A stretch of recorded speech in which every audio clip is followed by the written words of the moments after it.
It's on mine, it's not on Scott's. Olympic rugby is headed to the south. North Carolina's Carey's Lakewood Soccer Park will play host to the 2016 USA Rugby College 7 National Championships this Memorial Day weekend. With 60 of the finest men's and women's college rugby programs in action over 3 days, College 7 is sure to be a can't-miss event. Visit USACollege7s.com for more information.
Hello and welcome to the Fifth Third Bank Stadium at Kennesaw State University in Atlanta for round 3 of the World Rugby HSBC Women's Sevens Series. Well, as part of the World Series, this is event 3. The first 2 events see Australia on top of the table at this moment in time on 40 points, backed up by New Zealand on 28.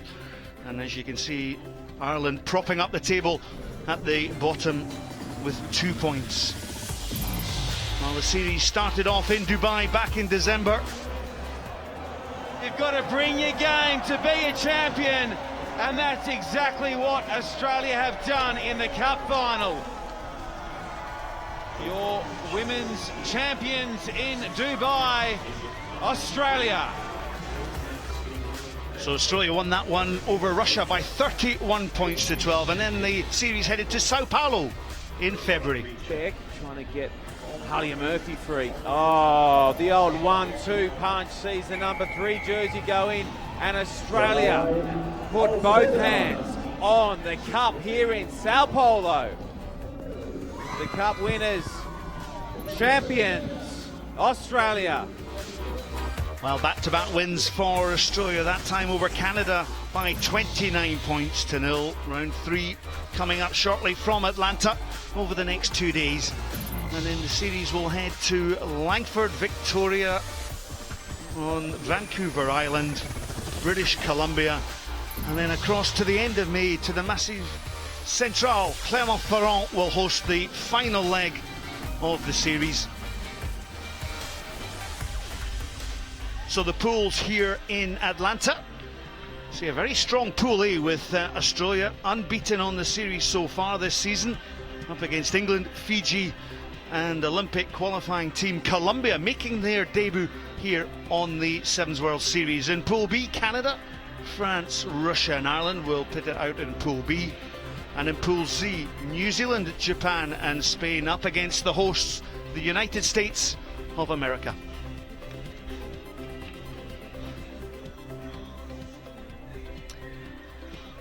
So the starter of the day, game 1 in Pool B, will see Canada against Russia. These two teams last met in the Cup quarter-final in London last year when Canada won 26 points to 5. They played 10 times, Canada with 6 wins, Russia 3 and 1 draw. Well, here's the team lineups. Coach John Tate for Canada has the luxury of calling upon Jen Kish and Karen Pakwa. Karen Pakwa with her 18th appearance on the Women's Sevens World Series. Ghislaine Landry will pull the strings in the back division, and a new face in the Canadian team sees Emmanuela Jada make her Sevens debut wearing that number 11 jersey. Russian coach Pavel Baranovsky recalls skipper Nadezhda Kudanova wearing the number 9 shirt, and this influential playmaker is a standout player for this Russian team. So Jen Kish to the right of your picture there leads the team out for Canada. Kudanova leads out Russia. And really it is a fantastic surface here. Alongside me, former England 15s and 7-star Sue Day, and the quality of the pitch here reminds me of the fantastic greens of Augusta National, where 3 hours away from here the Masters is taking place, but the quality of this pitch is just marvellous.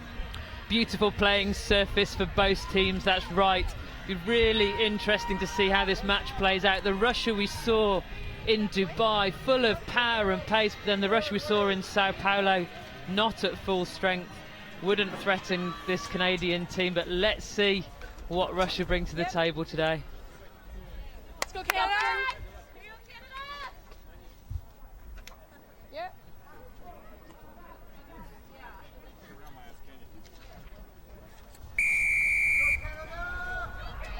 So the start of the tournament here in Atlanta. Canada will kick off. Ghislaine Landry with the kick-off, and Russia taking the play up to the 10-yard line. Kudanova to Bazat. Hamidova, this big, tall, rangy forward, strips off the tackle, or attempt to tackle Karen Pakwan, and Russia have started out the blocks. The first try scored, and what, we've only had 30 seconds on the clock. What a start for Russia. It was really good work at the kickoff from Seredina. Got the ball into Russian hands, made sure they claimed that kickoff, and then Kudanova, one pass out to Hamidova, and how many times have we seen this from her? Manages the handoff with the wrong hand, but hey, doesn't matter. Karen Paquin pushed off, Hamidova in the corner. What a start for Russia. Well, Kristina Seredina with the attempted conversion. 2 points, of course, for a conversion. It didn't go over the bar there, but Russia out to a 5-0 lead with that try through Bazat Hamidova. So the scoring team is sevens, kicks off.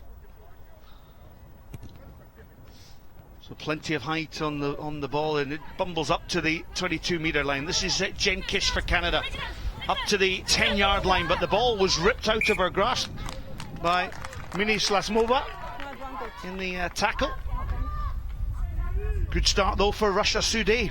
Really good start for Russia, putting the pressure onto Canada. First of all, claiming the kick-off well, and then in contact, ripping the ball off Canada's most experienced player, Jen Kish. What's interesting for me about Pavel Baranovsky's selection is Hamidova out there on the wing, freed up from the forward duties she so often plays.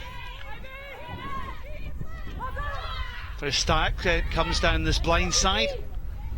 Route one then from Arina Bistrova. Ball sitting at the back there, it should be played there. Minislasmova. Good pressure coming up on Canada. Yanka Farella was pressurising the Russians there, but and forced the knock on. So Canada really for the first time will have an attacking platform from this scrum just over that halfway line. Yeah, Petrova gambling, trying to get the offload away, and in the end just the ball was too loose.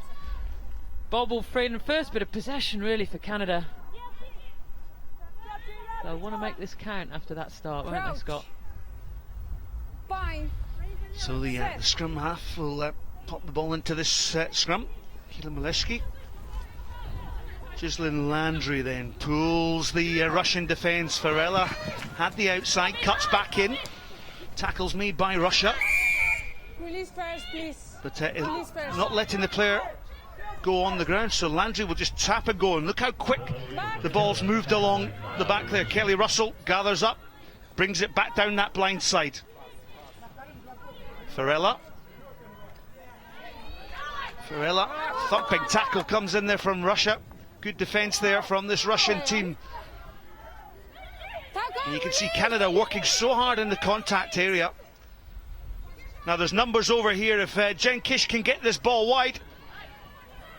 Oh, the slip there by Karen Paquat. Paquat, strong, goes over the line. And Canada have got the try back on Russia and squared the game at 5 apiece.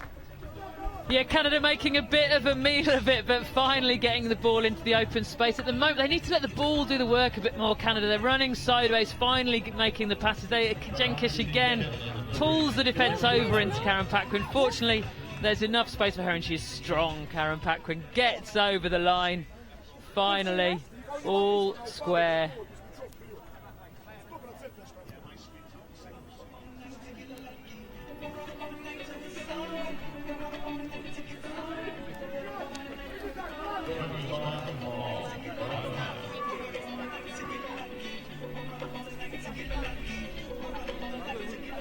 So the conversion was missed, so 5 apiece here, 1 try each, but Canada will be a lot happier to get back into this tie.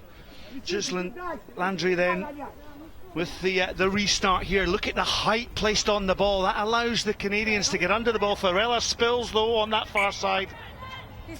And it was indeed a knock-on. Alhambra Nivas, the referee, indicating a knock-on, but there will be maybe an option of the line out as well.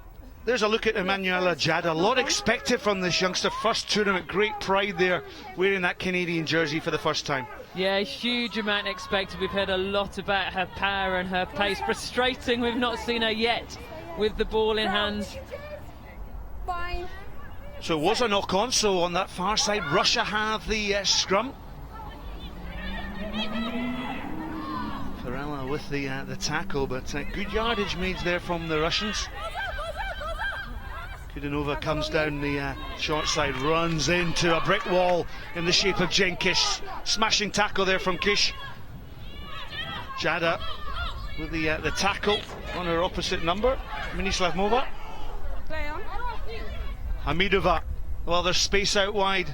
Oh, great little turn there, wasn't it, from Kudanova to allow the space on the outside for Russia to attack up to that halfway line. Hamidova goes in, recycles the ball well. Russia just playing that tighter game. Look at the way they were probing down the blind there. Hamidova gets the offload there.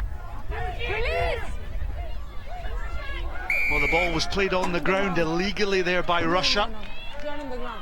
Yeah, right in front of Alhambra Nievas. You're not going to get away with that. You've got, once you've landed on the floor, you've got to release the ball. You can't be playing the ball backwards. And a great attacking opportunity for Canada now. They take their time to set up from this penalty. Kayla Maleshki then, graduate of Lethbridge University, Alberta. So, Ghislaine Landry just probing that blind side. So Kish stands in the fly half position, leaves the ball to bounce, throws the ball onto Kelly Russell. Russell, now Jada, well, slippery fingers from Jada on that far side. And just the execution lacking from this Canadian team. You expect accuracy from this Canadian team, but they've been a bit sloppy this first half. Yeah, for Jada, I do have sympathy for her as a former winger myself. You wait all half for a touch of the ball, and finally you get one, and you just, the concentration's gone.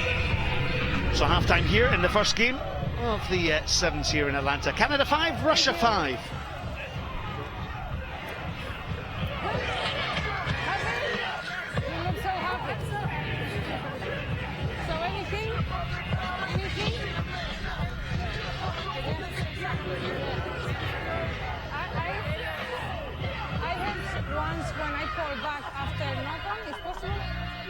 But it was not of you.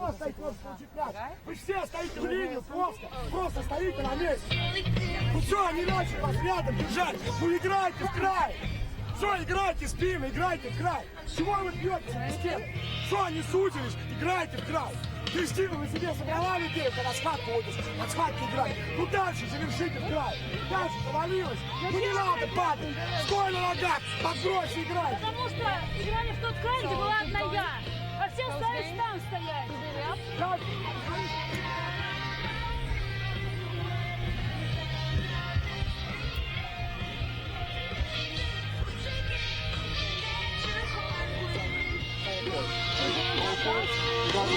Stairs, let's go for that ball. Right? We're doing a good job. The poles are there. Nerves are out now. Let's get out there. Okay? Same game plan. Let's go. It doesn't happen. You have to keep playing to the whistle. They're not doing anything you didn't expect. It's exactly what we expect. It's a tight first receiver. Okay? A little bit more patience. It'll come. 2, 1, 2, 1, 2. Team! Get up, ladies.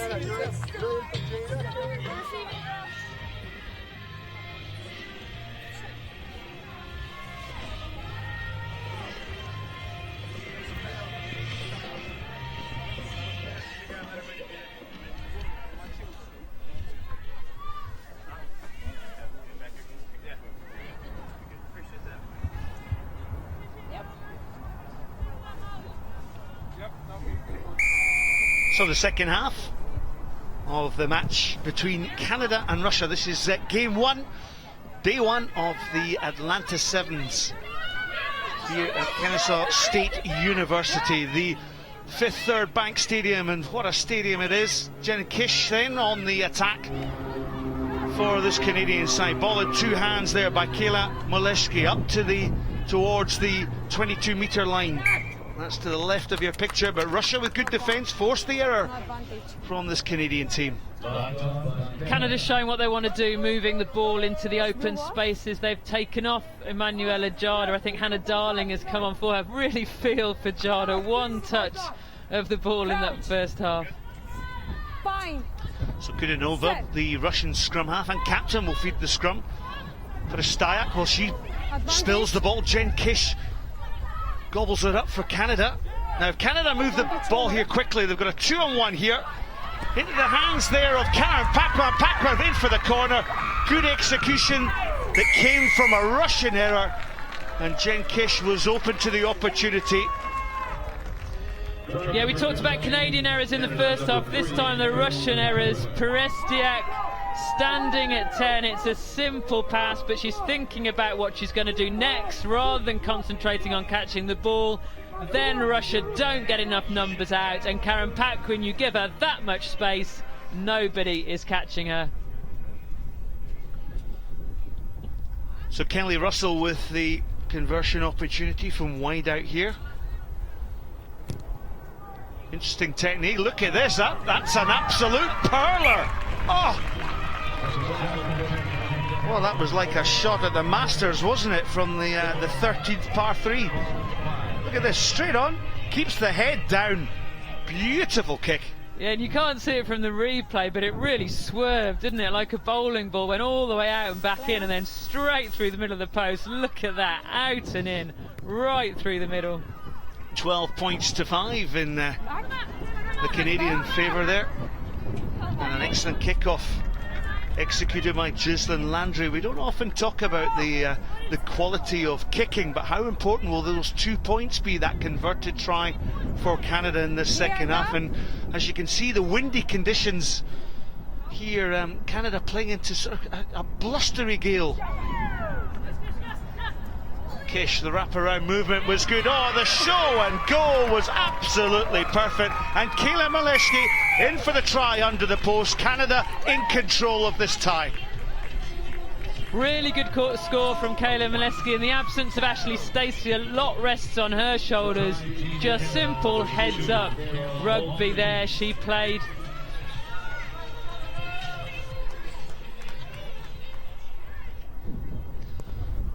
2 points for the conversion sees Canada out to a healthy lead by 19 points to 5, and coach John Tate will be delighted with the execution of this try. Training ground move for Canada. Yeah, it really is. The Russian defence thought she was going wide, so just took one step, even just turned the hips outwards. That gave Moleshki all the space she needed to dart through.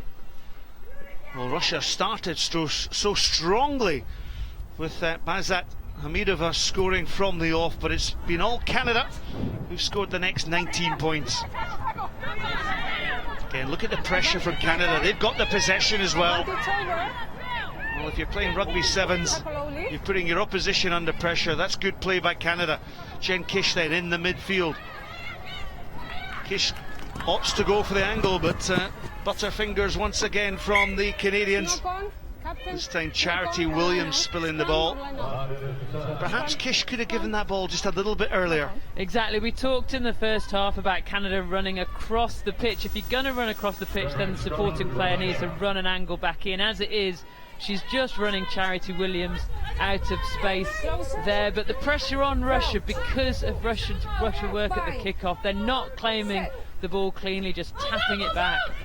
Maria Perestaikat, oh, she has a little cut there over the 22. Kish has her track down, so Hamidova on that wide outside channel. She's on the wing. Will she pin back her ears? Look at the handoff coming once again, but Canada get back with the tackles. Recycle possession then. Kudanova on that 10-metre line. Hamidova. Space on this far side, but Russia opt to go down that blind side. Petrova on that far side. The chip and go. Hamidova, well, they're giving away possession here. And Ghislaine Landry with a lovely little bit of footwork saves the day for Canada down that far side.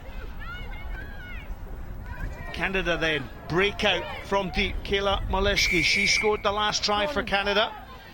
And the penalty comes, and suddenly the pressure that was on Canada relieved there. And Canada will no doubt just kick this one straight to touch. Yeah, the wrong decision in my book by Hamidova there to give away possession. All the pressure was on Canada. Russia had plenty of time, just needed to recycle. As it is, they've handed the ball back to Canada, an experienced Canada team who won't panic a couple of metres from their line, and they've managed to clear the ball. Yeah, 6. And of course they host their own tournament next week on the Sevens World Series up in Langford. Vancouver Island. It's a smashing place to go and watch your rugby over there. So the line out, very tight, compact. 3 forwards there and up. Reaching for the ball was Hannah Darling. Again, that wraparound movement there with Molesky breaks up midfield. Well, we've seen it once. This is going to be twice. Molesky, she's going to be pushed all the way, but she'll be in under the post. That's her second try. It's Canada's 4th try. And they are seeing this game out very, very strongly. You would think John Tate's been doing his video analysis, hasn't he? Seen a weakness at the tail of the line out from Russia in defence. Kayla Molesky doesn't need asking twice. Darts through the Russian defence, sprinting back to get to her, but no way are they getting there. And a brilliant finish from Molesky. And a little dink kick there from Kelly Russell adds the extra 2 points for Canada. And yeah, there's even a few supporters who've travelled over. And well done, Kelly Molesky. She gets substituted there. 2 tries for the young Canadian. So to restart the game is Megan Lucan. There's the hoota, which will signal the end of play. Kudanova has the switch. Hamidova strong up to the 10-yard line. Seradina then bumps and burls. She has to go to deck, and Kudanova then has to go and try and clear ball. Release, And the game can't stop on a penalty, so Kudanova, just a quick tap and go. Ball's at the back there. Seradina comes in at scrum half. Well, the ball pops up to Minivasmova. Good tackle there by Charity Williams. That's the 10-yard line of the Canadians. Russell goes through to disrupt ball, and look at the pressure that Petrova's under as she takes the ball into the contact. Kudanova tackled at the base there by Charity Williams. And Russia, look how hard they're having to work, and Canada right up for the physical tackles here.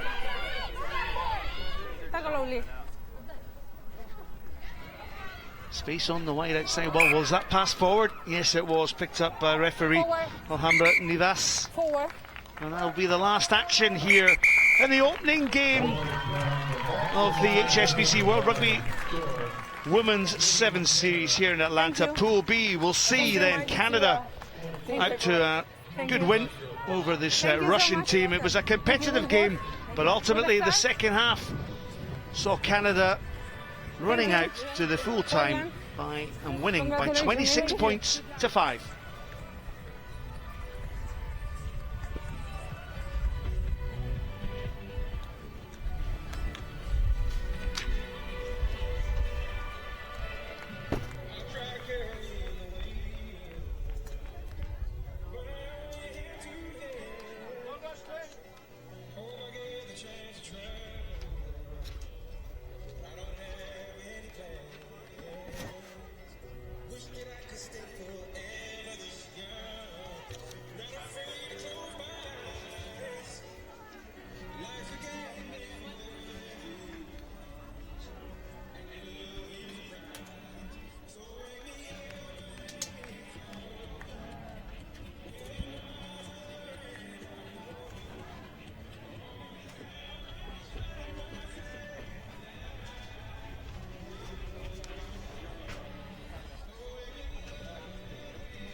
Well, game 2 in Pool B in Ireland against France. The first run out for both of these teams here in Atlanta. Ireland come into this one without former Kerry footballer Louise Galvin, one of their more influential backs over the last 2 tournaments. She fractured her leg during a training session last month and misses out this weekend. Bit of a blow, but into the squad comes Kim Flood for her debut tournament on the series.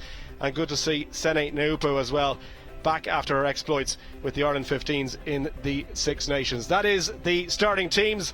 Plenty of experience for France, the likes of Chloe Pell, Mayan, Biscara, so effective in Sao Paulo, and a couple of tries in her opening game, if you remember, all the way back in Brazil. Keep an eye on her. Lucy Mulhall from County Wicklow in Ireland, the captain. Alison Miller also back from the 15s game, and she scored a hat-trick against Scotland in her final match during the Six Nations Championship, so keep an eye out for the Portlaoise Flyer. Well, France plate winners in Sao Paulo with a lot of new faces here. They'd be quietly confident of doing well. Shannon Izar and Jennifer Tronsley have travelled with the squad, but they won't play any part in Atlanta. They're being held back for Langford next week, so competition and plenty to play for in the France squad. So both teams out, a little bit of cloud overcasting the stadium here in Atlanta. Dallin Stanford, former USA Sevens international, is beside me, and I suppose Ireland, bottom of the table, they'll be looking for a good tournament. Oh, they certainly will be. And first game up, that's when you get teams unawares. Expect Ireland to come out firing in this clash here against France. So beautiful conditions, a little bit of wind. If this was the 15s game, that might come into play a little bit more, but Sevens is all about running rugby, and Ireland look very calm and relaxed out there. France, well, you know what to expect from them. Tough, physical opponents. They go right to the death. And as I said, there are places up for grabs ahead of Langford next weekend. So we're underway. And first touch, look at that. Audrey O'Flynn is holding her arm, and I think she's a bad injury for Audrey O'Flynn. First touch of the ball, she went straight down. And that does not look good at all, Dallin. Well, we said it's how you start off this tournament, and the whole Irish squad won't be happy about this. Take a look at the replay here. Ball bounces off her chest, and then she gets hit in the kind of low stomach region, so we hope she's okay. Well, getting some attention, Audrey O'Flynn, former Ireland hockey international, of course, 120 caps for her country, and then deciding she's had enough of the game with the sticks and wanted to choose rugby. She's been very successful at that and a mainstay of the Irish team. Now look, she's sitting up, and I'm glad to see that. It looks like a rib injury. I feel like you're pushing the line. Yeah, it might just be a bit of wind as well knocked out of her. Take a look there at Anthony Eddy looking on. Good now? She's getting to her feet. This is a great sign for Ireland. Yeah, well, good to see. Round of applause all round. And even the French, I'm sure, pretty relieved, because nobody wants to see anyone go off. And we saw Portia Woodman in her opening game for New Zealand, one touch of the ball, and she limped off for the next few games. Audrey O'Flynn is back on her feet and packing down in the scrum. So the feed from Biscara, a little bit awkward for her to deal with, but France get it away. And Lepesque, the pass not going to hand, and Ireland swarm all over that ball. Hall couldn't hang on to it, it went forward off her hand, so it'll be a scrum to France. But Ireland playing the pressure game, and France at the moment taking time to settle into this one. Yeah, a bit of nerves here. First touch of the ball, just kind of bounces backwards there. Good tackle coming in here from Murphy Coe as well, putting the pressure on the French, and they will still maintain possession, but early knock-on coming their way. Well, it looks like the captain, Lucy Mulhall, is taking a bit of a knock again, so Ireland being tested out physically earlier on. She's okay, takes her place, and Murphy Crowe back on the wing as well. Biscara goes blind. Lepesque trying to feed ball on the outside. Little step from Guérin, and France recycle it. Still inside their own half, and Ireland trying to close the gap quickly and force the pass. That was straight, if anything, but it wasn't a hand. And again, those nerves that you spoke of, Dallin, you can see France are taking time to settle in here. They really are. I've got a chance to watch them in training yesterday, and these little errors will cost you at this high level of sevens. The ball, you got to put it out in front for your winger, but it was very low to catch. Perhaps we would have seen some soccer skills come into play there. We're going to have our first line out, and it's going to be Stacey Flood to throw. Ireland, a feature of their game in Sao Paulo was the line out. Plenty of ball off the top, exactly like that. Mulhall runs onto it, beautiful pass. Murphy Crowe, can she release Ali Miller? No is the answer. Ireland recycle it. The pass, though, not particularly effective, and Williams leaves it for Flood. and the ball comes off Mulhall again. That one went forward. Is the referee playing advantage? France have possession, so maybe it doesn't matter. Biscarat, Maillat. The long blonde hair of Marjorie Maillat. 3-on-3 in the tackle. Flood hit her hard there, and she needed to. France recycle again. This is Guérin. Little pass to Fourcade. Good retention of the ball. Better handling this time from the French. 2-on-1 out wide now if they want to go. This is Ladagnew. Ladagnew tries to go past O'Flynn. I think she's going to get it for pace. O'Flynn did well to get back. Ladagnew back on her feet. Was she held? No, says the referee. Bungled into touch. And well, the first glimpse of the French in attack. It's the flair you've come to see here. Turnover possession is what made it. Then she ran down the touchline, did brilliantly. Watch her, lays the ball, lets go of it, gets to her feet, and then is allowed to play it. But the Irish swarming defence prevented a certain try. We're not going to be having these meetings every line out set, please. So Ireland will have a line out. Successful with their last one. Audrey O'Flynn at the back to lift, and it's the same option here. Megan Williams in the middle. That one not as successful, and France trying to wrestle it free. It's gone forward off on Irish, and they'll be furious with that because, I mean, Mulhall's boot and the Irish line-out has been a feature of their play in the tournaments over the last 3 series, and that was an unforced error. That certainly was. You see, nobody jumped up from the French side, so they just needed to take their time to take that cleanly and bring it in. And now a real opportunity here for France to put points on the board. Bind. Only Ladagnew standing to the right-hand side. Early. Lepesque set behind it. Quick tap and go. Just held short of that line. Ball at the back there. Chloe Pell protecting possession. Still there for Fourcade. Switch from Maillat. She's 5 metres short. Lost it in the tackle, and a good hit again from Audrey O'Flynn, who's put herself about, but she's slow to get back to her feet. It really has been a feature of this Irish side in this first few minutes. Defensively, they've been putting players to the deck and not scared to get their bodies in the way. France, you got to feel they needed to move that ball wider just to open up some of the space. Audrey O'Flynn breathing hard, and Ireland still camped inside their own 22. They've got a chance to get out here. Set. Alison Miller standing very wide. We know how much pace she's got. Mulhall opts to boot it, and Ali Miller's after this. Now, where's this going to bounce? Awkward one to deal with. In fairness to Lena Garant, she got back well. Needs a bit of support now. First tackle's missed from Ireland. Second one manages to go in from Murphy Crowe. Options both sides, and advantage being played to the French. Here is Maillat. Any room on this left-hand side? Just on the halfway line. Still there for Lepesque. Chance to go here. Ladagnew beats the first tackle. Ladagnew steps inside. Ireland asleep at the wheel, and Ladagnew is going to get the first score for France. 3 tackles missed there. Brilliant try though by the French.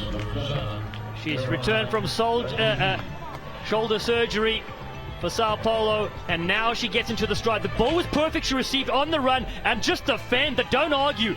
Get off me, cutting back in field. We saw how dangerous she was in the first few minutes, but beats 2 players. And finally, we have somebody on the scoreboard right now, and it is the French. Well, you felt that one was coming, didn't you? And Ladagnew took full advantage of poor Irish defence, you have to say. They'll be furious watching the replays of that one, because there was 3 missed tackles there.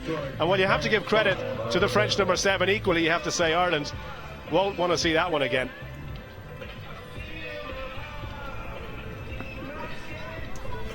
So just a minute to go at the end of the first half, and only 1 try to show for the efforts of both teams. Is that one going to go 10 when it's almost a carbon copy of the first kick, and Audrey O'Flynn gets another thumping hit for her troubles. Knocked the ball on because of it, and I tell you what, she is going to need a bit of attention after this one. She's been in the wars. We could feel it here in the commentary booth. So physical, so aggressive, but this time she pops right back up. I feel like they're both competing for the ball. And we have the officials just having a quick chat about this. Both competing for the ball in the air. Yeah, fair challenge. Just making sure with the assistant referee. These guys have only met once before. That was in 2013 in Dubai, and France comfortable 38 points to 10. At the moment, though, there's only 5 points between them. Ireland putting pressure again. Advantage being played now. A score before half-time here. We'll put them right back into this one. Mulhall off the deck. Awkward one. Miller. Haven't seen her too much of Ali Miller, but she runs straight into contact there. And Mulhall again trying to release some runners on the outside. O'Flynn, another big hit goes in from Mayan. Back to the captain. Ireland still with the ball. Williams. Well, penalty advantage. Got to keep the tackles down. Mulhall wastes no time. Quick tap and go by the Irish captain. A thumper! A rib buster in midfield from Mayan. We can feel that one and hear that one all the way up here in the commentary box. And France looking to take full advantage. The tackle's missed, and they are going to take full advantage. Fourcade stretches the legs. I can tell you that Stacey Flood is in a heap on the halfway line. That was a thumping tackle, and it led to the French try. Well, we haven't seen a hit like that since the Beatles rolled in the 60s. Look at that shoulder right in the rib cage. Perfect technique, and that was the turnover right there. They created the opportunity, picked it up, and then down the touchline they streak. Superb stuff from the French. You got to feel for the Irish, though. They were on a charge, and all of a sudden they got 2 tries against them. Stacey Flood back on her feet, but she is feeling the worse for wear after that hit. The conversion just drifting to the right and wide. So France with 2 tries, and Stacey Flood is still in a bad way. Hopefully she manages to recover, but as you can see, France in control by 10 points to 0 at half-time. That's Atlanta with the number 7S. And follow at USA Rugby tournament updates and Eagles News.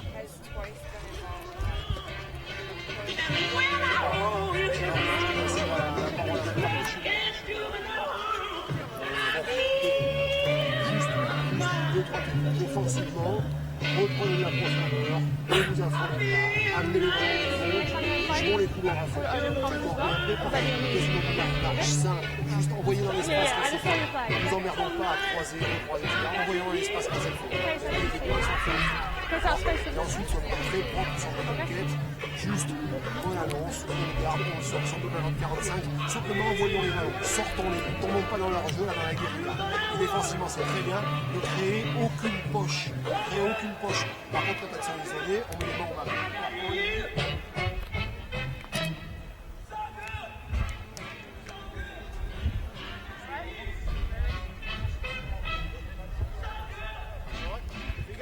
Chance coming out of our field position, let's run it out of there. Their winger stays back loose, so we want to run the ball out of there rather than kick the ball and give it away to them. Okay? Control the possession now. Let's dominate that stat for the second half. Let's go, girls! Yeah, come on! Come on, we're doing well, girls, come on!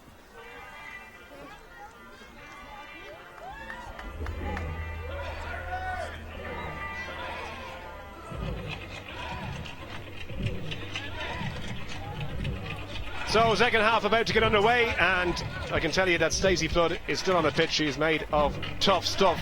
The Irish number 3, member of Railway Union back in Dublin.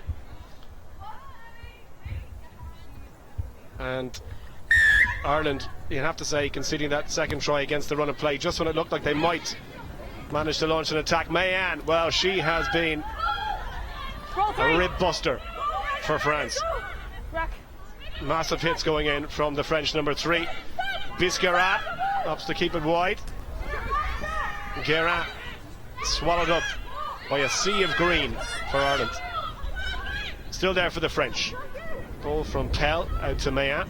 Wants a little switch, gets the switch. Ireland having to defend. Ali Miller steps off her right, just marshalling towards the touchline. And France with possession. Ireland need to get their hands on this ball if they can. Lovely little pass back inside, and Lepesque in the right place at the right time. Guérin fires one out. Here's Biscarat. Well, if she'd managed to hold that one, there was a bit of space, but across comes Murphy Crowe. Audrey O'Flynn knocks it back down. Play on, says the referee. Where's this one going to go? Footwork! Guérin! Where's that going to bounce? Just over the dead ball line. Taken in by well, I tell you, Zizou Zinedine Zidane would have been proud of that footwork. And what about the dive as well? Somebody got taken out in back play. It was playing because it's knocked back from an Irish player and then kicked through. Desperate times here for Ireland, and that little ankle tap there just preventing a try as the ball trickles over.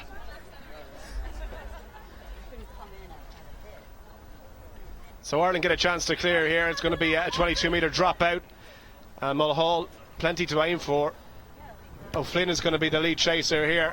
That one a little bit too far for her. Biscara underneath it, and look at that little step off her right, step again, and the Irish defence just a little bit confusion at the moment.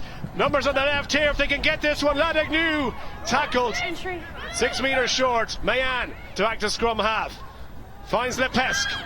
Nice switch with Fourcade. One try already, she's going to get a second underneath the post. And France are in again, their third try, and the Irish defence once again letting them down. France, though, deserve every bit of credit. Great sevens. The French are playing here, moving the ball from side to side, and then a little switch back on the inside. So tough to defend for the Irish. But what it really impresses me is the one-on-one ability of these French players to beat the Irish defence. So conversion to come. No problems from underneath the post. 7 points for France and 17 their total. Ireland yet to get off the mark. A couple of substitutions to try and freshen things up for Ireland. In comes Hannah Tyrrell and Senina Upu from Connacht, back from Ireland 15's duty as well. So interesting to see what the Connacht centre can do to try and spice things up into the Irish backline. Plenty of gas, Senina Upu. By gas I mean pace, of course, not the other one. And France restart.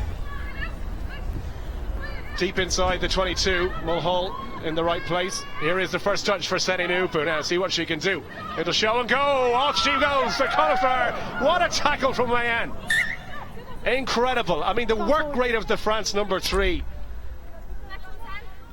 Take a look at the replay. Good break. But that defensive tackle, even though she was marked, came in and absolutely swallowed up the new Nopu. And now they will get possession as well. A double whammy for the Irish side.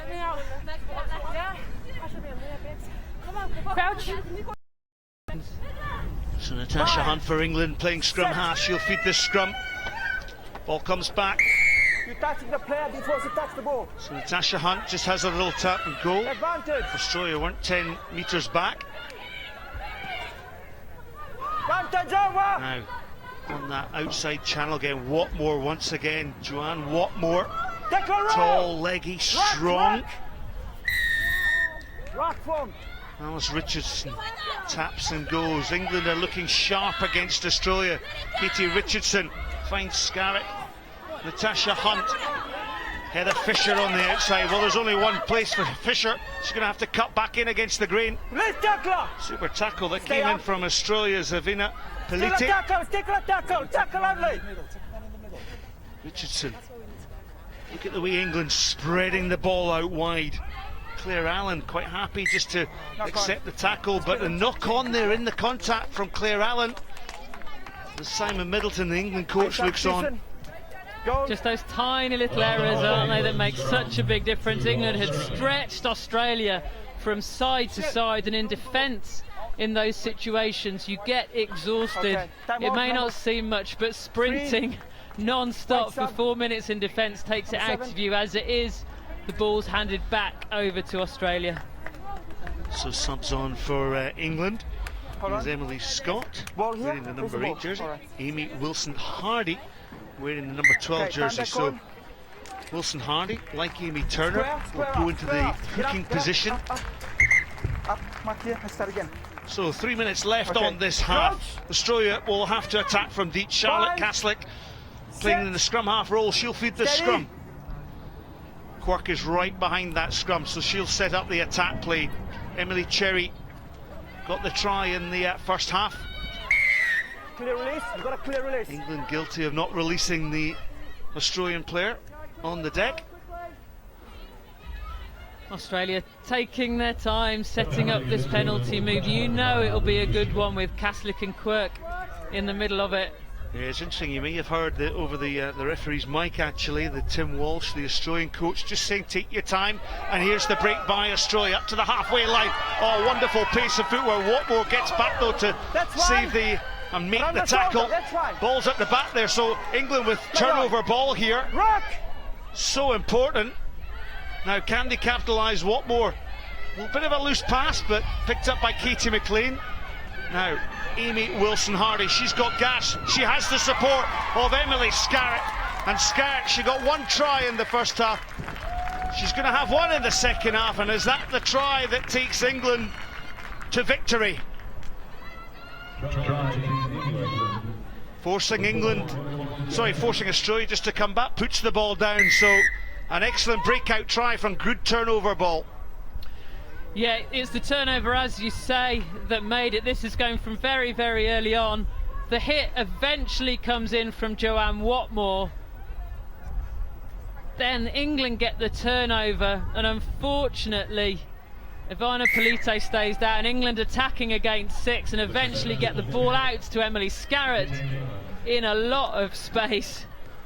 Nobody's chasing her down. Great finish from Emily Scarrett. Well, the additional 2 points came on here.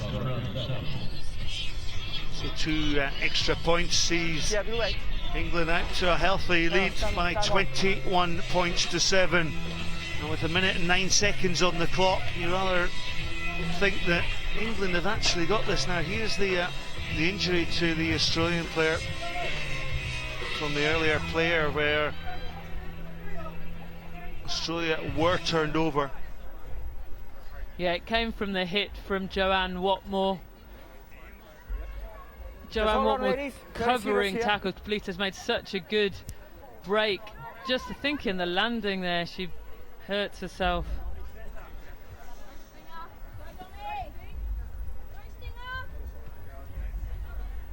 Well, Polite, Ivania Polite, you can just see what an important cog she is within this Australian team. 20 tries and carrying a little bit of a shoulder stroke elbow there. She brings a little bit of an extra dimension to the Australian team, because often plays in that fast prop role in the forward, so they move it one way down the pitch to Tonegato and Elia Green and then bring it back to Polite, but not today, unfortunately, for Polite.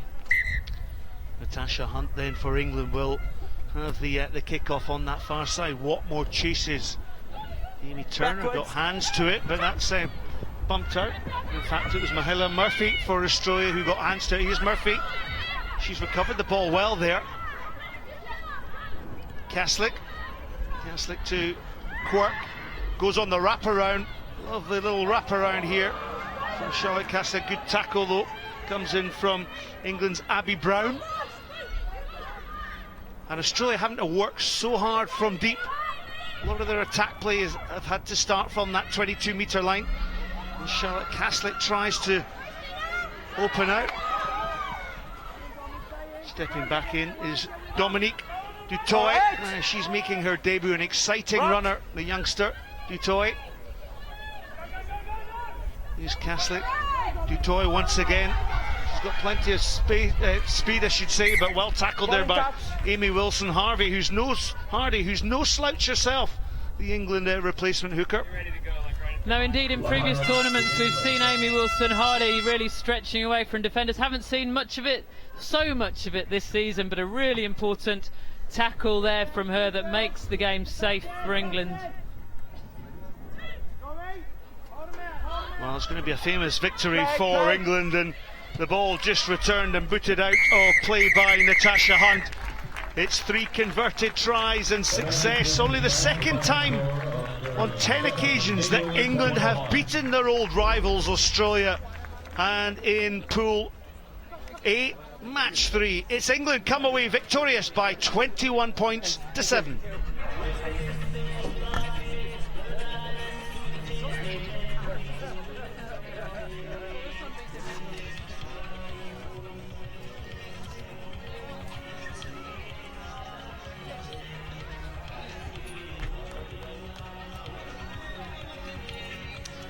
And the second match in Pool A, Fijiana against the relative unknowns of Colombia. Well, these sides have never met before. Fiji regulars on the women's 7th circuit, but Colombia have qualified for the Olympic Games in Rio.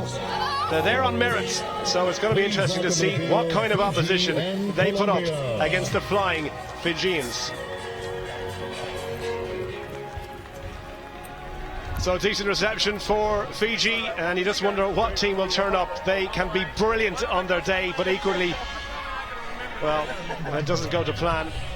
Chris Cracknell and his team bury the heads, but Nangato, Rongueta, Nangasao, Tisolo, so much experience for them. Colombia, well, one of the two sisters, Acevedo, starts. Sharon, number 11, her sister Nicole is on the bench. And this will be a tester for Colombia heading towards the Olympic Games in Brazil. They beat Argentina to qualify. Somewhat of a surprise result, that. But they want to prove that they belong at the top tier. This is a real examination. And Dallin is beside me. Fiji can be absolutely brilliant, as I mentioned, but the passes have to stick for them. No, they certainly do. It depends how they start. Such a delight to watch. I'm looking forward to Colombia as well here in Atlanta. And we're underway. Colombia, well, that not the most positive of starts, you have to say, from Betancourt there. She just didn't seem to want to know about that, the Colombian number 3, and just in your picture there, it was a knock-on, as it happened, from Rongueta, the captain, and perhaps they got away with it. Maybe a little bit of nerves here as well. No, it certainly will be, and a lot of pressure as well with the taller, bigger Fijian players come flying up. I remember facing them in the men's series, and boy, were you pretty battered and bruised later that day. Yeah, the Colombians, not the most physically impressive, but let's see what they've got. Look at that, pushed off the ball. Well, that's just to back up my point, I suppose. And a chance for Fiji to spread this one wide, and perhaps the first try. Tisolo tries to take her on the outside. Tisolo pumping the legs, just dropped before the try line, and Colombia get away, stealing possession. Good work there from the number 9, Lopera. Messy ball at the breakdown though, and Fiji piled through. This is an area that Colombia are going to have to be spot on, protecting their own possession when they do have the ball. They get the penalty. Fiji not rolling away when they've made the tackle there, and Betancourt, the big number 3, did that one go forward? It looked like it from here. Didn't seem like our teammates were on the same wavelength there.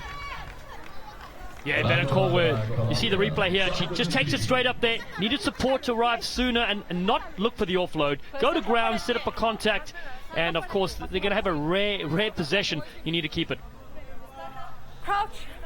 Well, this was a steal from Colombia to set up that chance to break outside their 22. That was the good. The knock-on was the bad.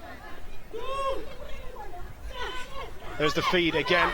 Fiji comfortable at set-piece scrum. They're going to go wide here. First touch for Tinai. Little wraparound ball for Mariwai. And they keep it alive. Rongueta, not the biggest of the Fijians, but I tell you, she is a slippery little customer. Mariwai acts as scrum half. Plenty of runners out wide. Nangato. Nice hands to Nangasao. One of the biggest in the Fijians. Lovely floated pass to Vitorina. Great tackle comes in from Ramirez to save the try. Nangato again needs a bit of help, trying to do it all on her own. Fiji comfortable in possession, as they always are. Tinai, little switch from her, show and go. The pass doesn't go to plan. Colombia survive. Well, they got to get possession here. Referee says play on. Well, that was gifted, absolutely gifted for Fiji. Tisolo's going to touch down, but the Colombian players at 2s and 3s there, and nobody seemed to want to get that ball, Dallin. That's right, it was a bit of a soccer skill kick on the way back there, and an opportunity. That's the kick that came flying in there from Lopera, and then the Fijians just quick, easy hands, don't even need the dummy on the outside, and Tisolo gets the first try here for the Fijian Flyers. Yeah, it was all too easy in the end, wasn't it, for Tisolo? Her 8th World Rugby Series event.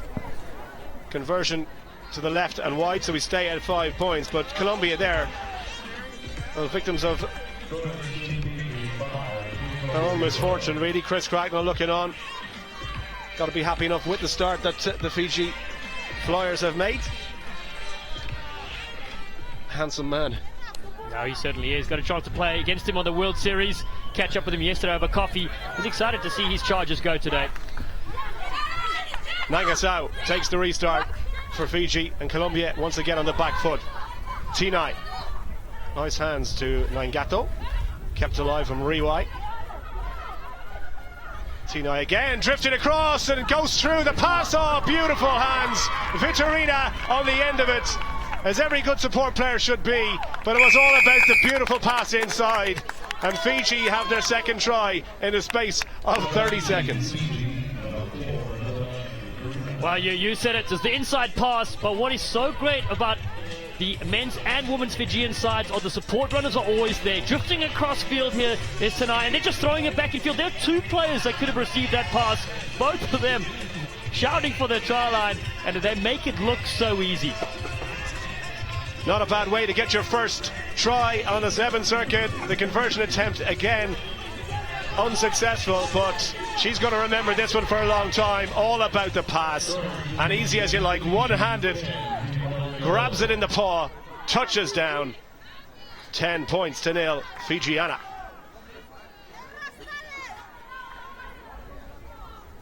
Well, Colombia, important now that the heads don't drop. They got to get back into this game. They've got to find a way to get their hands on the ball.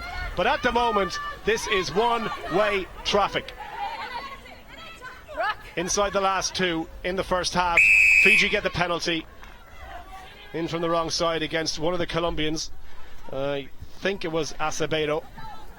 And little show going again. Look at the line for the offload. It's all too easy.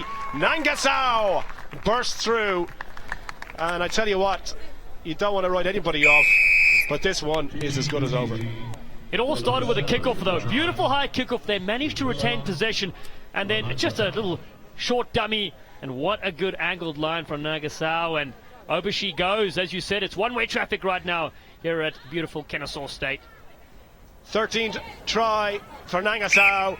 This time the conversion is good, which means that Fiji lead Colombia by 17 points to nil. And again, all about the angles of running there, the support play. Colombia have got to get their defensive structures in place, or this could be a cricket score. Laurent Palau looking on, I'm sure, a little bit nervous for his team. We've still got a long way to go. And Fiji aren't finished yet at the end of this first half. Well, that was a knock-on. And again, Colombia just a little bit slow. Need more aggression really when that ball does pop loose, just to make sure they recycle it and hang on to the ball. Another beautiful kickoff, just going the required 10 metres. Ball was knocked back, but as you said, they need players to come up, dive on possession to secure it, because it is very tough to get this ball away from the Fijians. Bind. Sit. Chance to look at the scrum. Watch Fiji try and put pressure in the front row here. Last time they pushed Colombia right off the ball. You don't blame them for going quickly here. Nice switch there in a half-back combination, and a chance for them to perhaps get into the Fiji half for the first time in this game. There's the half-time hooter. Strength from Betancourt to the cycle, and they get the penalty. Not releasing the tackler. Clear instructions from the referee. Wasting no time. Lopera. Pass was Ramirez. Still working their way. Now they get inside the half, and space on this right hand side for Lopez over the 10-metre line. Better from Colombia. First real attack of any threats, and Fiji having to defend, trying to get their hands clear. They do get it clear. Ramirez, pass on the outside, wasn't good. Well, just when you thought the gap was there to be exploited, Fiji give away the penalty. One of the Colombian players down on the ground and needs a bit of attention. I think it's Acevedo who took that hit. Her sister, as I mentioned, Nicole, is watching on, I'm sure, a little bit concerned, but she's back on her feet.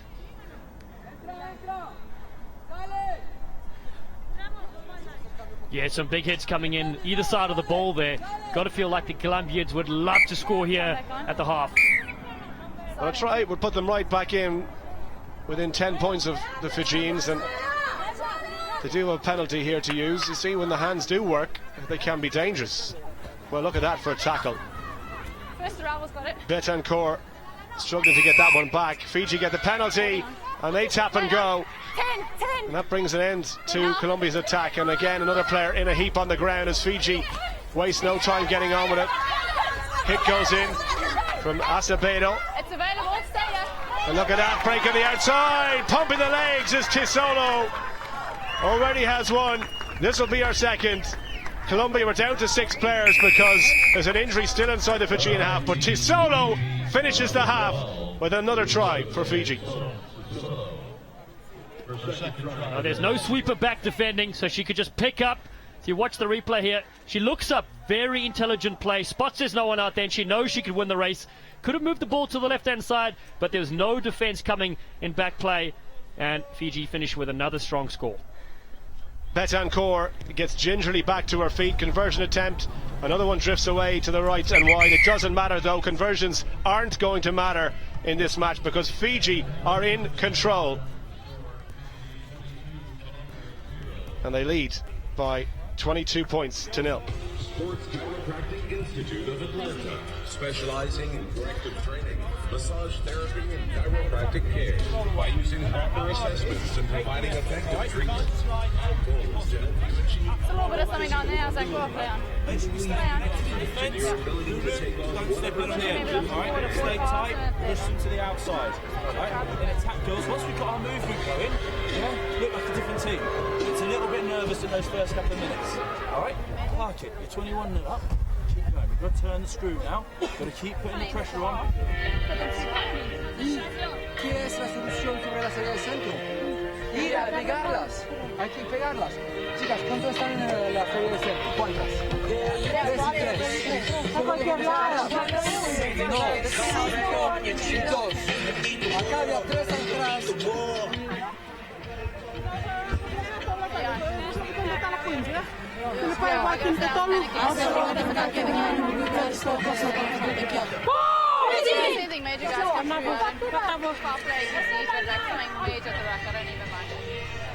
Yeah, the crowd enjoying the Atlanta sunshine here in Georgia as Fiji are putting on a show for those that have come to watch the Women's 7 Series. Hashtag Atlanta Sevens to get involved on social media. Colombia, well, they need to pick something up from the second half. It's a tough, bruising first 7 minutes.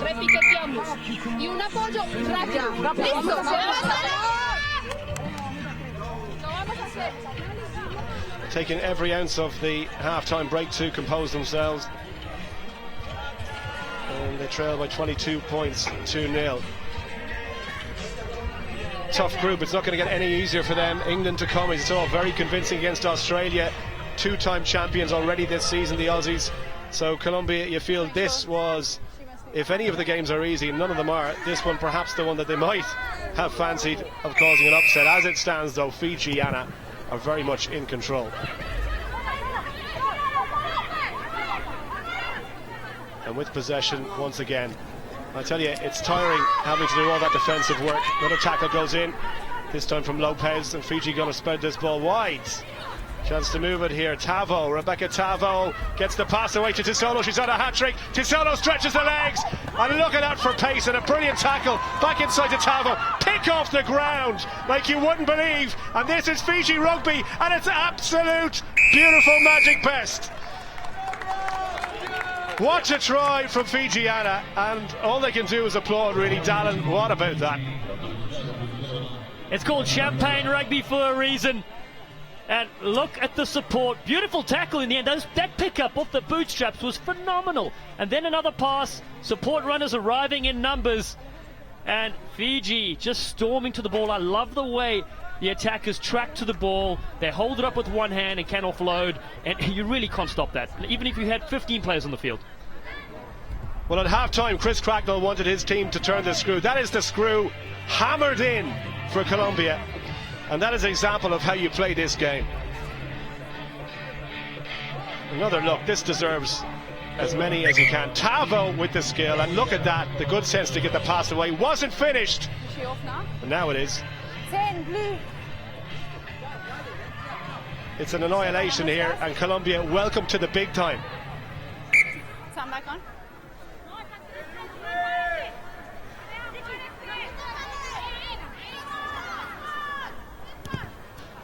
Restart from Fijiana. Tinoi hangs one high, and the Colombians looking to just keep ball for as long as possible now over the next 5 minutes. And look at that, the pressure coming through. Rioi broke the line, and if you do that, you've got to make your hit. She didn't. That's better from the Colombians, like a barrel dump truck into the tackle. And options again, both sides for Get out of there. Lopera, but the whistle has gone, and they do have a penalty.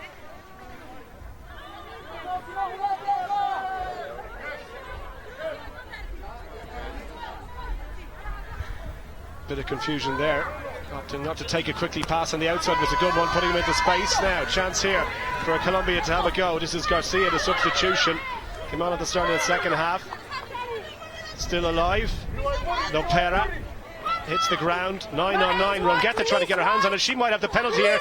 Colombia have to release. Well, it goes the other way, and I'm not sure about that one. Ronguetta was on her feet, and it looked like Colombia held on for a long time there.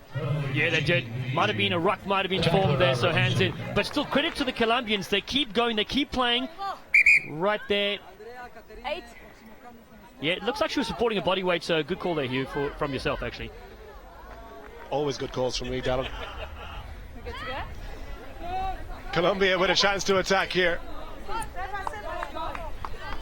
Oh, you'd like to see them get off the mark, wouldn't you? Yeah, absolutely. As you said, even though in the scoreboard they may be behind by several tries, it doesn't matter because they put some very good phases together. They have been very slow to start the game, as you said, but confidence coming into their match right now into the second half.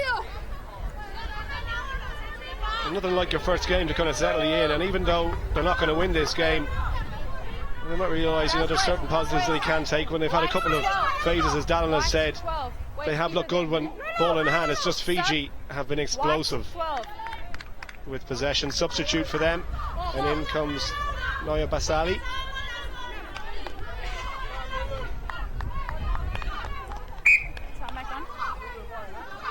So line out for Colombia. Is that straight? Referee says play on. Inside the Fijian 22. Not too many visits here since this game started. What can they do?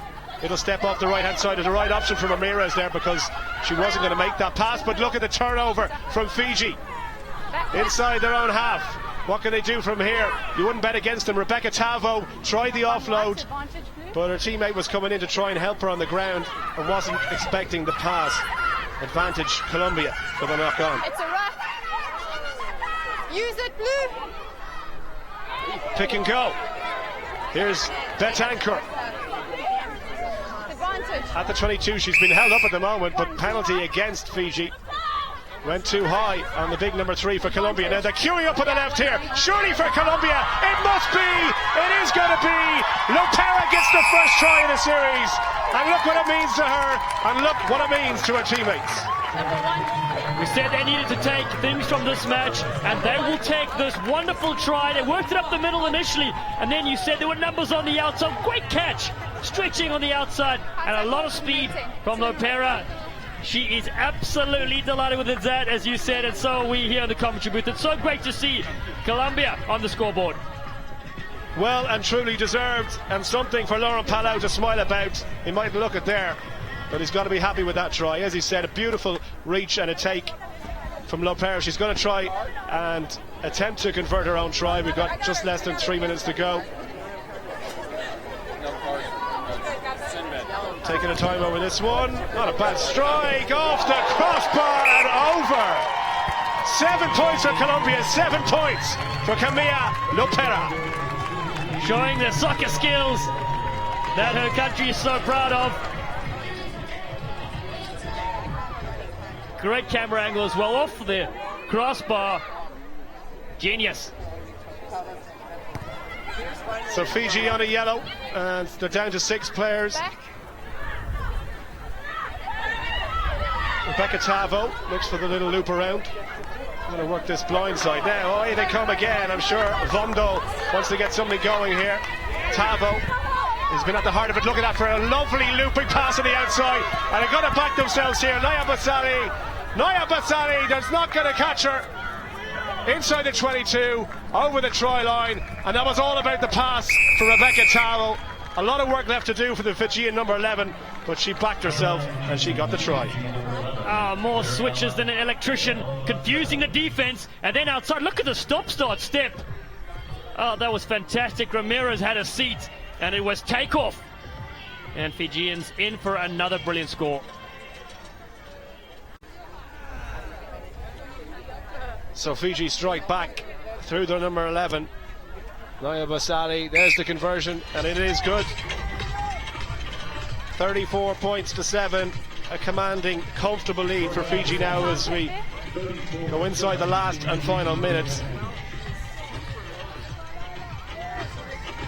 Colombia's got to take the positives though against Australia and England, because they are going to get tougher these games.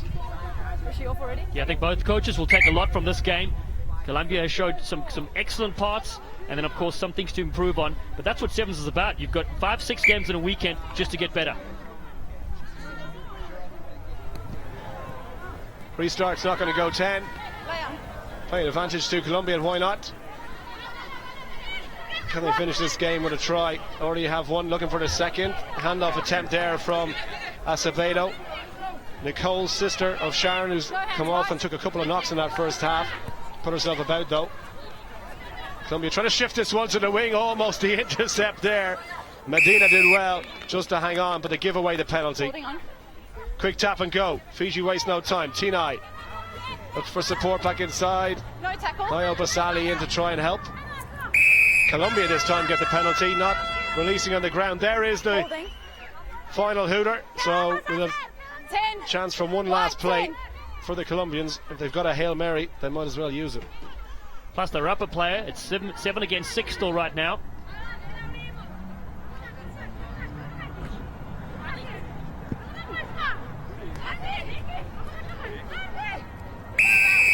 Well, they give away the penalty, and Fiji now try and take a quick one, not from the right mark. Yep. They'll go back, as you said, down to 6 players. Back to 7 now. Oh, breaking through the gap, but it's tired tackle attempt on Marawa. And you can see there the Colombians, well, their first game right at the death, and it's taken a lot out of them. This has been a physical encounter. Fiji, though, full value for their win. And well worked try indeed, cutting through the middle. Deserved, of course. Marawa.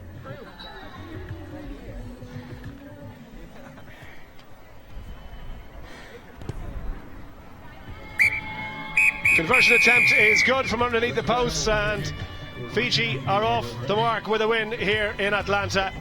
Colombia, well, they'll have to lick their wounds and get back out for the next 2 games. But very comfortable, plenty of tries as well. Final score, Fiji 41, Colombia 7.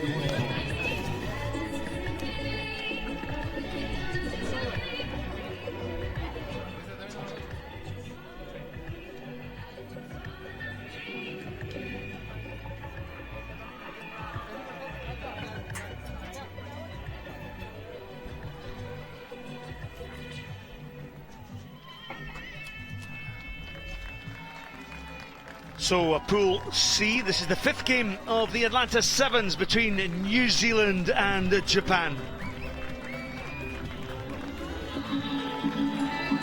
So both teams entering to the right of your picture. New Zealand wearing black and led by their superlative captain Sarah Goss, while Tsuru Nakamura from Japan will captain the Brave Blossoms. Sarah Goss, then their starting lineup features, well, the points supremo in Portia Woodman. No other person has scored more points than her. In her 17 tournaments, she scored 101 tries, 505 points, and a real threat against this Japanese side. Well, for Japan, well, they're currently in 5 points above Ireland, who are propping up the table on 2 points. They won the Asian Regional Olympic Qualifying Tournament last year prior to Dubai. And Maki Takano and Ano Kuwai, 2 good players, but whether Japan can win enough ball is going to be a feature. And Sarah Cox from England refereeing on the circuit.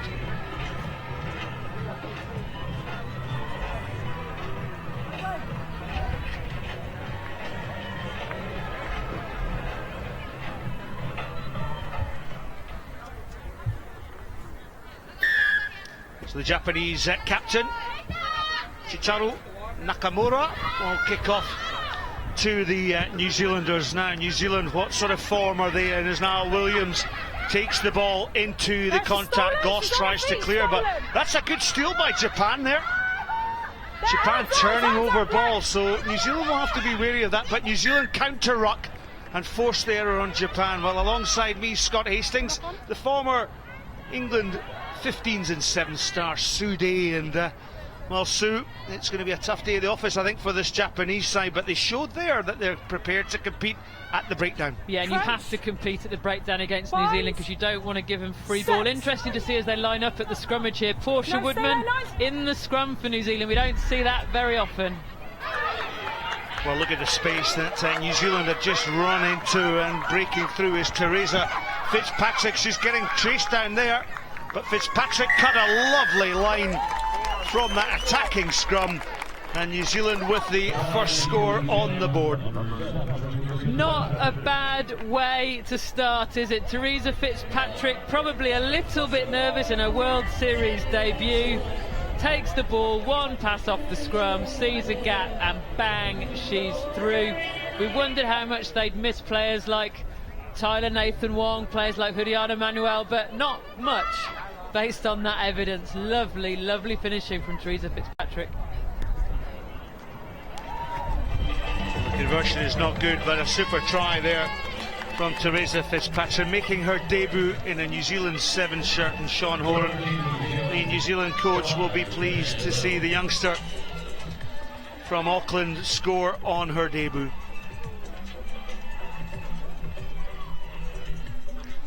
So the kick-off will come from Katrina Owata-Simpkins. So Owata-Simpkins, let's see what height she can put on the ball. Little dink kick then. Japan have covered that one well. Look at Kelly Brazier, she was in with a tackle there. And Japan, well, on the attack here up to the halfway line. Knock on there. Just trying to lay the ball back in contact, and I think it ends up hitting the arriving Japan player on the head. Interesting there though, watching Fata Simpkins take the kick off. New Zealand so reliant on Tyler Nathan Wong in that part of the game. She's not here, of course, in Atlanta, so it looks like the mantle has passed to Fata Simpkins. Set. So Teresa Fitzpatrick just standing there behind the back of the scrum, has a little step. Plays the ball out of the contact, gets the sanctuary of her forwards. Ball swept away by New Zealand Kelly Brazier. Brazier, who I think is one of the influential players within this team as well, and always a threat with ball in hand. First action, she was on her Japan did such a good job of stealing the ball then, but then just knocked it on as it was being wrestled free. Those are the moments when you're playing a team as good as New Zealand, you've got to keep your hands on the ball. Crunch. Well, as we left the hotel this morning, Sue, Japan were out warming up in the back car park of the hotel where all the teams stay in. So Fitzpatrick has another little dig down that far side, stretches the defence. New Zealand will want to set the play here, and they're scrappy in the contact, holding on. Japan coming away with it. Kana Mitsugi with the scrum cap takes it into that contact area. And the tap and go from the Japanese players. A bit of space on this outside channel. Great tackle that came in from Portia Woodman. And another penalty conceded by New Zealand in the breakdown. Yeah, the ruck was formed and Portia Woodman was still trying to steal the ball. There's the tall winger Tomita. Tomita knocks the ball on at the base. There's just too many of those, aren't there, Scott? Japan knocking the ball on when they've got good possession. They really need to make this possession count when they've got it. Just there, she's not looking at the ball, she's looking at where she's going to pass it. And soon it is a game of fine margins, isn't it? There's Portia Woodman on the left of your picture, they wearing that number 11 jersey. As I mentioned, her 17th tournament. Oh, little lock on perhaps. No, it was knocked back. Says referee Sarah Cox from England. Kelly Brazier takes it in, but look how Japan are in over the top of the ball, but that was illegal. And the tap and go is quick there from this New Zealand team. The captain Sarah Goss leading with ball in hand. Fitzpatrick. This is now Williams. Oh, lovely little breakout here from New Zealand, and it's just pure class from New Zealand to score the second try. Sherry Tani dots the ball down and making it look so simple. Lovely balanced runner, Sherry Tani. Yeah, Tane playing the Portia Woodman role in this game. Portia Woodman having moved into the forwards. Tane hanging out there on the wing, sniffing the opportunities for try scoring. Made that one look pretty easy, and in the end gets the score under the posts.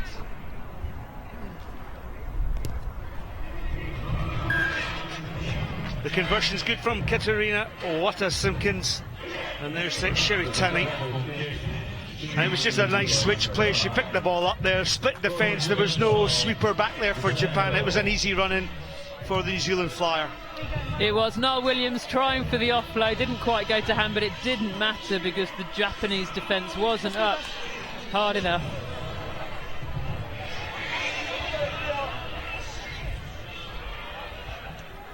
Wata-Simpkins then. She had a little dink kick off previously. Where's this one going to go? To his far side, not quite high enough, but the bounce favours New Zealand. Japan though have gained possession. But offside for Sarah Goss. Tap and go then from this Japanese side. Yamaguchi is in off the bench. Into clear is Nakamura, the captain. Now the last play of the game, you'll have heard the hooter there. What can Japan? Can they finish off strongly? But well, Japan running into a black brick wall at this moment in time. And another penalty conceded by this New Zealand team. Brazier with the tackle. It was a thumping one, wasn't it?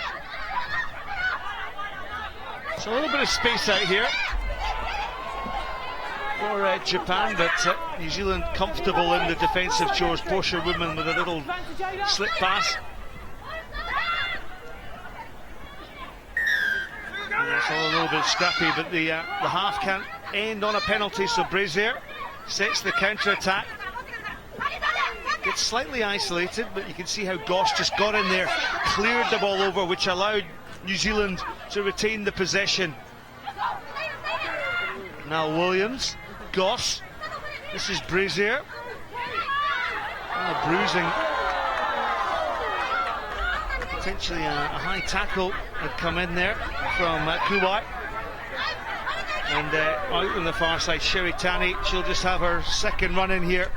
And it was just a matter of keeping hold of possession and finding the space, and New Zealand did that well. They did that well. The Japanese defence a little disorganised. If you're going to sprint up and leave that space on the outside, you've got to make the hits. They sprinted up, then held off, and it left Tane out wide and completely unmarked in space. There's the high tackle. The crowd, well, you can only if you could hear it at home, the crowd didn't like that high tackle, but the referee played on.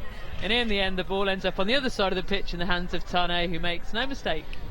Well, we do have sighting officers here, Sue, and I just wonder if that will be deemed foul play. The extra 2 points is good from New Zealand. So a positive start. Half-time score then. New Zealand well in command here. New Zealand 17, Japan 0.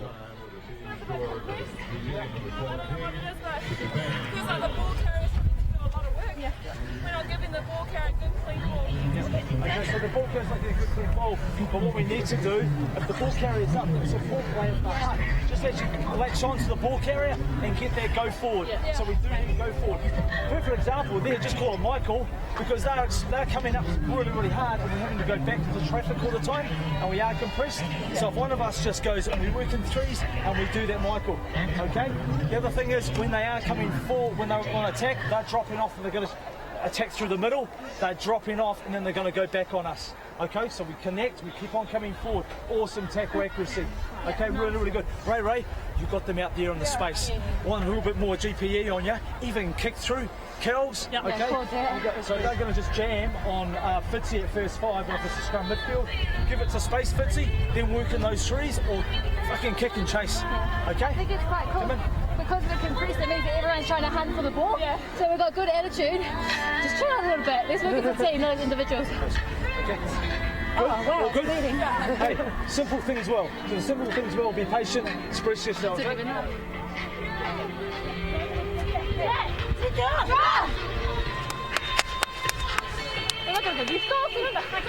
Well, apologies for any choice words from Coach Sean Horan, but just directing operations there in the middle of that particular huddle. Marie Yamaguchi looks on and surveys the options here. So 7 minutes each way in 7-a-side rugby. And we're at the home of the Fifth Third Bank Stadium here at the University of Kennesaw in Atlanta.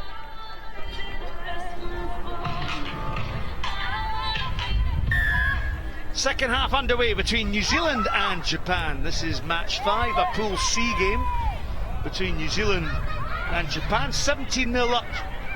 New Zealand in command. Japan, well, they've put this New Zealand team under pressure by their press defence. It's been good, they've made their tackles, but they've just been shown a little bit on the outside, and the beneficiary of that has been Sherry Taney, the winger for New Zealand, who scored 2 tries in that first half. Kelly Brazier with that switch pass, ball into Teresa Fitzpatrick, who also scored a try in that first half for New Zealand, her debut in a New Zealand 7 shirt. Oh, Kelly Brazier, lovely little dink kick. It's going to be hat-trick time, is it? No! Sherry Taney knocks the ball on. Well, you would have put your house on that one for Taney to have collected that ball and to collect her hat-trick. Never as easy as it looks, picking up those balls bobbling on the floor, and Taney just dies on her, doesn't it? And she can't pick it up. Lovely, lovely kick through from Kelly Brazier. Sean Horan will be claiming that, because at half-time that's exactly what he suggested when that Japanese defence jams up. A little kick through, and Kelly Brazier, we've seen her in other tournaments, she does that so well. Beautifully weighted. Say it again, say it again. So Japan having to attack from deep. Oh, great little handoff here. But oh, the support lines are good. And Japan, length of the field try for them. Well, that is great effort there for Japan. And Taniguchi, Noriko Taniguchi, her 6th try in that Sevens World Series. And that was a great attack. I didn't expect Japan to score from deep, but they certainly did. Now, what they did so well, excuse me, what they did so well was get the support there. So New Zealand made tackle after tackle, but always there was someone there for the offload. And in the end, here she goes. So first of all, it's the break from deep. Noah Williams gets the tackle, it doesn't quite get the tackle, and that's where she gets away. Finally the tackle comes, but the offload's in, and then there's nobody close enough. You'll see Portia Woodman appear in the corner trying to make the cover, but she can't get there. You'll have to celebrate scoring a try against the world champions. You have to celebrate those moments as a rugby player. Yeah, New Zealand current world champions, and last year they won in Dubai, Sao Paulo, Atlanta and in Langford. You've got 8. You've got 8. So a real It's 12 black off. good team, this New Zealand outfit. Aiming to finish as one of the top 3 of the Women's Sevens World Series to secure a good seeding for Rio. So the kick-off is good from Chara Nakamura. No advantage for them. Knock on. Yeah, just a knock on at the kick-off, which hands the ball straight back to New Zealand.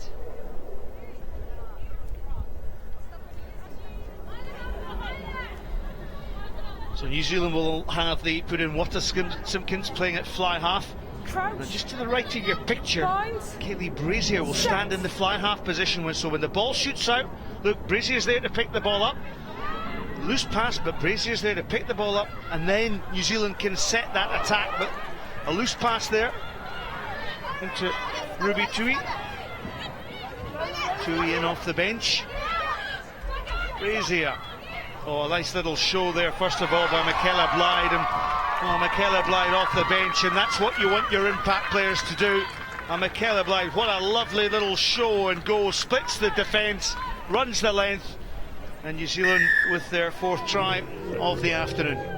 Yeah, she makes it look so easy, Michaela Blyde. She can play on the wing, so she has the pace, steps on the inside, hands off one tackle, and then the sprinter's motion comes in, gets her over the line. She's slowed down by the end, it's fair to say. But made it look very, very easy, Michaela Blythe. Lovely for New Zealand to have that kind of finishing power on the bench. And the conversion is good from Katarina Waters-Simpkins. New Zealand, through Michaela Blythe, stretched their lead in this particular match.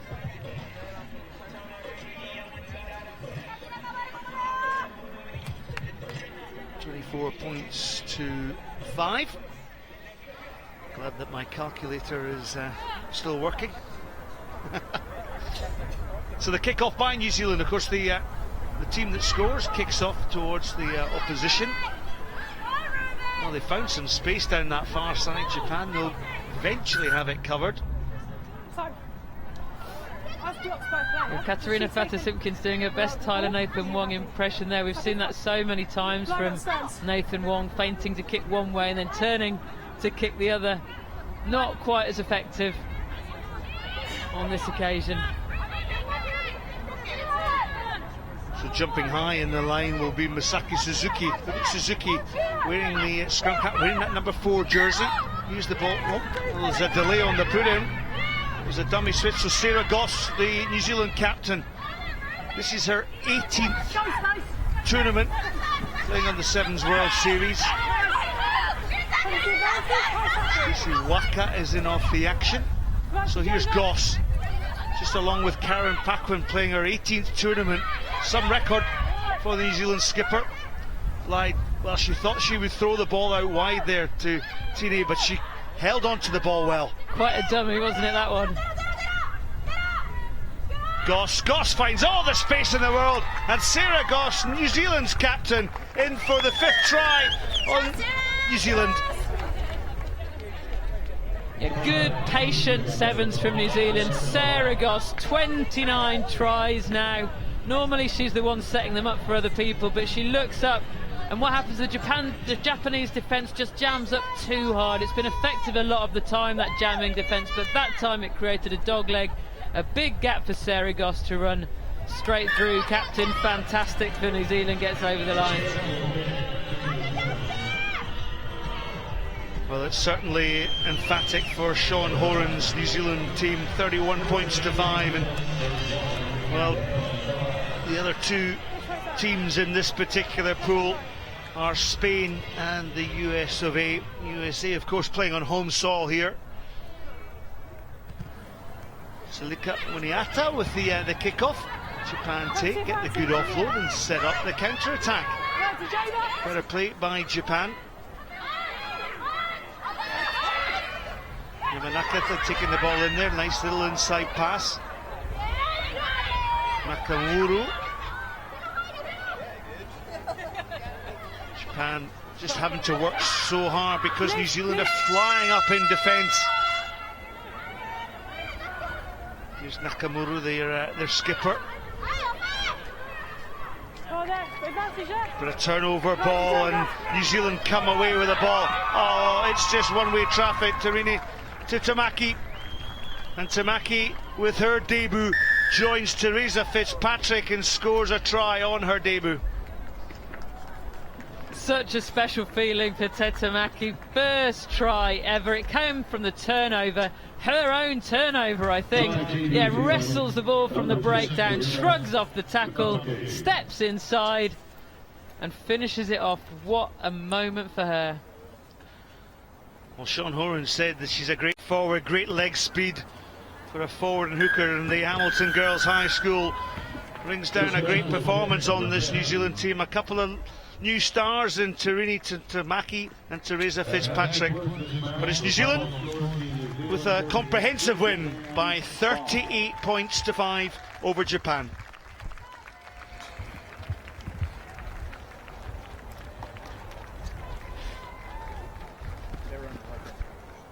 What?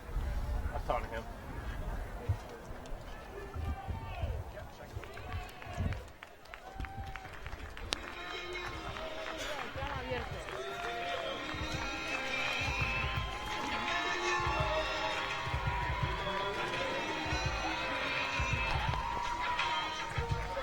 Well, you can bet the reception for the home team is going to be something here as the United States of America get the defence of their Atlanta Sevens title underway. Spain provide the opposition and the first examination of new coach Richie Walker's tenure in charge.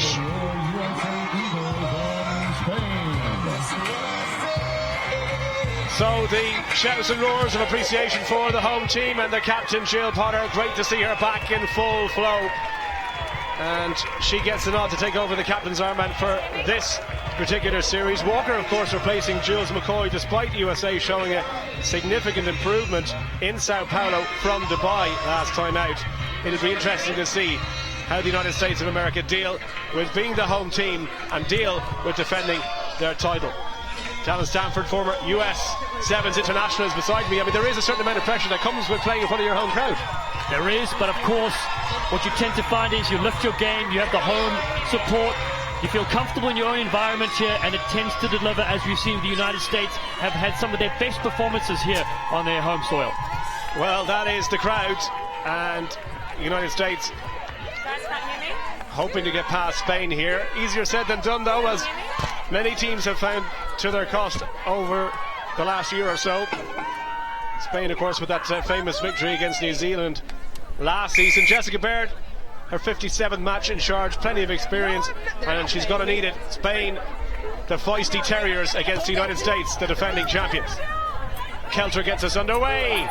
First touch from Garcia is a bad one, and she is the playmaker for Spain. Everything that they do goes through the little number 4 in the red jersey, unlike her, to take her eye off that ball. First touch for Lauren Doyle, back in the US squad, of course, after missing last time out with injury. First touch for Jessica Javelet here on this near side. And Barivalala to feed the pass. Kelter fires one out. Look at that, Spain break the line and they come through. Try and make the hit. And what is going to be the Walker stamp on this USA team? That's the question, I suppose, that everybody wants to know, Dallin. Yeah, I know the girls have responded very well to him coming in. It's a short time to prep for the World Cup, the Olympics, but he's been with the squad in and out for several years now, so that's been great to see him now leading the charge. And of course, 3 years alongside Rick Sugget as assistant coach, so he knows his team inside out. And let's see what a difference they can do. Javelet, Jessica Javelet runs into contact, stays away from touchline, and holds her feet. Eventually she's bundled in. Good defensive hit there from Paula Medin from Spain. Yeah, it was a nice low drive with the shoulder there from Medin, because Javelet had some great leg drive to keep in field for most of that run. And then, in fact, it was a double team tackle in the end. In your head? Good work. Opportunity here for Spain to relieve their lines. And that's Coach Richie Walker there, looking sleek, as always, like a racing snake. Of course, no Kelly Griffin. She misses out because of injury at the moment. That's why Potter's been installed as captain. Well, we'll wait and see what happens when she does come back. Maybe Jill Potter is going to keep that armband. I suppose a lot will depend on how this tournament goes. But Spain, uncustomary error from their number 4, Garcia, which led to the United States getting well inside that 22 and a chance for them to try and clear now.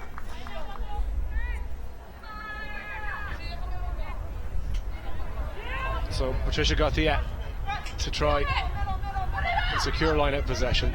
United States contesting it at the front. They go to the back though. Nice secure possession. Decent take. Just gives that little bit of comfort room, and Martinez again looks to shrug off the tackle. Potter in contesting that one. Spain have dropped it. Maybe advantage coming, and a penalty against them. So USA in control of possession inside the Spanish 22. Little dummy switch. They're going to go wide here. United States trying to force the first try of the game. Tackle comes across from Vanessa Real. Still there for the home team. Here is Potter, the captain, to Kelter. Little step off her right, and she switches play. Lovely stuff from Kelter. Shows the ball, and over she goes for the first try for the United States. And it comes from the number 7, Alev Kelter, and the crowd go wild. Brilliant start from the United States. Kelter burst onto the scene in the last few years, and great strength from her to cut back against the grain as well. The defense was sliding across the Spanish defense, and she made it look all too easy cutting through. Excellent start. Barivalala to attempt the extra 2 points. perfect start for the home team. Well, that was more like a grubber kick than a conversion attempt, but we'll forgive her that one. But here we see it again. She's a stocky unit, Kelter, but beautiful pace on the outside there. No tackle from Bueso, and there you go, first try USA. And all started from turnovers, forcing the Spanish players into committing some errors, giving away a penalty. And now they'll have to kick off and receive this again, will Spain, under all sorts of pressure here in this opening clash. Well, Spain under a little bit of pressure coming into this. 10th overall in the series. Jose Antonio Barrio wants a good performance here to relieve a bit of pressure. Don't want to get involved in a relegation dogfight. And Potter there, looked like it came forward off for her. Great aggression to make that ball, just couldn't hang on to it. Yeah, Potter's one of those players, just had a wonderful story coming through, fighting the odds against cancer, now leading her national side. She really has been an inspiration for her teammates and younger players watching. Yeah, she battled through. Sao Paulo came back and played very well. 16 tries. This her 12th tournament, and I'm sure at some stage she must have thought that perhaps her international career could be over. It's a testament to her bravery and courage that she's back here, leading her team in Atlanta, defending, hoping to defend their title from last year. Martinez switches the play. Spain dangerous when they get this ball in hand. Lovely pass and hands to get the space for Bueso. On the ground, allowed to leave it and play the ball again. Penalty though conceded. Holding on. Referee Jessica Baird says did not release in time. So chance for the United States.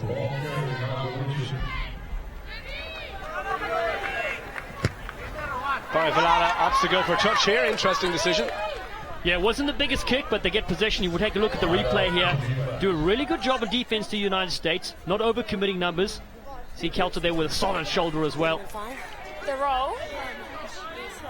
And then a player to arrive right now there for the United States. So keep it on the ground. Watch the underarm technique here from Kelter. Good shot of it there, and just, well, you can see the technique when the throw was good. It was the catch that wasn't exactly as planned. That's what they call the commentator's curse. You said watch for it, and here it is. You're right, it was a great pass, but in the end just bobbling loose. Chance here for Spain now. And they're going to, looks like they're choosing the scrum. I can promise you plenty more commentators' curses over the next couple of days. Most of them from Scott Hastings. Martinez to feed the scrum for Spain, right on that halfway line, and they've yet to really get to grips with this game. The United States with that early try. They've got just over a minute now before the end of the first half, and look at that pressure in the scrum from USA, but it's illegal according to Jess Baird, so penalty to Spain. Martinez, she wants 10 metres from that, but she's dropped it, and look at that, she is furious with herself. It hasn't gone to plan for Spanish number 4. Yeah, as you said, they haven't got going. This was probably a chance to take one more second to what I actually find is put the ball on the ground, tap it and then go. And you've seen it happen in so many of the games, you know, both the men and the women's series. And you've just given the ball away. Now for the United States, they've got a nice wide attack here. Kelter fires one off the ground. Decent pass as far as Doyle. There's Lauren Doyle, she's got plenty of gas, needs a bit of support on the inside. Oh, she does not! She shrugs off the tackle and says, see you next time! I'm off underneath the sticks to touchdown for try number 2. Well, brilliant play from Lauren Doyle. Spanish defending not at its best though. The experience from Doyle, the second all-time appearances behind Kelly Griffin for the United States. I thought she ran out of space here because the switch wasn't on, but then the defender let her alone. She gets a second try, and the Eagles fans here are going wild. Barra Velada to add the extra 2. Second highest try score in American women's history. And there is the successful conversion. Well, it's been an impressive first half from the United States in front of their home crowd. We wondered, was there going to be nerves? Is there pressure? Not so far. 12-0 at the break. No, I can't hear you. Attention Eagles fans, stop by the Screaming Eagles booth on the concourse after the USA match. Meet Rookie Eagle and get your photo taken.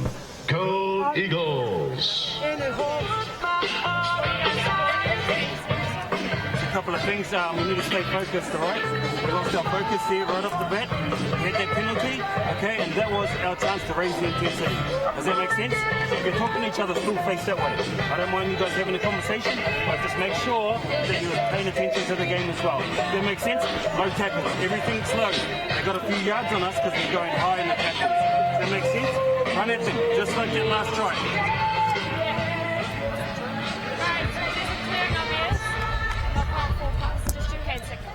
I'd rather get it right. Yes. And I'll look, if I'm not looking good, yes, no! It's the right side, if you're like trying to look at me, and if I think something's good,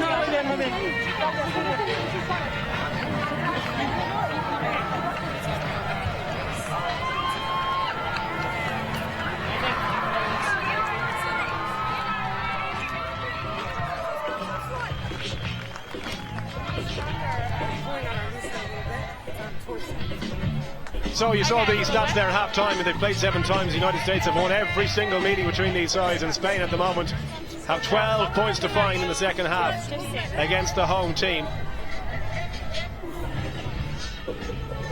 Ellie Martinez there, captain for Spain. I'm sure clear instructions for her. I'm listening to Rich Walker there and identifying what the United States have done well and what they need to do more of. Martinez, I'm sure, wants to forget about that opening 7 minutes because she just made mistake after mistake. Here is Kelter, try scorer already for USA. Open the game up, but look at the strength. That's what I'm talking about. The stocky, strong build of Kelter. She had 3 players hanging off her. Didn't stop her though. Barivalala. Doyle. Nice pass on the outside. Chavalet, ball back inside to Doyle. The 9-12 combination, and Lauren Doyle says, see you next time. I'm in for my second. Touchdown. Brilliant play by the United States. It was the speed of the attack that did it as they celebrate here, bamboozling the defense. Doyle working brilliantly, as you said, Hugh. The inside-outside with Chavalet.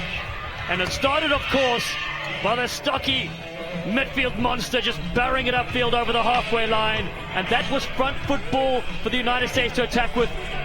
Nobody can catch Doyle right now, it seems. Well, I'll tell you what, if Kelter catches up with you after that comment later on, you're in big trouble, pal. Barivalala with the conversion attempt. And the United States have just taken a firm grip on this game. Second highest of all time behind Victoria Fellaini, who of course is out injured at the moment. 38 international tries for the United States, number 9. And Fellaini, I'm sure, delighted for her teammates, and hopefully see her back in the USA jersey sooner rather than later. Yeah, that's the exciting thing. A couple players are being held out and a couple players are returning from injury. Richie Walker's squad will be bolstered by the time they hit Canada next week. And that should be a heck of a tournament. Completely sold out in Langford. A couple of reserve seats left is all, and that's for next week as the United States put pressure on and they forced the knock-on. Spain cannot settle into this game. They really can't. They've been disrupted at every point. They've made some errors that they wouldn't expect to normally make, and now they find themselves under pressure. 3 substitutes coming in for the United States as well, so there's no relief for the Spanish right now. Yeah, in comes Zachary, Kristen Thomas. Jill Potter comes off. Alaska. Front. Bind. Sit. Ball at the back, Kelter fires one up. Barivalala sizes up the opposition, then decides the direct route is the way to the try line. Drops that shoulder, and what a shoulder it was. Spain did well just to stop her and keep her out. Now they've managed to turn over possession. Any room out wide. Chopped down at the legs there. Barivalala got back to make that hit. And Spain looking for the chip and chase here, but this is not going to go according to plan. I can tell it. United States in the perfect place at the perfect time. And Kristen Thomas says, thank you very much. I'll take that every day of the week. And that is the result. And it all started with that initial take for the United States Eagles. Thomas was the recipient on the end with speed, but look at this earlier hit, dropping the shoulder, as you said. Oh my goodness, get off me. And then it was speed to burn on the outside. The former long jump champion streaks through for a great score. Well, what a finish that was. Backed herself every step of the way. Barivalala looking to add the conversion. Right-footed strike, not a bad one, just pushed it to the right-hand side and wide. But a firm grip on this match, United States of America and Spain at the moment. Well, they're all over the place. And what a festival atmosphere we're having here. Just outside the stadium we had the youth playing as well. Club, college and youth being organised here as well. So rugby in America is really buzzing at the moment with so many players reaching to this new beautiful game. Restart and a debut for Maya Beezer in Atlanta. Right at the halfway line. There's Doyle. 2 tries already for her, and look, Thomas looking to break through the gap, gives it back to Doyle. She's going to back herself on the outside. Oh, the tackle just about wasn't high. Was it high? It was. It was marginal, I think. Right on the neck? Well, anything near the neck is going to be penalised. Watch that. You can't grab somebody there by the scruff of the collar. That schoolyard antics coming in there from the Spanish, and they'll see a player in the bin. Well, United States already comfortable before that. It's going to get all the more easier. Kelter, pass off the ground. Zachary, outside is Thomas, just delayed her run slightly. Needs a bit of support here. The line from Kelter. Was it forward? It was. It was. The Owls, the play here, might have been proud of that one. That's right. Kelter looked like she was steaming up to the commentary booth to get me, as you said, in that first half. So luckily, this one, yeah, going forward. Well, if she hasn't heard it, I'm going to tell her, I can promise you. You're so kind, sir. You. There is Aliv Kelter, 16 tries. She really is a force in this United States team. And I tell you, the cohesion you can see already. It's only the first game. And we have mentioned that Spain have been a little bit out of sorts, but you have to give credit for the United States for this kind of performance, their first game. Yeah, Richard Walker should be very happy about this as they lead into the next 2 pool clashes. There's some big ones to come for them as well. But very important how you start a tournament. And of course, if you can give up 0 points, doesn't matter what the score is you score, that is a win for your defensive effort. 24 points without any in reply is a decent start so far, and there's the crowd. Come on.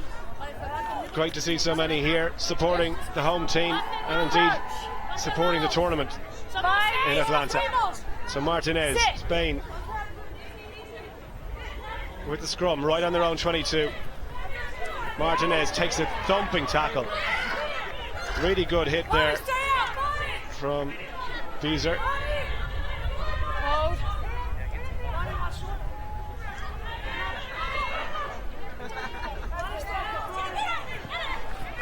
Just trying to find gaps in the USA defence. So far there has been none. I think, you know, defensively as well as attack, Walker's got to be pleased by what he's seen, because they have not allowed anything past them so far, and they're queuing up for another try. Taken by Zachary. Give away the penalty though.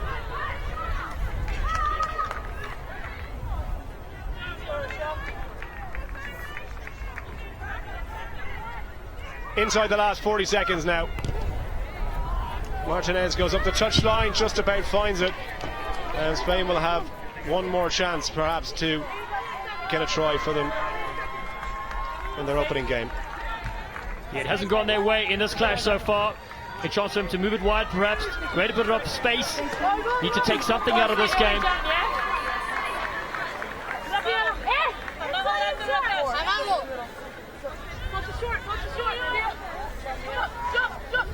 So, should be the last play.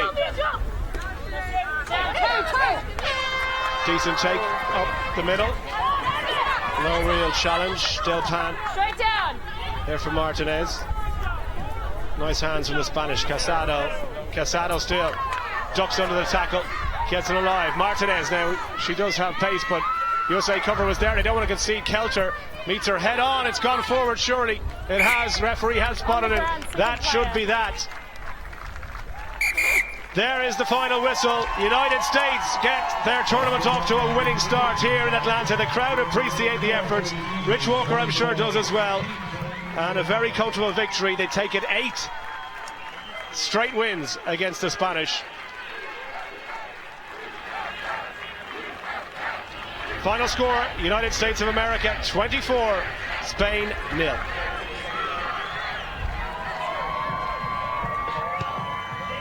So that's the end of our first session here in Atlanta for the Women's 7 series, and this is what the pools look like. Pool A, Fiji with that very comfortable win against Colombia, alongside England, who beat Australia, going for a hat-trick of wins here in Atlanta. England and Fiji topping Pool A. Pool B looks like this. France, of course, holding Ireland out of the whitewash against the Irish, and Canada joined them with that victory against Russia, so they top the standings. And then Pool C, well, New Zealand with that absolute annihilation of Japan, and the United States topping the pool on 3 points each.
Well, game 2 in Pool B in Ireland against France. The first run out for both of these teams here in Atlanta. Ireland come into this one without former Kerry footballer Louise Galvin, one of their more influential backs over the last 2 tournaments. She fractured her leg during a training session last month and misses out this weekend. Bit of a blow, but into the squad comes Kim Flood for her debut tournament on the series, and good to see Sene Naupu as well, back after her exploits with the Ireland 15s in the Six Nations. That is the starting teams.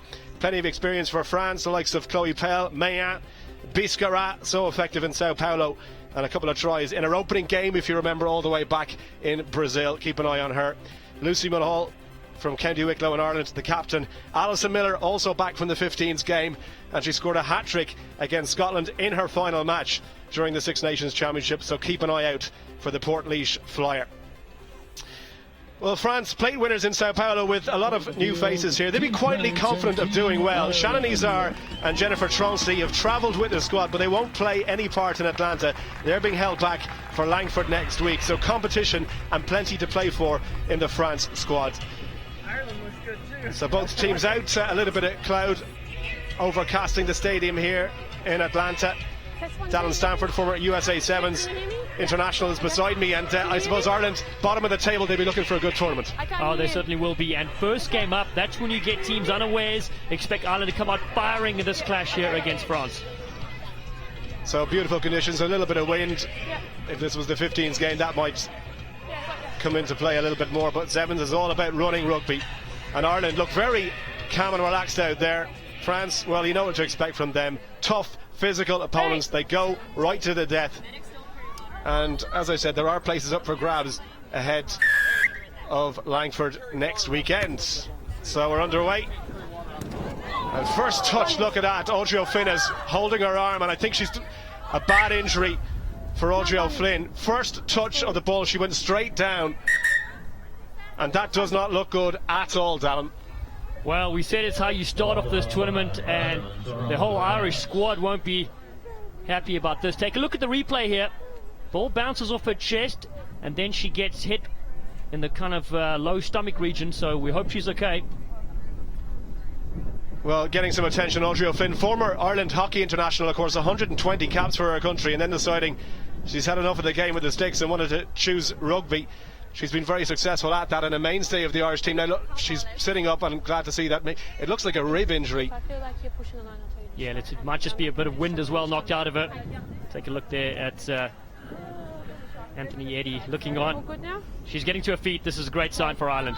Yeah, well, good to see. Round of applause all round. And even the French, I'm sure, pretty relieved, because nobody wants to see anyone go off. And we saw Portia Woodman in her opening game for New Zealand, one touch of the ball, and she limped off for the next few games. Audrey O'Flynn is back on her feet and packing down in the scrum.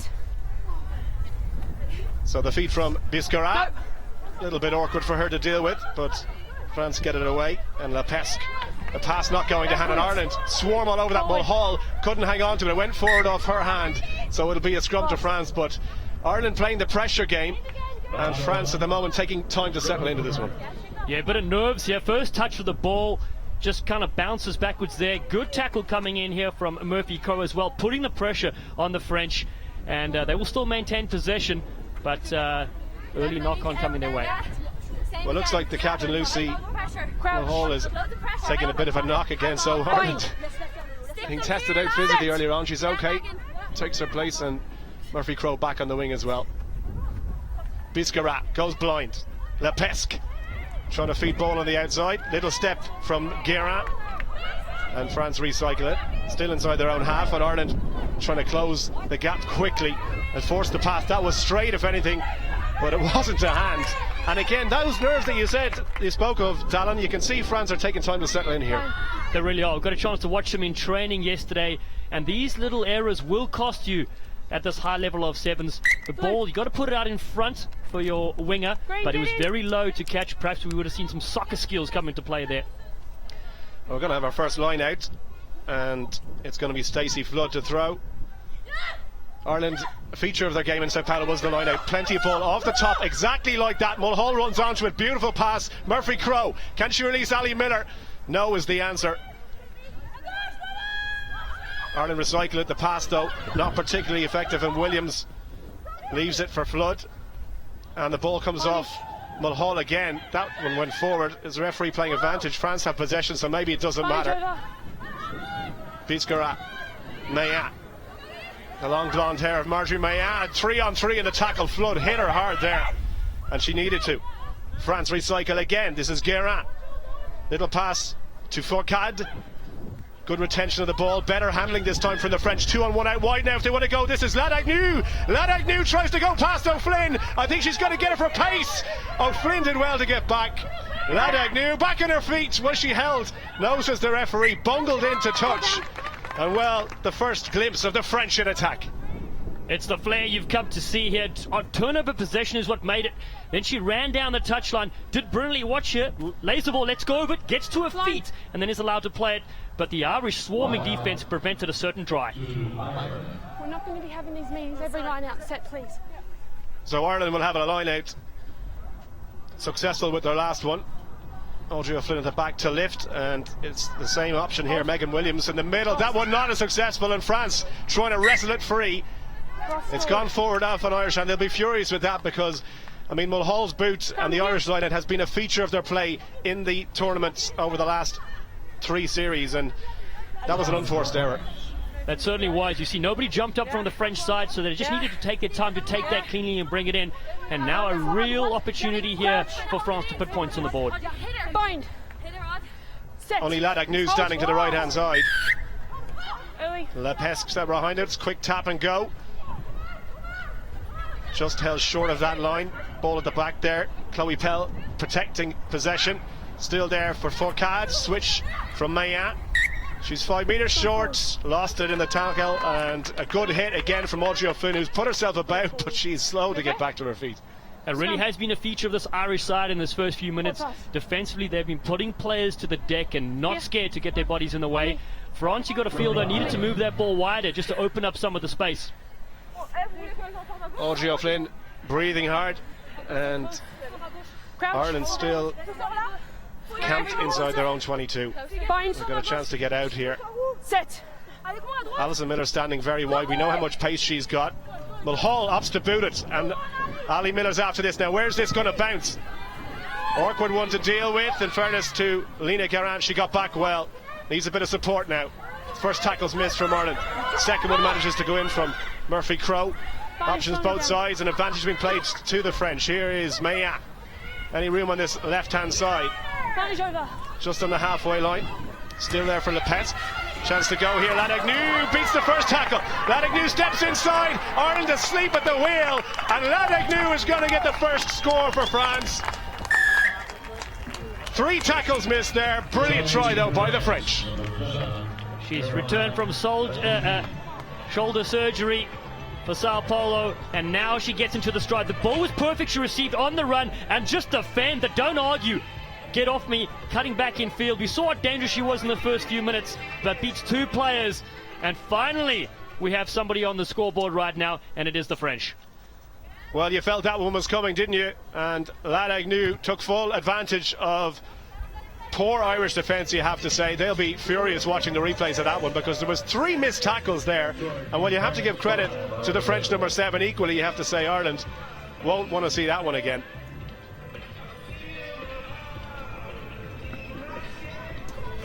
So just a minute to go at the end of the first half, and only 1 try to show for the efforts of both teams.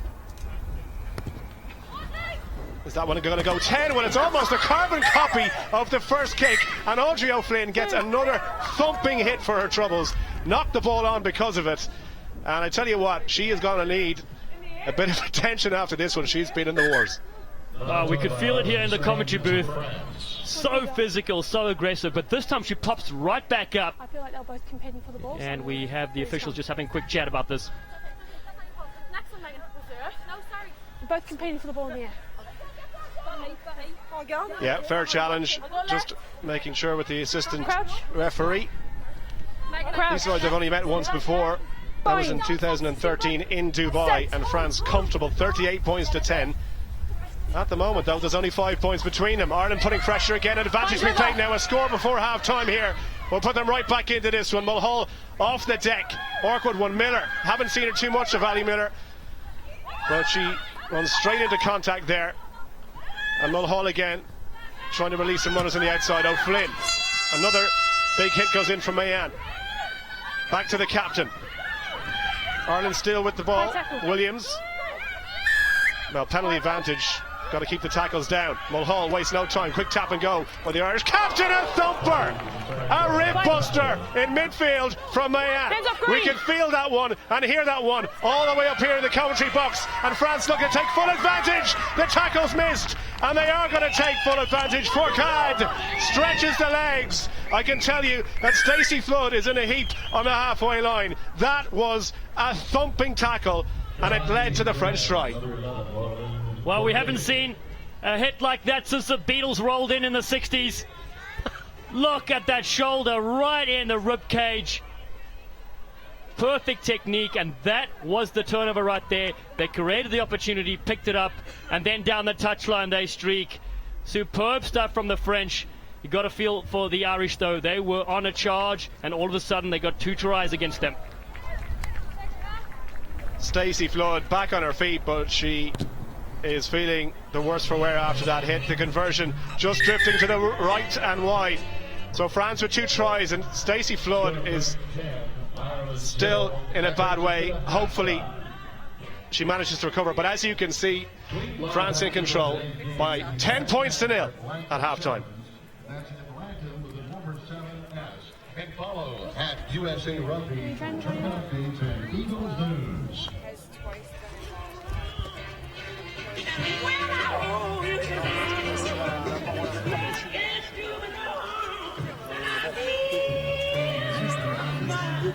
Offensivement, reprenez la profondeur, ne vous affolez pas, amenez les ballons, jouons les couloirs à fond. Sinon, la simple, juste envoyer dans l'espace quand c'est faux. Ne vous emmerdons pas à croiser, envoyons dans l'espace quand c'est faux. Et ensuite, soyons très propres sur notre enquête, juste on annonce, on garde, on sort sans de ballon de 45, simplement envoyons les ballons, sortons-les, ne tombons pas dans leur jeu, là dans la guérilla.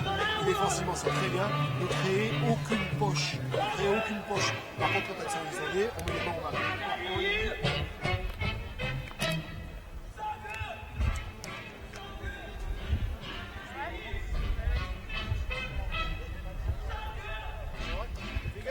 Chance coming out of our field position. Let's run it out of there. Their winger stays back loose, so we want to run the ball out of there rather than kick the ball and give it away to them. Okay? Control the possession now.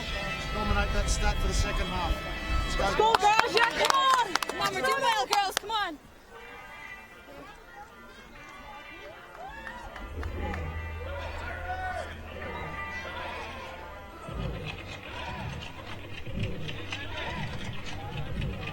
So, second half about to get underway, and I can tell you that Stacey Flood is still on the pitch. She's made of tough stuff.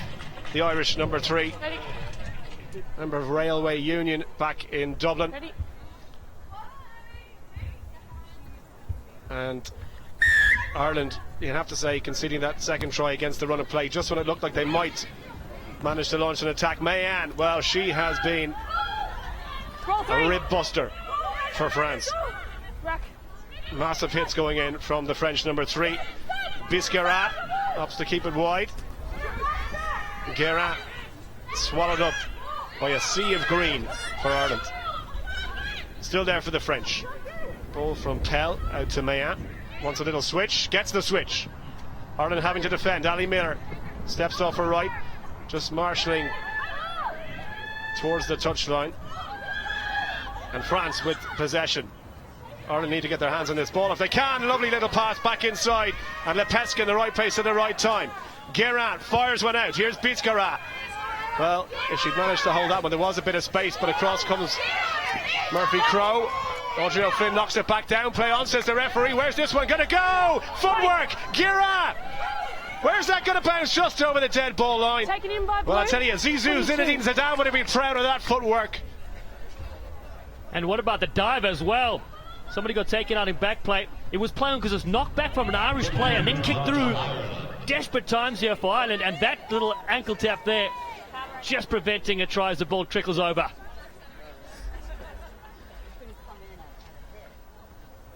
So Ireland get a chance to clear here. It's going to be a 22-metre drop out.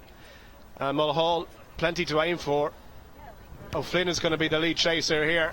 That one a little bit too far for her. Biscarat underneath it, and look at that little step off her right. Step again, and the Irish defence just a little bit confusion at the moment. Numbers on the left here if they can get this one. Ladagnew tackled 6 metres short. Mayanne to act as scrum half. Finds Lepesque. Nice switch with Fourcade. One try already. She's going to get a second underneath the post. And France are in again, their third try, and the Irish defence once again letting them down. France, though, deserve every bit of credit. Great sevens French are playing here, moving the ball from side to side, and then a little switch back on the inside. So tough to defend for the Irish, but what it really impresses me is the one-on-one ability of these French players to beat the Irish defence. So conversion to come. No problems from underneath the post. 7 points for France and 17 their total. Ireland yet to get off the mark. A couple of substitutions to try and freshen things up for Ireland. In comes Hannah Tyrrell and Senine Upu from Connacht, back from Ireland 15's duty as well. So interesting to see what the Connacht centre can do to try and spice things up into the Irish backline. Plenty of gas, Senine Upu. By gas I mean pace, of course, not the other one. And France restart. Deep inside the 22, Mulhall in the right place. Here is the first touch for Senine Upu. Now see what she can do. It'll show and go. Off she goes for Conifer. What a tackle from Mayanne. Incredible. I mean, the work rate of the France number 3. Take a look at the replay. Good break. But that defensive tackle, even though she was marked, came in and absolutely swallowed up the new Nopu. And now they will get possession as well. A double whammy for the Irish side. Crouch. Scrum right in the middle. Options both sides for France. And Bind. Set. those one-on-one scenarios that Dallin mentioned, they've been taking full advantage of them. That they can get the same situation here. Stay back. Off. Penalty against Ireland. Quick tap and go. Biscara waits no time. We've got two outsider. Doesn't need him at the moment. Biscara on the offload as well. Beautiful hands by the French. In they go in the corner. Ladagnu. And that is as good a try as you will see. Beautiful hands all the way. And it all started at the little nuggety halfback, you said. Biscara just stepping in, weaving magic. Watch that one-handed offload. 2 in a row on the French. Unstoppable right now.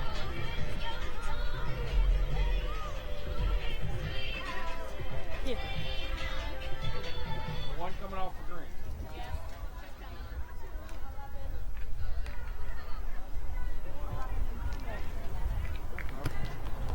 Conversion attempt, very good strike, but flag stays down. So 22 points, 2-0. Ladagnu, surely that seals it for France now. No way back for Ireland with 2.5 minutes left to play. And that man must be happy, David Cortex, as he mentioned they have been working on technical skills over the last few weeks. That last pass they were talking about when they were in positions to score tries, you saw a perfect example of brilliant execution there. So all that work is paying off on Ireland. It's another unforced error, this time from Tyrrell, and it gives possession straight back to France. I mean, Ireland, Nupu takes the tackle, but it does well to offload the ball there for Miller. Back to Nobu, switches the play. Ali Miller once more, trying to go through the middle, but 2 French defenders, and no joy for the Irish winger. Tyrrell again tries to create space, but Ireland get the penalty. France coming in from the wrong side. Quick tap and go. Mulhall not taken from the right mark, so we'll go back again. Ireland going to make another substitution. In comes Claire Keohan.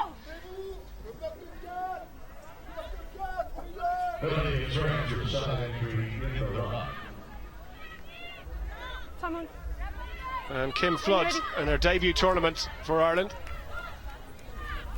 takes the penalty. Mulhall, dummy switch, and then fires one out. Keohan, first touch for her. Tyrrell, nice switch inside to Miller. Good French defending. Thomas makes the tackle. She's only on for France as well, and drives the legs. Rose Thomas. Good defensive work again from France, as it has been for the duration of this match. Setting down a marker here.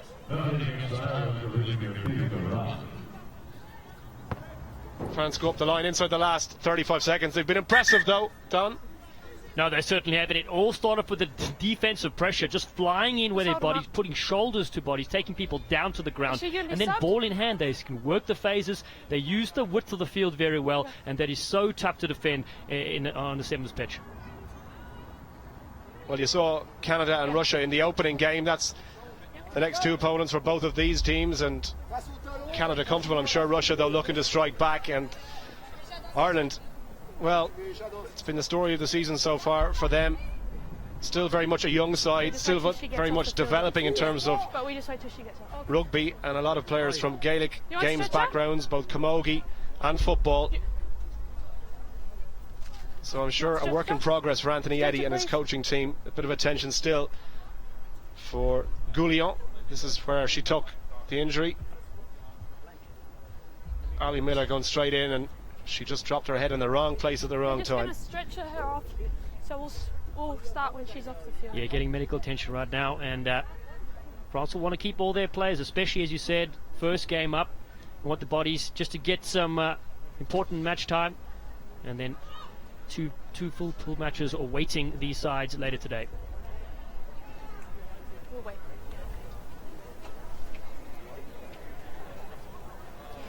Anthony Eddy there on the sideline. I wonder what he's thinking.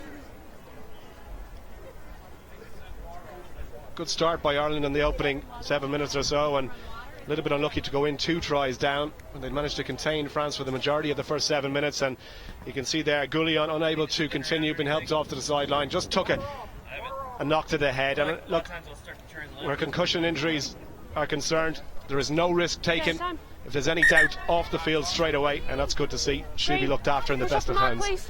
And France to get on with it. Last play of the match, you feel, inside the last 30 seconds now. Line out here inside the Irish half. Hold. Ball off the top. Pass was a little bit slow. I thought the old slow motion had got it kicked into gear there, but France still have it. Running across the pitch. Back inside to Guerra. Biscara. Now massive overlap here. If she can fire this one out, that's what she does, and what a pass that is. Thomas on the wing. Ireland scramble across. Good defence to get there. Biscara again keeps it alive. Is there another one in the tank for France? There might be here. 2 out wide. The pass doesn't go to hand. Goussier into the corner. It's gone forward.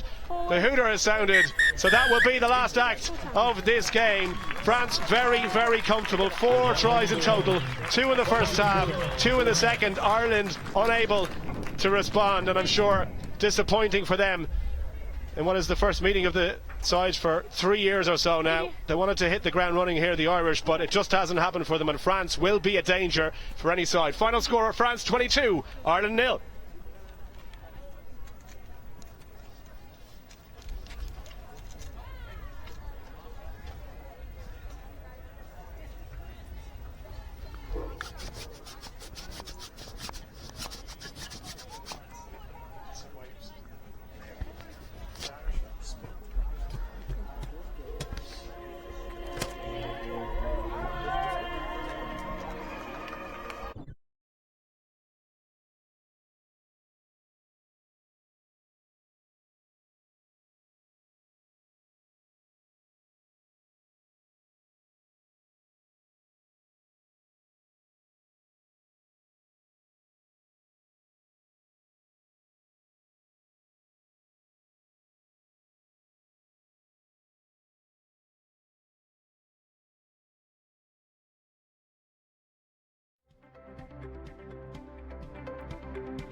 Collisions, they can be huge.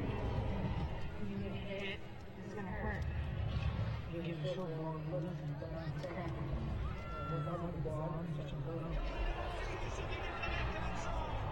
You say things like you believe each other, respect each other, look at it.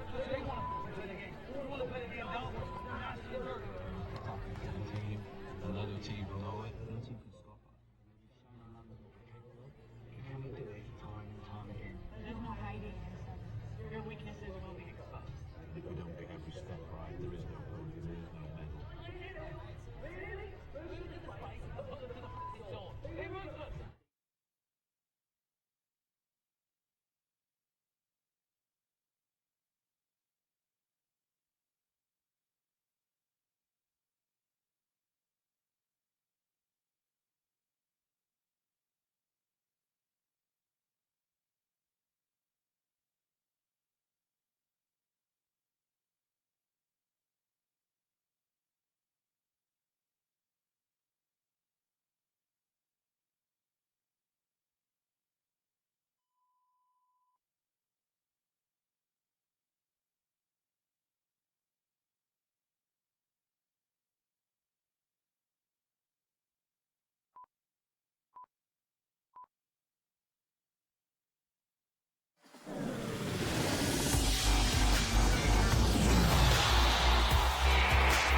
And you're very welcome back to our second session on day one of the HSBC Atlanta Women's Sevens Series.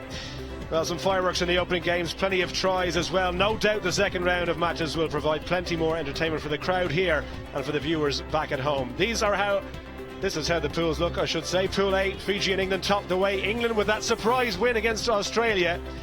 Fiji very comfortable against Colombia, the new side in the tournament, and they found out exactly what the standard is all about here in Atlanta in that opening game.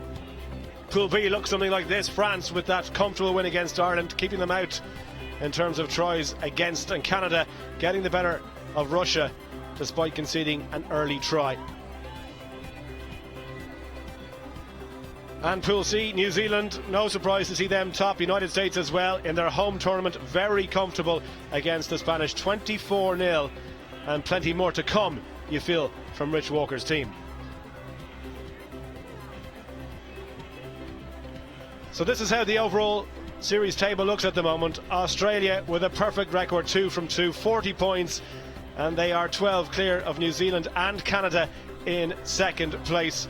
Ireland propping up the bottom of the table as things stand. This is what's on offer today. Cup winners get 20 points. At the moment, Australia have taken 2 of those, all the way down to the plate winner and 12. The bowl winner gets 4, and just a single point for the side that finishes in last place. So first up, it's Canada against Ireland in Group B. They've played 3 times before. Ireland have yet to register a single win.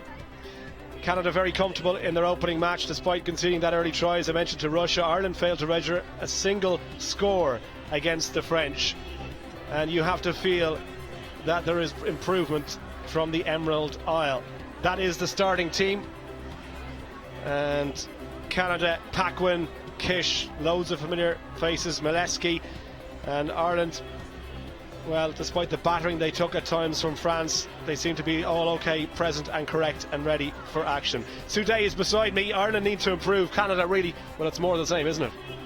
Yeah, Canada dominant in their first game. That forward pack of Paquin, Russell and Kish tends to dominate possession, so Ireland really need to front up against that to stand any chance at all of competing in this one. Canada. So teams come out. Jen Kish leads Canada out. Lucy Mulhall for Ireland, both captains. And we have 14 minutes ahead in the second match in the pool for these two sides. Last met in Sao Paulo. Canada won that one by 26 points to 7, very comfortable. And they will be one of the favourites to go on and win this tournament. Ireland, well, they're playing for pride at the moment. A couple of new faces in from the last tournament, as I mentioned. Senen Upu, who starts now, her first start on the bench last time out. Hannah Tyrrell is also in. So a couple of changes for Anthony Eddy. And referee, Captain James Bolabayo from Fiji. 44th match, plenty of experience in the middle, and a beautiful afternoon really for some running rugby.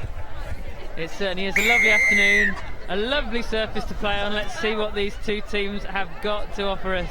Ireland with the high hang and restart, and they got numbers up there to commit. Mulhall went through, it did go forward. Well, it's been a problem, the restarts for Ireland, just the hands letting them down. The intent is there, the aggression is there to get up, but they just can't get their hands on it. Here we see it again. Yeah, it was lovely flight on the ball, wasn't it? But they're just the knock-on, and Jen Kish is so good in the air, so very, very difficult to compete against, to be fair to the Irish. But playing Canada, you want to hog possession if you can and get hold of those kickoffs. Interesting to see Senen Upu go into the front row of the scrum here. She's got plenty of pace, but they obviously decide to use her at the set pieces. Canada get their first touch of the ball. Ghislaine Landry over that 10-metre line, and ball is there for the captain Jen Kish. She's going to have a go herself here, and why not? Irish tackling needs to improve from the game against France. They conceded 2 soft tries in the first half and never really recovered from that. They need to make the hits here just over the halfway line. Ball still there for Canada, and Russell tries to go through. Mulhall holds on to her. Nice hands and support from Ferrella. Is going to go into the corner for the first try for Canada.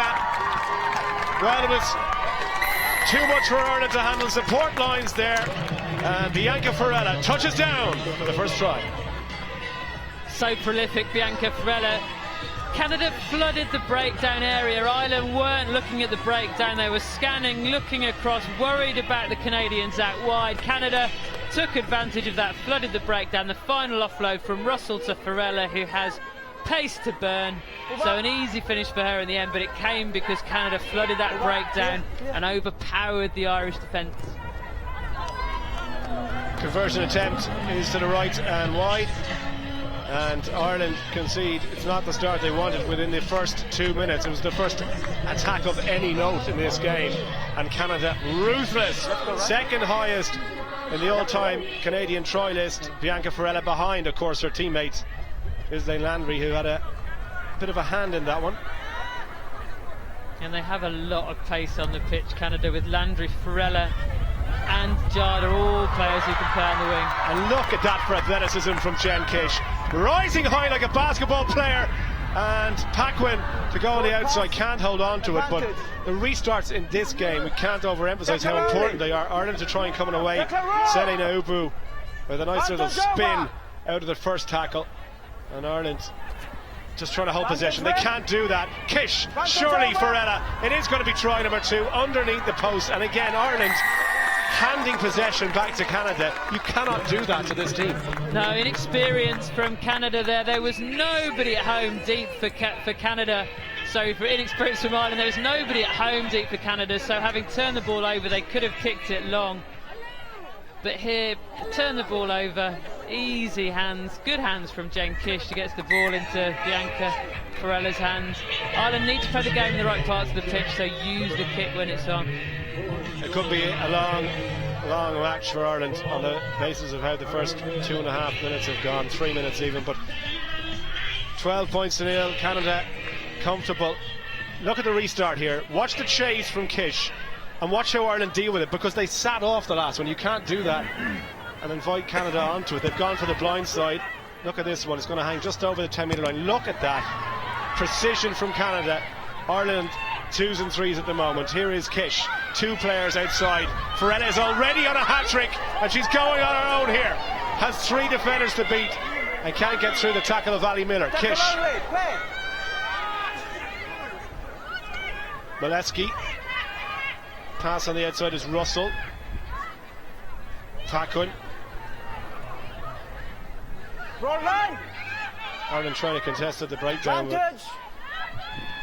Kish can't hold on to it. Ireland concede the penalty, not rolling away after making the tackle, and it's all going the way of the Canadians. Ireland simply can't get their hands on the ball, can they? As you say, it's all coming from brilliant work at the kick-off from Canada. Ireland just having to defend and defend and defend, giving penalties away, playing into the hands of Canada. Emanuela Jada on this left wing for Canada. We'd like to see what she can do with ball in hand. A couple opportunities in the first game, but the hands let her down, really, is the best way of describing it. And the hands for Canada on that occasion didn't come off. Yeah, poor old Jada hanging out on the wing. She got 1 shot in the previous game when the ball went to ground. Hasn't had a sniff of getting her hands on the ball in space in this match yet. John Tate playing Tetris on the sideline. I'm sure he's not. Tactical manoeuvres, I'm sure, and he's got to be happy with what he's seen in the first half so far from Canada. Chance here for Tyrrell. She's tall and quick when she does get space, but there's none at the moment for Ireland. They're being cut down. Can they work that blind side now? Decent hands from Flood there. Their debut tournament, Kim Flood. And it's been a tough outing so far. Here is Kish. Well, she only had Jada outside her now. Any room for her to try and work her magic? Slips 1 tackle. Can't get away from the second. That's okay. Release the ball. Allowed to do that. There for Landry at scrum half. Now, Russell ran the line. Audrey O'Flynn had to make a tackle there, but she knocked it on in the process. And in on the top, we'll go back for the scrum. Yeah, it looked ominous again for Ireland, didn't it there? Canada moving the ball into space at pace, always so hard to defend against. What Kelly Russell does so well is really put pace on the ball, and had Audrey O'Flynn's hand not just knocked that, it would have been in the hands of Paquin in loads of space on the outside. Crouch. Bind. Hold on. You've got a band on the body, not on the neck. Where am I? On the neck. Right. Crouch. So scrum for Canada. Bind. 15 seconds in the end of the first half. Set. They've 2 tries to show for their effort so far. Hold on. Get up. Tap for the feed from Wait for the Kish, ball. but When you referee push. Bolabayo just do what is I not said. happy Let's with go. the set, so we're going to go again. On the body here. Crouch. Should be the last play Bind. of the first half Set. here in Atlanta. All going the way of the team in red jerseys at the moment, and they have another penalty.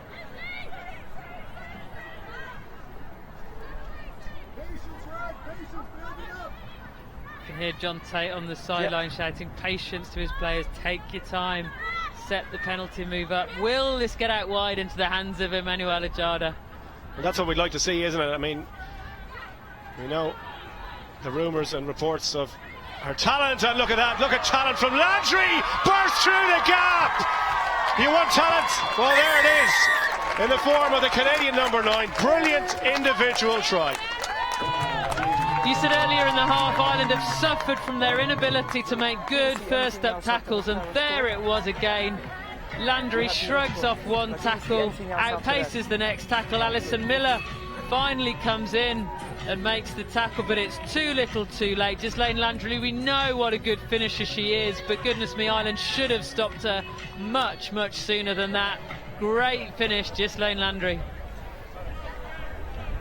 Conversion attempt from Kelly Russell, looks good from here, squeezes in off the post, and the flags go up. So Canada comfortably in control here in Atlanta. Half-time score, Canada 19, Ireland yet to score a single point in Atlanta.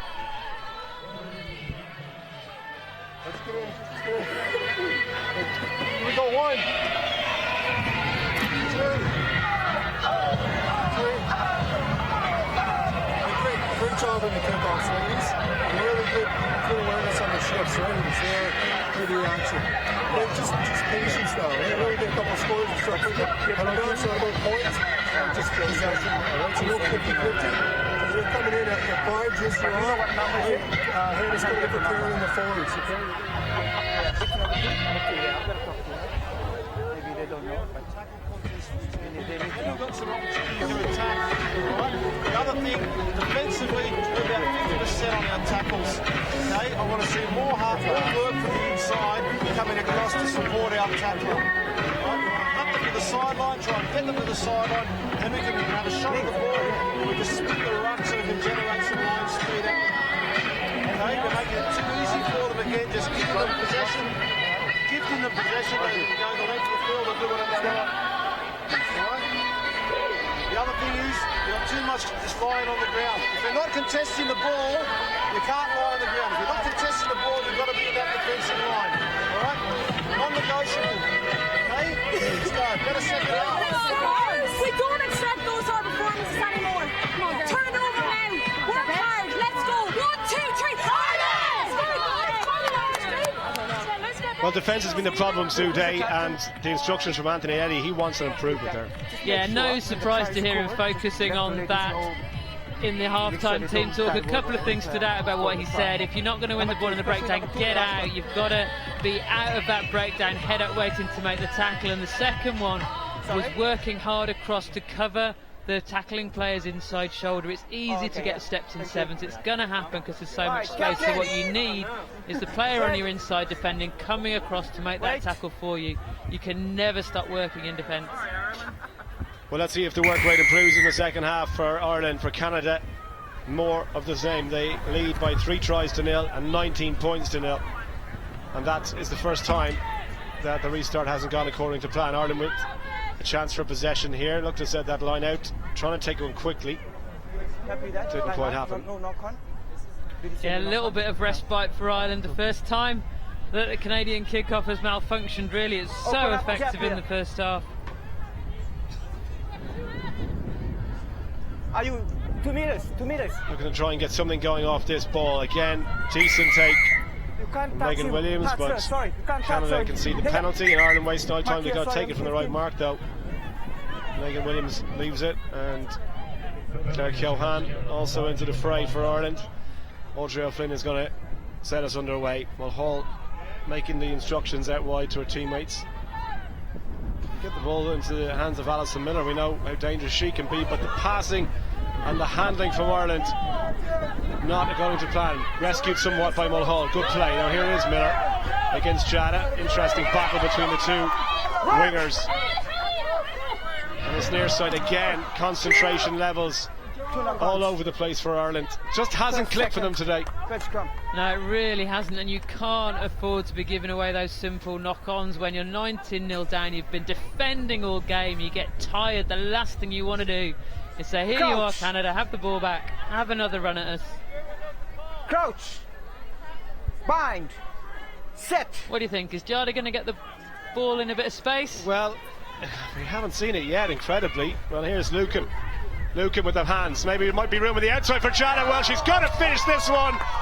And there you go. First try for Jada. Easy as you like. Smile on the face.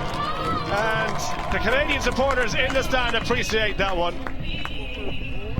That says it all. First try in her 7-series career. She's been patient this tournament, waited for the ball to come out. I wondered if Megan Lucan had run her out of space, but in the end, good hands from Bianca Ferrella. Gets the ball out to Jada. That distinctive running style takes her over the line, and then a huge grin celebrates the first try. Well, that'll settle her down. Bit of nerves on display in the first one. Here's the conversion attempt, and it's off target. Doesn't matter though.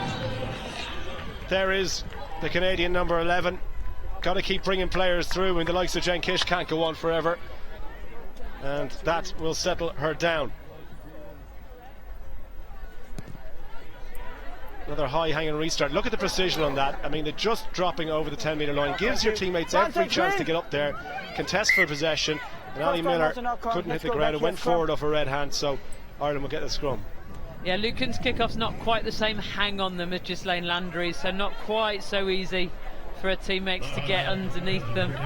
But yeah, they've clearly been working on that, Canada. Just 1-2 metres over the 10-metre line. That's exactly where you want your kickoffs to be landing. Set. Feed from Keohane. Orkwood would have her to deal with, but she did well. Mulhall switch back inside, needs a bit of support here just to recycle possession. Keohane as well with the pass. Diggs went out as far as Tyrrell.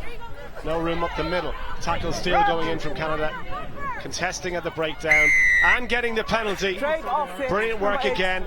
Kish wants to go quickly, and why not? They've got room out in the white. Darling delayed the pass. Jada looking for a second try. Jada on the outside of Miller. Jada reaches.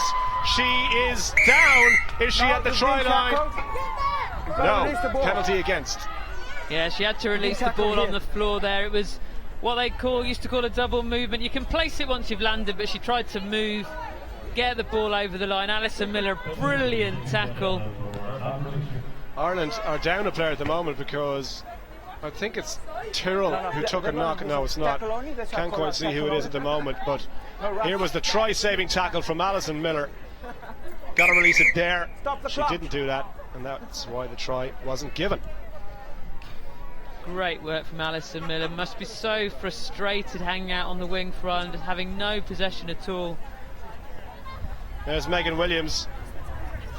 She made the tackle and just seemed to wind herself as she hit the ground, and she's their primary line-out jumper, so they want Megan Williams to get back fit. I wonder, is she okay to continue? Seems to be alright. Maybe just suck the wind out of her. That's what can happen. Here we'll see it again. Made the tackle here, and when she hit the ground, just there, just maybe got winded in the back of her head, so that's going to be the last action for her as Katie Fitzhenry comes in. Yeah, if it's anything remotely around their head area these days, I'll take them off for the head injury assessment. You can't be too careful with those. So it's going to be O'Flynn to go up, and that's a decent take by Audrey O'Flynn. Carries it into contact. Good strength by the Irish number 1. And there, for Fitzhenry at her first touch of the ball. Mulhall had to pick it off the ground. The pass wasn't good. The Irish captain could do nothing about it. And it's just unforced errors for Ireland at the moment, and it's frustrating, I'm sure, for the players. Too much inaccuracy. It's this next pass Hands are pointing downwards, you see. That's why the ball goes downwards. Needed a bit more flight on it, just too difficult for Mulhall to pick up. But inaccuracy after inaccuracy, really, for Ireland. Ball goes blind. Chance here, 1-on-2. Lucan for the corner. Good tackle from Mulhall. Keeps it in place somehow. And Canada recycle possession. There for Mack. She fires the pass, looks for the return. Doesn't get it. Into clean up possession. Off the ground from Caljavy. Caljavy on the outside. This is Williams. Williams delays the pass. Does she even need to give the pass? No, she doesn't. Touches it down in the corner. Consultation with the assistant referee. And the try is given. Yeah, take nothing away from Caljuvi's finishing. She played heads at rugby, saw the tackle wasn't coming in. Sorry, Charity Williams saw the tackle wasn't coming in, and just how did she keep that ball in? That was brilliant, wasn't it? There she goes one side of the pitch to the other, Charity Williams. It was her that passed the ball in. And she just goes, takes the outside, and really the Irish defence has to be pushing up more there. No tackle came in until she was over the line. Try for Charity Williams, and this game is over inside the last minute. It's, unless Ireland can get a score, going to be the second match in a row where they have failed to get a single point, and that, as well as the defensive lapses and the errors in concentration, will annoy the head coach and frustrate the team, because you know they're better than this. It just hasn't been their day so far, and it's the unforced error from Canada, maybe the first one that they've made since this match kicked off. It's a really good point. Canada have controlled the match. So yes, Ireland have made a lot of mistakes, but Canada have made very, very few. They've controlled possession, which makes it so hard to play against. Keohane goes right. Naupu takes the pass again. Nice hands, better from Ireland, just couldn't hang on to that one. Tyrrell went backwards though.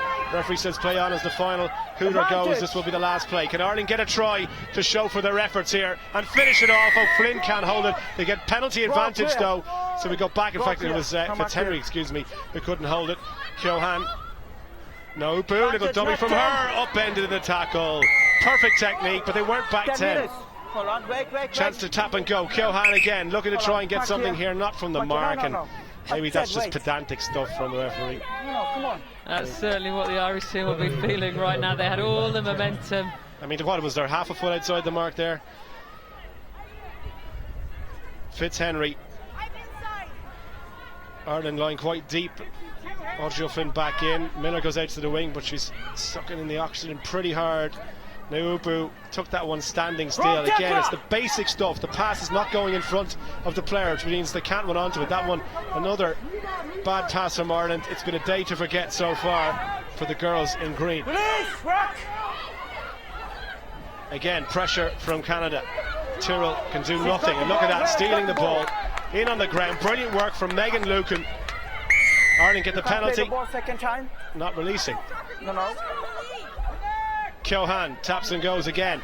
Any room there in the middle? There might be. Chance for Ireland's first try of the Atlanta Sevens. It is going to be. Oh, did she drop it? We're going to go up. We're going to go upstairs. It's a close call, isn't it? You could see the gap open up in front of Hannah Tyrrell there. You see, try, yes or no? Okay, you happy with the grounding? You're not sure? So just checking for the grounding. You happy with the try, yes or no? Yes, try. Try? Alright. Here we see it again. Did this go down? That looks okay to me. Definitely, that ball is grounded. It just pops out after she's grounded, doesn't it? Nothing wrong with that whatsoever, and thank goodness for that. Hannah Tyrrell gets Ireland's first try of the Atlanta 7 series, and in doing so has saved Ireland's brushes from their heaviest ever defeat to Canada, which was on the cards if they failed to get that one. So Keohane to try and add the extra 2 points to make it 29-7. Irrelevant really, but I suppose the final standings, it might have an influence on the final pool position. But Ireland put this one to the left and wide. It stays at that. Ireland get their first try. Canada get their second win. Final score, Canada 29, Ireland 5. Oh, okay. You know what happened? Because you got tackled, and she was on her feet quickly, so you make the second move.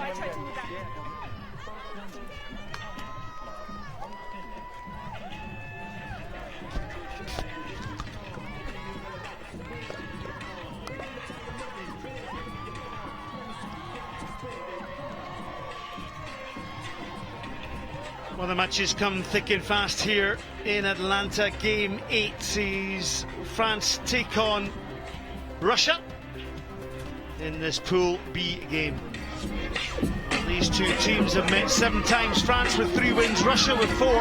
They last met in Dubai in pool play, where France lost 17 points to 21. Well, France were impressive in their opening game against Ireland by winning that one 21 points to 0. Caroline Ladanouche scored 2 tries in that game and is retained in the starting lineup by coach David Cortez, happy to rotate his squad, giving starts to Rose Thomas, Camille Gracineau, Fanny Horta and Clémence Gossier.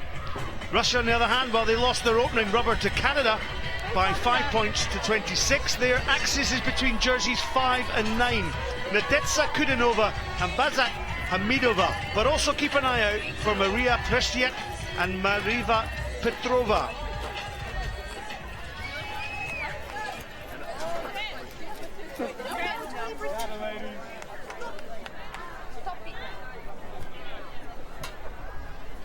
So our referee in the middle is Jessica Beard from New Zealand, the Kiwi, in charge of France versus Russia. Pauline Biscara, the scrum half, pops the ball up. Hamidova, this tall, rangy player, sometimes in the forwards, sometimes in the backs, gets the Russian side going. Good tackle comes in from France's Clémence Gossier. Line out scrum. Ball, I think, in touch. I'm Scott Hastings, alongside me, former USA 7-star Dallin Stanford. Dallin, great to have you in the box here and enjoying the sevens here in Atlanta. I certainly am. Scott from Scotland, as he's known in these parts. It really is a stunning atmosphere. And of course, we had glorious events in Las Vegas and Vancouver for the men's legs, and now the women's sevens kicking. And so great for North America to get these tournaments. Put in mind Pauline Biscara. Oh, look at that wide pass there. Didn't go to hand. Caroline Ladanouche picks up on that far side. 2 tries in her previous match against Ireland. Russia, though, pressing up on this French alignment. Ball into the hands of Marjorie Meyans. Oh, big handoff from Fanny Horta. Horta up to the 10-yard line. Biscara keeps the play going, little show and go from Gossier, switches the play back down to Rose Thomas. Thomas up towards the 22-metre line. Great tackle there from Nadetsa Kudenova for Russia. France retaining the possession though. Switch play on that far side. Oh, that's a good step. Fanny Horta, the French captain, and this is tremendous play for France. There's a player over, Rose Thomas scores the opening try, and what a quality sevens try that was from this French team. Some of the best skills you'll see here on the World Series on display. They just worked from left to right, and then the hand off the fend. A couple of big tackles coming in. Desperate defense from the Russians, but really it was all a matter of time. Attacking at speed and putting the ball out in front was the key here for the French side. Glorious start for them. Pauline Biscara. 2 points on offer is good, and what a super conversion. Pushes France out to 7 points to 0 in front. Tremendous try by Rose Thomas, converted by Pauline Biscara, and as good a quality sevens try as you'll see on the circuit. What about that pass? Quality. The ability to get that width was so important on both sides. We've seen Ladanouche as well cut loose. Ladanouche cutting loose. We'll use that line perhaps later on, Dallin Stanford. So the ball didn't go across the 10-metre line. In fact, it went straight out. The option for the captain, Nadetsa Kudenova, the scrum half, the playmaker for Russia on that halfway line, will tap the ball and set the attack. Switch play, Marina Petrova. Petrova got the support angles from Cristina Seredina, but the interception from France, and France are attacking from deep here. Lovely hands once again. Jouer, play is the call from our director, Rhys Edwards. Camille Gracineau up to that 10-metre line. Has it Hamidova making a nuisance of herself? Oh, it's all a little bit scrappy in amongst that ball player there. Caroline Ladanus knocking the ball on there. Ball in hand, the white boots, and 2 tries, as I mentioned earlier on, in the opening tie against Ireland. Yeah, take a look here at this attack. Oh, it was almost fantastic, but the intercept coming into play was that one-handed offload. Maybe just had to keep it in possession. They still get another chance now with a scrum. Kudanova feeds the scrum, has the support from Peristayak, Maria Peristayak. Throws the ball forward to Anna Minislavova. Kudanova then, and the little switch play up the middle. Russia, the first point of entry over and into the French line, but just a quick tap and go then from Biskara. Just a bit of class here from France. Hamidova with the excellent tackle though. France retaining possession. Jessica Bierce's play on the penalty advantage. Route 1 for Majri Mayans. But nothing had come. Biskara, the quick tap and go. She'll just go herself, will she? Plenty of men over. And it's a simple touchdown here for France for their second try. Yeah, Hamidova did brilliantly on defence there, but France gained a penalty. So close to the line. He was just numbers to burn aplenty. And I've been very impressed with the skills from the side so far.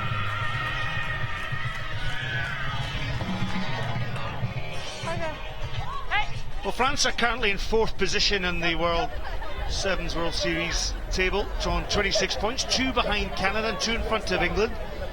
Probably one of the most improved teams on the circuit this year. Biskara, well, she got a conversion over from a similar distance previously on that occasion, didn't quite nail the middle of the ball. But France set 12 points to 0 up. And that's what you want, Scott. You want more teams to be competitive at this level. And of course, with 4 or more teams able to win a tournament, it's super exciting for the fans to watch as well, who have come out in their thousands to support this beautiful event. Yeah, there's a big crowd down below us in this near side. Remember, Friday afternoon here in Atlanta. It just so happens that there's a little golf tournament just down the road, 2.5 hours away. And but such is the passion for sport in this area of the country. Of course, the baseball season got underway. There was basketball the other day, and well, it was the Atlanta Braves, I think, were playing, and so real good setup here at Kennesaw University, the 5th Third Bank Stadium. Biskara goes in for the ball then. Well, it's popped out the Russian side. Kudanova managed to get the ball away. Peristayak, oh, it was a hospital pass on to Hamidova, and the beneficiary is France. Great backup play here, and France in. Camille Gracineau for the dive, and Gracineau, the beneficiary of a hospital pass there. You called it. Paramedics might not be called on right now, but delight for France. Swarming up on defense here. There was a lot of rib catch to aim for there, and a good offload in the end. Gracineau is the recipient, and she'll be very happy about scoring a second try for her side.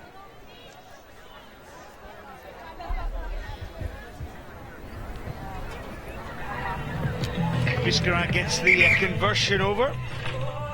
19 points to 0. France won their opening tie over Ireland, 22 points to 0, so they've not conceded half-time then here in this Pool B game, match 8 between France and Russia.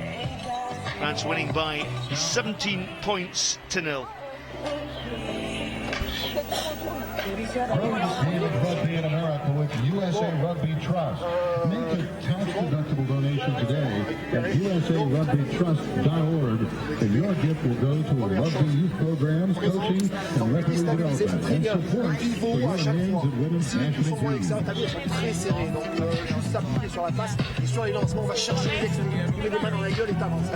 Si jamais vous voulez jouer les retours, pas de soucis, mais il faut vraiment jouer le pivot et rejouer le retour simple. Jouer simple dans l'ensemble. Les moindres croisés, les moindres retours sur les appuis, les coups sont faits au large. Envoyer les ballons tout simple. Même à vitesse 2 s'il le faut. Et par contre, quand vous avez le ballon, on met du gaz. D'accord? En défense, exactement la même chose. T'as du carreau, il faut défendre dans la ligne parce que tu leur. Par contre, il faut que les libéraux se reculent pour que les libéraux font. Dernière chose, le renvoi et au fond. Tu cherches le fond de la même là, sur la tête. Ok, c'est bon? Allez, allez, allez!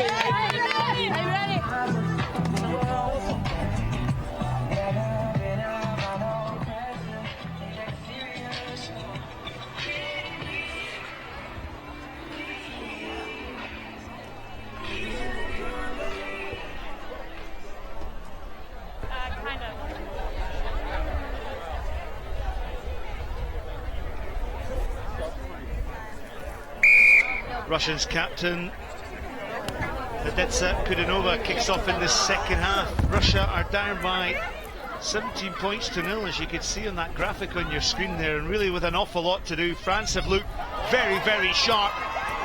And talking about sharp, the step there from Fanny Horta, real quality, real class. Biskara, well tackled there, but look at the support lines are running. Not the occasion, the ball knocked on by Marjorie Mayans, but it's a hard-working French team. No, it certainly is, and the captain really putting in all the work as well. The registered nurse. You watch the replay here coming through. Footwork here is fantastic. Steps on the inside, and then to beat the sweeper in out. Fantastic cover from the Russians, though. So Kudanova, Stayak. Well, that's a nice ball on the outside arc there, and Russia through Elena Throdkova. Throdkova, tall, rangy, athletic, and that's better for Russia. They've got their flying machine and attack there. Perfect pass on the outside. Throdkova. So important to win your set piece. And here it is, just a little dummy switch in the middle of the field, setting up a one-on-one on the outside. And boy, can she go with those dreadlocks. Yeah, and Dellen's 19 years of age. She scored 5 tries on debut out in Sao Paulo. But that was real quality there from Russia. Well, we know how dangerous Russia can be. They got beaten in the final in Dubai. They kind of were posted missing in Sao Paulo. Of course, they missed the likes of the experience of Ekaterina Kazakova. But Pavel Baranovsky, this influential coach on the Russian team, if they can secure more ball like that, they can actually do some damage to other teams. Kudanova kicks long. Ball picked up then by Camila Gracino, a try scorer, and that's a loose pass. What a quality of the pass was excellent once again. Here's Rose Thomas.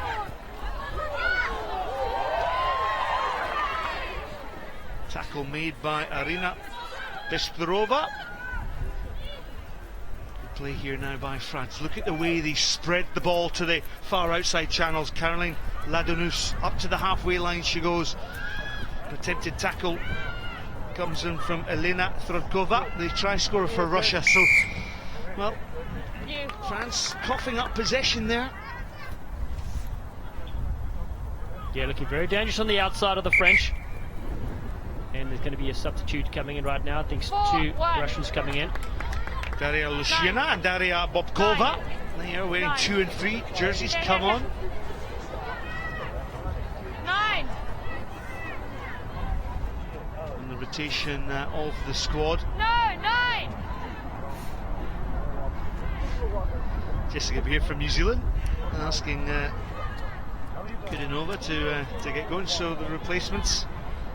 Anna Minislavmova is off, as is Arina Bisperova. So they get the whirl and rest. Well, the skipper, Nadetsa Kudanova, she taps and goes. Kristayak. Russia on that halfway line there. France, you see, just holding the player up. Still a maul. She eventually gets down, so Russia will gain the possession here. But sealing off there. Sealing. Nadetsa Kudanova just sealing off her fellow colleague. Yeah, I'd like to see a replay of that maybe later. It was a tricky call there because Russia had possession. They looked like they're going to move it left or right. And now they find themselves still 10 points adrift. And a line out here for the French. Take us through this one. Yeah, so here it is, taken up. So Not quite a maul yet, because it's a tackle. Tackle assist comes in right now. And as soon as a knee touches the ground, then the tacklers have to let go of the ball carrier.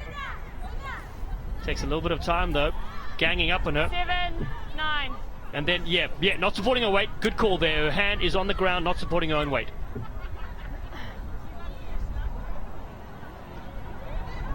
So a change for France, and off the bench comes Jade Lebesque. And she replaces Caroline Ladons. So there we have that change having been made for France. Russia, can they get themselves back into this tie? Just under 3 minutes left on the clock. France 17 points to 7 in the lead. And just France dominating the ball. Marjorie Mayans takes it into the contact once again. And another penalty against Russia. I just wonder if France will just play this ball down the touchline for the line out and just eat the clock a little bit. Yeah, good call there, Scott. Russia trying to attack the breakdowns. It's not working out for them because they're giving away penalties and they find themselves deep in their own territory without touching the ball as well. Still a couple of minutes left, as you said. Biscara with a little 56-degree loft wedge to the corner there. Scott Hattings wishes he was down the road at another sport, perhaps later when we get a break. Not at all the action thick and fast here at the Atlanta Sevens. Hope you're all enjoying it. Why don't you tweet us at World Rugby Sevens? Love to hear from you. So France desperately after that ball. And Russia being very, very competitive in the breakdown area here. France having to work really hard to control the ball. Now there's players over here. Fanny Horta on that wide outside channel is Lina Guren.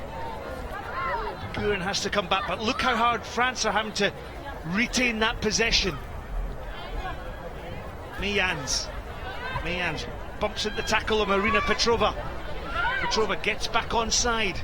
Wrap around play is good. Oh, lovely little show there from France's Fanny Horta. And the pick up and go by Chloe Pelly. Pelly just short. Oh, the spaces for Biscara, and Biscara for France scores a try. It's the little general Biscara who touches down, but all the hard work was done by her teammates, setting up 3 or 4 rucks, and they had to fight for every moment. Nice little dummy on the inside and presence of mind to keep the ball, and then in the end plenty of support arriving. No stopping little Biscara for the line. Yeah, I must say Chloe Pelly wearing that number 2 jersey has made real impact off the bench for France and given France some real direction. She certainly has, and it's so vital with your substitutes coming onto the field, especially in the second half where some of the bodies are tired. So conversion unsuccessful from Pauline Biscara, a student who studies osteopathy.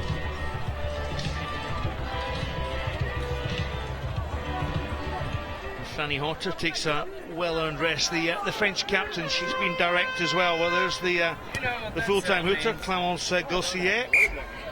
Doesn't find 10 yards.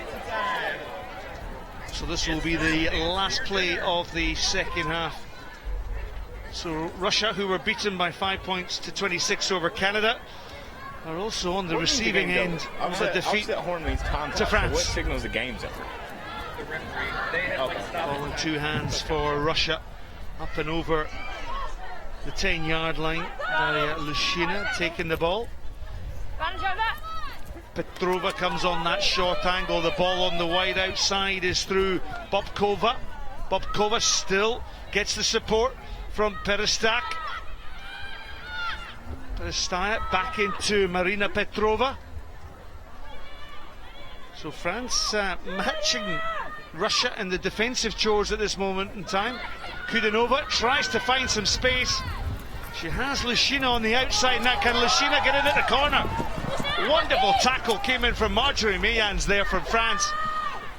The try scorer Lina Trudkova for Russia takes the ball in, but France come away with the ball, and surprise, surprise,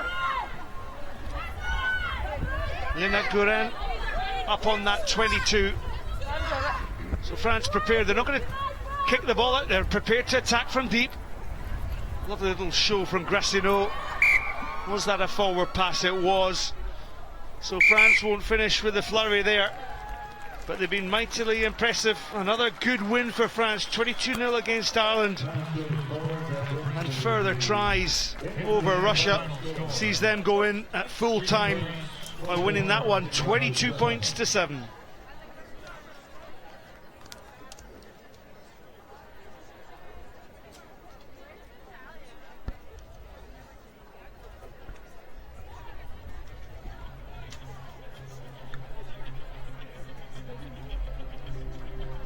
Well, second pool match for Australia and Colombia in Pool A. And surprisingly, both teams looking for their first win in this tournament. Australia losing out to England last time out. Colombia given a Rugby Sevens lesson by Fiji in their opener. Well, all eyes on the 18-year-old superstar Dominique Dutoit. Her World Series debut in Atlanta, and so much expected of Australia's newest addition, Pace to Burn. It'll be fascinating to see what she can do. Sude is beside me. You must be excited to see what all this talk is about. Certainly, can't wait to see what Dutoit's got to offer. Tim Walsh has changed things up a bit for this game. He knows Colombia, very inexperienced side, so Brooke Walker, Mahalia Murphy, Dutoit all getting a run out here. Can't wait to see what she can do. D-U-T-O-I-T. I'm reliably informed by our expert Dallin that it is Dutoit, not Dutoit, as I have heard it pronounced a few times before. Australia in a huddle. England beat them in the first game and were very convincing doing that, and I'm sure there's going to be a bit of anger in this performance. I feel for Colombia here. It could be a hiding. Yeah, it's unusual for Australia to be going into the second game of a tour. It's unusual for Australia to be going into any game on the back of a loss. Let's be fair, and so you think they're going to want to string together a really good performance here, and as you say, that could spell big, big trouble for Colombia. Sarah Cox is our referee. There she is, Dutoit, number 3. Watch this space. Australia get us underway. Well, tactics pin Colombia back inside their own 22, but they've gone too far, and that's a mistake right off the back here. Gives them a scrum all the way back on the halfway line and a chance to get possession. Not something you see very often in sevens or indeed rugby at all, is it? The ball going all the way off the back. It's a kick-off, so a long way back for both teams. An early possession, unexpectedly, for Colombia. Tap and go. First chance for them to test out this Australian defence. There wasn't any real conviction in that carry from Acevedo. Nicole getting the start, her sister Sharon on the bench, and the space in this blind side to go, and a pass to Lade, and Medina did well to just hang on to that ball. Scrap for possession at the breakdown here. Colombia doing well just to recycle but give away a penalty, not releasing on the ground, and Shannon Parry, the Australian captain, in to make a nuisance of herself. They waste no time getting on with it. Now, bit of room out wide here. The long looping pass. Tony Gatto waiting for it. Tony Gatto gets in it and turns on the afterburners. Tony Gatto sprints clear, and they will not catch her from there. The first try, and it's taken just under 90 seconds, and it goes to the Aussie number 5, Emma Tony Gatto. Great to watch Emma Tony Gatto. Such a lovely runner. 39 tries. It was the miss pass out into her hands, a little stutter and go, and then the long old run in. In the absence of Aaliyah Green, Australia will be looking to Tony Gatto to do a lot of that this weekend, and that's not a bad start. There she is, the blonde bombshell from Australia. That was the conversion attempt. The flag stayed down from underneath the post, so not one to repeat, but Emma Tony Gatto lays down the marker. Her first touch, Australia's first try. Tim Walsh looks on, happy with that one. One phase of possession, one try to show. Nice step and little jump there. Australia making a tackle, but that was too high. And Lopera felt that one, I'm sure. Nothing more than a penalty for Australia. Going to work this blind side. Well, the dummy from Acevedo was to nobody. Slow to come back, and that's because Australia were making it illegal at the breakdown. The tanker keeping it alive. Lopera there to take support over the halfway line. Better from Colombia. Slow to come back. Acevedo.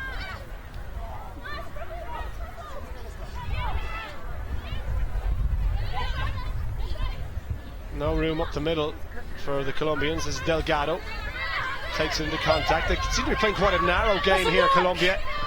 Don't fancy shifting the ball too wide. Maybe they feel a little bit exposed pace-wise, and this is their best chance to use their physicality and take Australia on up front. Acevedo leaves it go. Garcia pumping the legs, good strength. That's the example of it there. 2-on-2, and it was Brooke Walker that had to put her down. Slowly come back again. Lopera scored their only try in the last match. Tap and go from the scrum half. Wants support. There she gets it. This is good retention. Australia, since the try, haven't touched the ball. Little step there from Delgado. And Colombia try and recycle again. They go wide. Lopera. Step off her right foot. Still on her feet. Still allowed to go forward. Just couldn't hold on. Well, Australian tackling almost non-existent. Tony Gatto trying to dig that one off the ground. Hit goes in. We'll go back for the knock-on.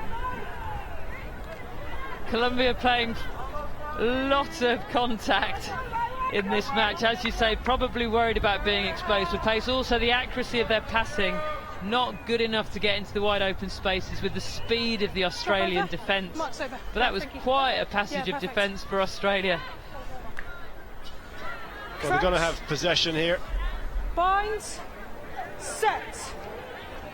So rarely do you see Australia playing without Caslick, Quirk and Cherry all together. A rare chance for Brooke Walker to make something happen. Well, here she is, number 3 on her back. Dutoy, how much pace has she got? Dutoy! Australian wonder kid gets her first try. She pinned her ears back and she blitzed them on the outside. How good is she? That's how good. That's the way to announce yourself on the scene, isn't it, Dominique Dutoy? There she goes, just pins her ears back, bang, round the outside. Nobody's catching her. We'd heard all about her. Now we've seen it. Brilliant finish. Well, standing applause from her teammates. Dominique Dutoy, remember that name. There's the conversion. Extra 2 points. Australia 12-0 in front, and Colombia, their huff and their puff comes to nothing. Australia in for their second.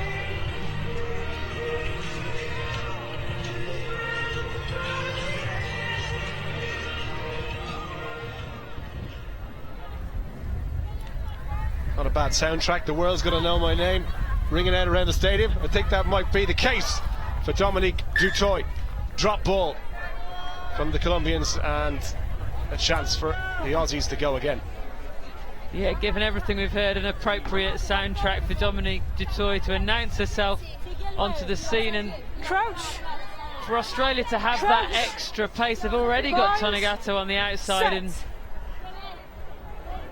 just adds that extra dimension for them, doesn't it? Right, come a little bit closer. And you need to look at the bench as well. I mean, Emily Cherry, Quirk, Polite, Penatani all to come on. 30 seconds to go at the end of the first half. Colombia, in terms of the possession stakes, they'll be fairly even. It's just the scoreboard that counts in rugby sevens, and here she is again. Dutoy looks for the pass to Tony Gatto. Well, she can run, she can pass as well, Sude.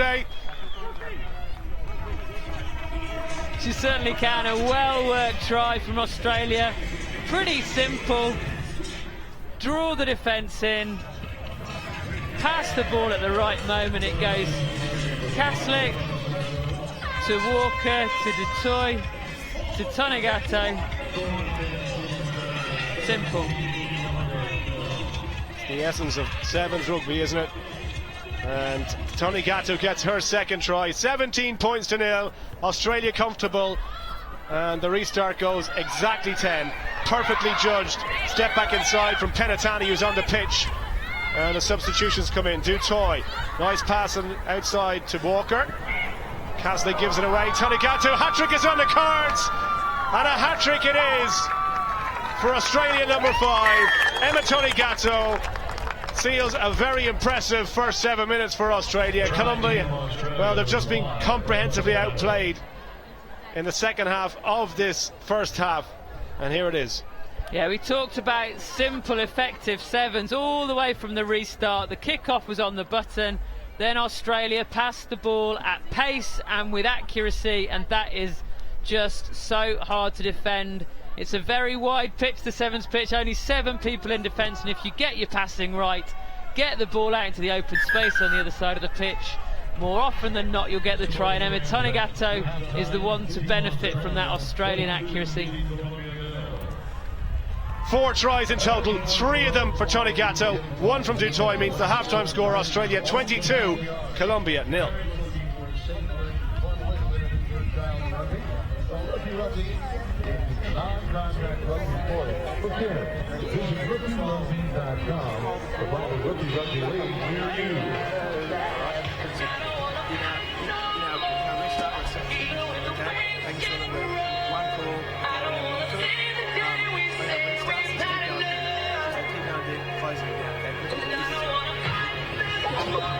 Taxi will be first. Defense wants to still flood it. I don't think this half-last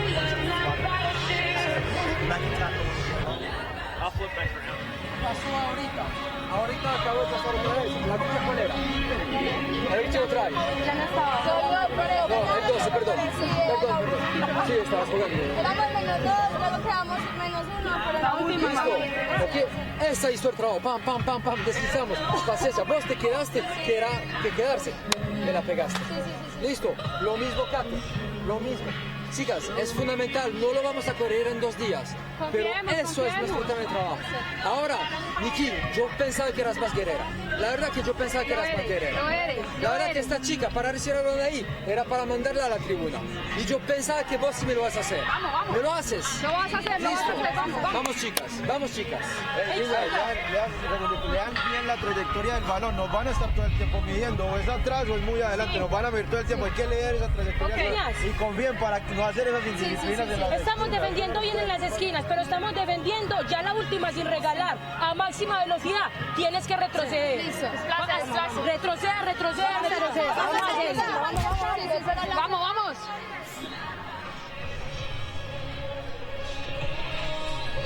I'll translate that one for you.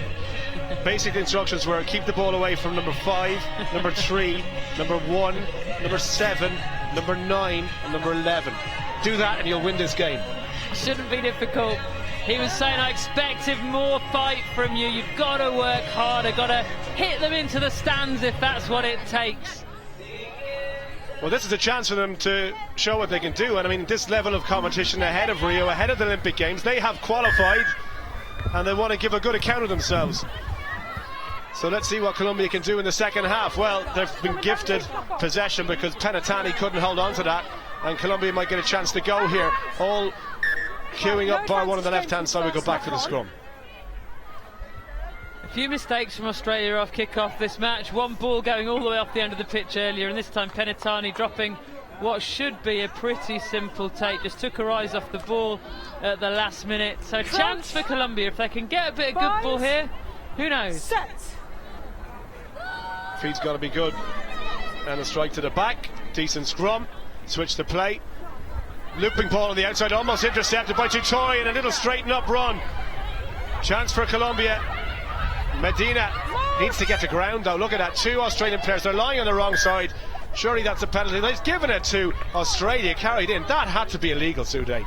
That felt very harsh on Colombia to me. 2 Australian players on the wrong side, so Colombia couldn't get anywhere near the ball. Unlucky for Colombia. Yeah, that was a harsh call. That was definitely a harsh call.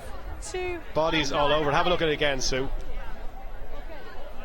They made a meal of it, Colombia, didn't they, to start with? Very, very complicated. But in the end, Medina gets some real forward momentum. And it's here, it just feels to me that Australia are all over that ball. No chance of Colombia ever managing to play it. Crouch.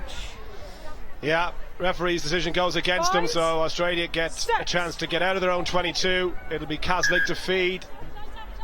Please stay strong, okay? Please wait for the ball. Stay strong, please. Crouch. Bind. Set.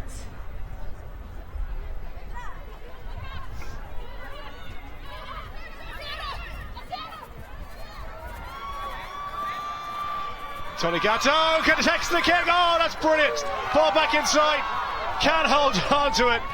Tutoy was there, but just the hands evaded her at the last second. Penalty against Colombia, not releasing. They take it quickly. There's an overlap on the left. Oh, the hands desert them. And Colombia survive and get the scrum. Yeah, it was Penatani with the knock-on. I think she just got a little bit nervous after that previous knock-on. It's this kick, just beautifully weighted from Brooke Walker. It's just unfortunate for Tonegato. The kick just bucks backwards as she's about to claim it, and Colombia are able to cover. But we've talked before about wondering what Australia would do without one of Quirk or Kaslik, and I think Brooke Walker's showing us today the class in the middle, the passing and her choice, her decision making, that kick through. They've got another really good playmaker there. Colombia with possession, switch and play, and that was a wise decision not to throw that pass, because two Australians trying to break through for the intercept. Well, almost handoff. She almost pushed herself over there. Again, Australia win the penalty, and we've got 4.5 minutes to play. No tries in the second half. Tutoy gives the pass. Tony Gatto already has 3. She can feel she can add to her try tally here. Decent tackle went in. It had to be low and around the legs from Ramirez, and they scrap for possession and they lose it just as I say. No advantage. Yeah, Betancourt playing to her strengths there, really nailing that breakdown. Tonegato gets tackled, and then Betancourt gets really low. Betancourt driving through Tutoy. Then the knock-on just starves them of possession again.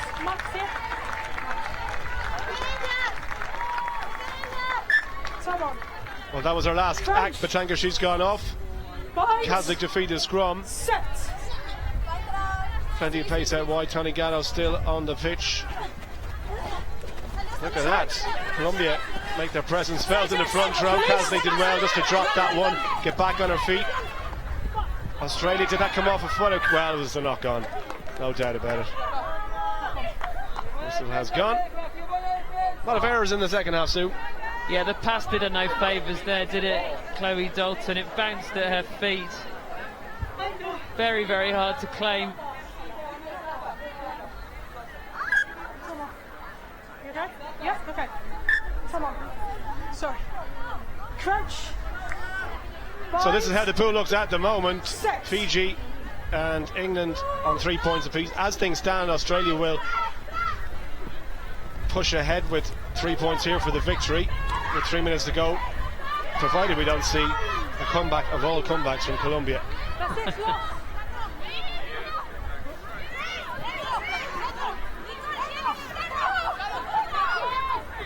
3 minutes to play. Australia with another penalty. Colombia, discipline now is becoming an issue for them as they break through Turner. As well to look for support. Trying to go through the middle is Walker. Keeps the ball alive. Try to Kaslik. Walker again. Space on his outside for Dalton. Dalton steps in and goes. Good tackle to bring it down. Had to be really from Acevedo. All numbers queuing up on the right. Here's Parry. Tutoy already has 1, gives it to Tonegato, who already has 3. Make that 4. You can't argue with that. Just brilliant precision passing from Australia. Nobody does it better.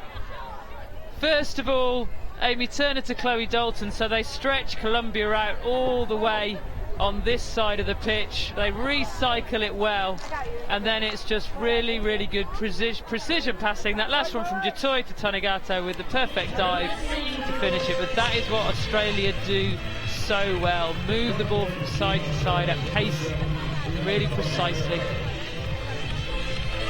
She has earned her cash today, Tony Gatto. 4 tries against Colombia, and she doesn't look like she's finished quite yet.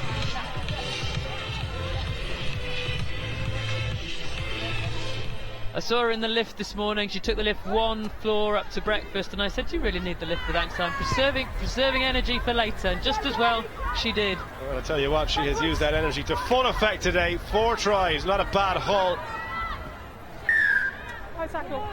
Come down.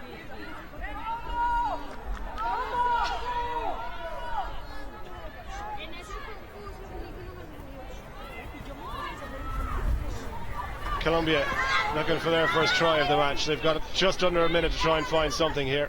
Managed to score one at the death in their last game against Fiji.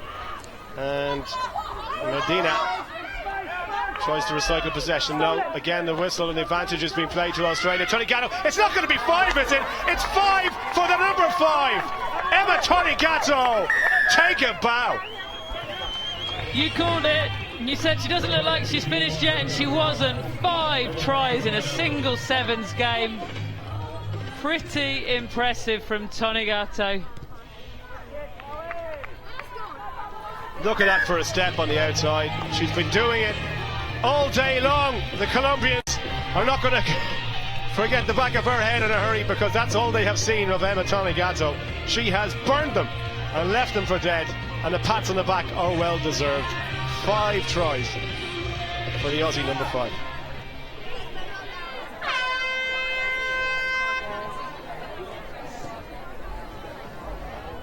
So last play, the Colombians, I'm sure, just want this one to end, put us out of our misery.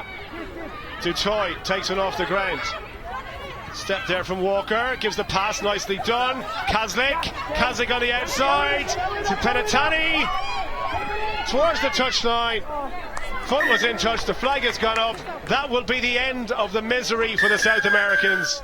This has been a very convincing performance from the Australians. After that early setback, the defeat to England, they have emphatically answered any kind of question marks that we might have had about their form after 2 tournament wins so far to their name. Final score, Australia 34, Colombia 0.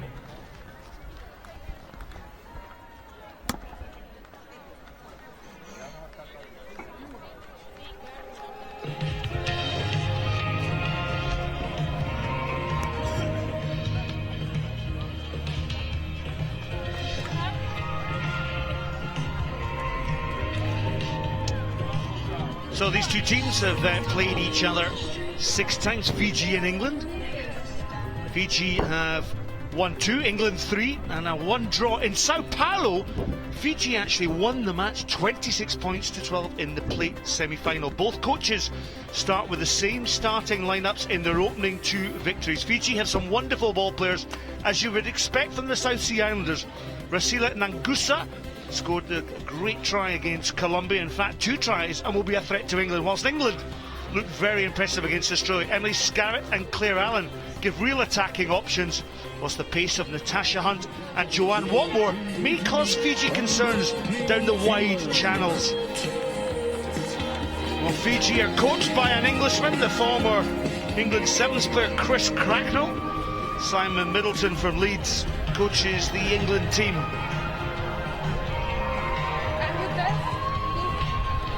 Fiji claim the ball in the on the halfway line with traditional hands and the prayer.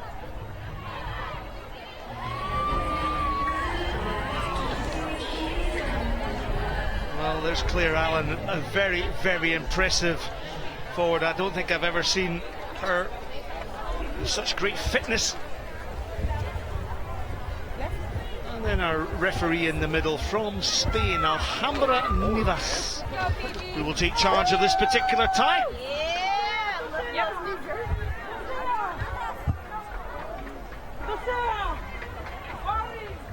Your left.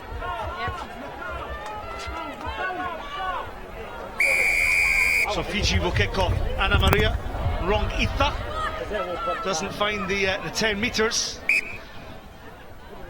So as a result, this will just give possession straight to England and Alice Richardson.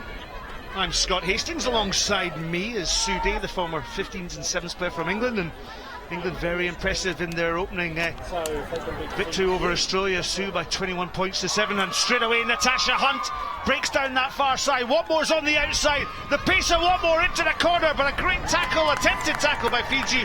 But Watmore, I talked about the pace at the start of the game, and England have found the space on the wide outside channel, and Joanne Watmore in for her 42nd try in her 7th career. Yeah, Natasha Hunt just spotted the gap open up in front of her, took the ball forward at pace, that's what really counts, and then pushed the ball out. Joanne Watmore, we've been willing her in the commentary box to really go for it on the outside, and in this tournament she really is. What a finish from Joanne Watmore, and what a start for England. Yeah, 7-0 out the blocks they've come, and there's Joanne Watmore. She has scored more tries than any other England player all time. Look at that, 42 tries under her belt, and Joanne Watmore playing in her, I think it was 23rd tournament. I'll just double check on that fact. England then kick off to Fiji. Fiji, what can they do from deep? Of course, we all know about their running. Gatto takes the ball in this long, rangy, strapping forward. Natasha Hunt and Katie McLean are in within the tackle, and they've got turnover ball. I tell you what, it's not very often that anybody wraps up Nangato. That height and that strength and that power, normally if anyone can get to ground, she can, but scrum England. Closer, please. Crouch. Crouch. England. Crouch. Fine. Set. So Natasha Hunt with the put in Alice Richardson. Here's Claire Allen to Watmore. Watmore just takes the ball up to that 10-yard line and invites the tackle there of Basita Solo. Alice Richardson, you can see how physical a game it is, isn't it?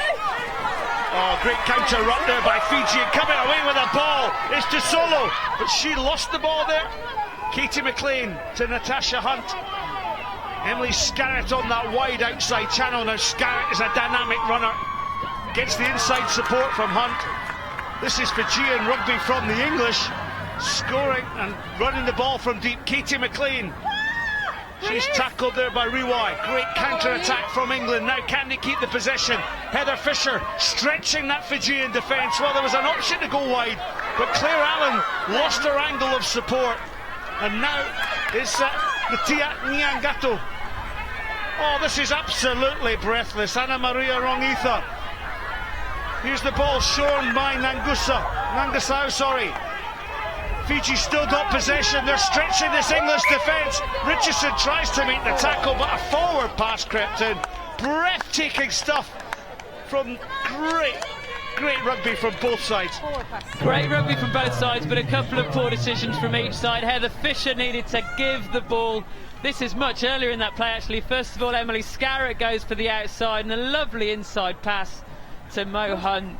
When they finally recycle it, it comes out to England with a 3-on-1 overlap, and Heather Fisher opts to take the contact, ends up turning it over, and it's here Fiji. We love their offloading, but probably one offload too many. It ends up going forward and a scrum England, but goodness me, what a passage of play. Claire Allen then, well, Watmore came on the tight angle there, wrapped up in the tackle by DeSolo. You can see Fiji trying to put England under a lot of pressure. Alice Richardson finds the space over the top.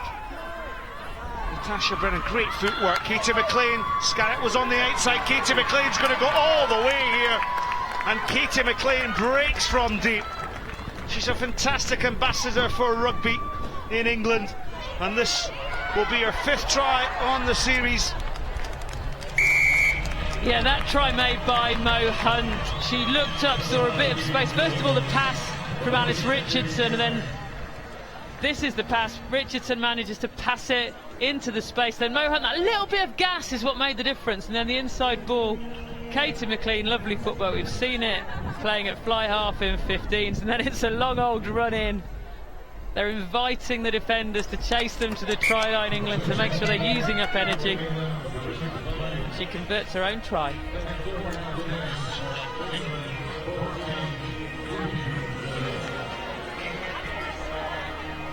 Simon Middleton takes a little slug of water there. I think I'll do exactly the same. In fact, I've got a lemon tea in my hands soon, and enjoying the action here. How very sophisticated, Scott Hastings. Might be a wee bit stronger later on. Maybe a wee sugar in there later. Back. Good kick off by England, put Fiji under pressure. It couldn't be collected by Rusila Nangasal. Clear gap. She's wearing that number 7 jersey. Yeah, an interesting choice from England. We know how good Emily Scarrett is in the air-off kickoffs, but they've opted on every single kickoff so far to send Joanne Watmore up after those kickoffs and not Emily Scarrett. Wrap around by Hunt then, Richardson to Claire Allen. Again, Watmore comes on a great angle, Watmore! I mentioned that she played actually 10, this is her 10th tournament, and a real influence within this team. Got the opening score for England. Offside. Offside wide. So strong in the breakdown, Fiji, aren't they? So strong. Counter-rucking. So Fiji looking to try and put some pace onto the ball. Ball in 2 hands. Now, can Tosolo unlock this defence? Lovely wraparound. Oh, just the foot out there from Levinai Tinai. But it just goes to show how dangerous Fiji are with ball in hand. Look at the skills there. And who was it again for England, though, who read that? Claire Allen puts Tosolo under just enough pressure that she makes the mistake. One of the unsung heroes, really, this England team, Claire Allen, but the work that she gets through in defence and the points that it saves her team are crucial. Well, Alice Richardson, she was looking for the kick there. Claire Allen will chase that one down. That will be the last play, but England very comfortable and in control of this Pool A tie. Please. 2 converted tries then. We'll see England in at half-time by 14 points to 0 over Fiji. Don't go up early, okay? Thanks.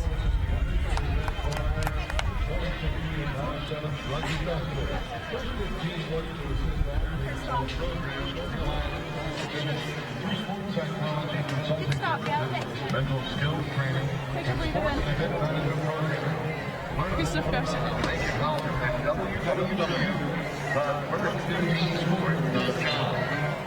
Listen, we're playing some great stuff. We're really tied in, some really good thought process.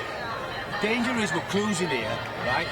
We need to get the tempo up of the game because we could have pulled away. We've blown 2 outstanding chances. We've taken 2 great ones, but we've blown 2 outstanding chances because we're a little bit in cruise mode, okay? The comes from the edge are massively important, right? We've missed a chance there, okay? Heather just needed to give it. Strong comes from the outside, she gets it. That would, I can hear Mo this side of the field. Great pass, Alice.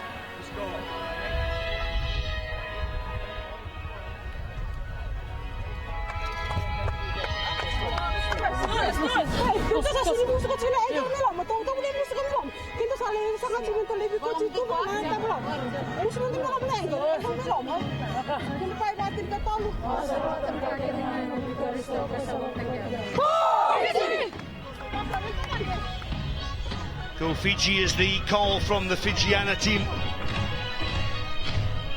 Final words here from Simon Middleton, the coach of the England team, and England in a strong position. Well, they dispatched Australia this morning by 21 points to 7 to give them a great start in this competition. They've continued that form with 2 good tries in the first half. But Simon Middleton, the coach, challenging, saying, look, you're cruising, you might be winning, but you've always got to keep your standards really high. They've blown a couple of chances. He's saying, got to take those chances. And of course, against Fiji, they can score tries out of nothing. So this game is a long way from won for England.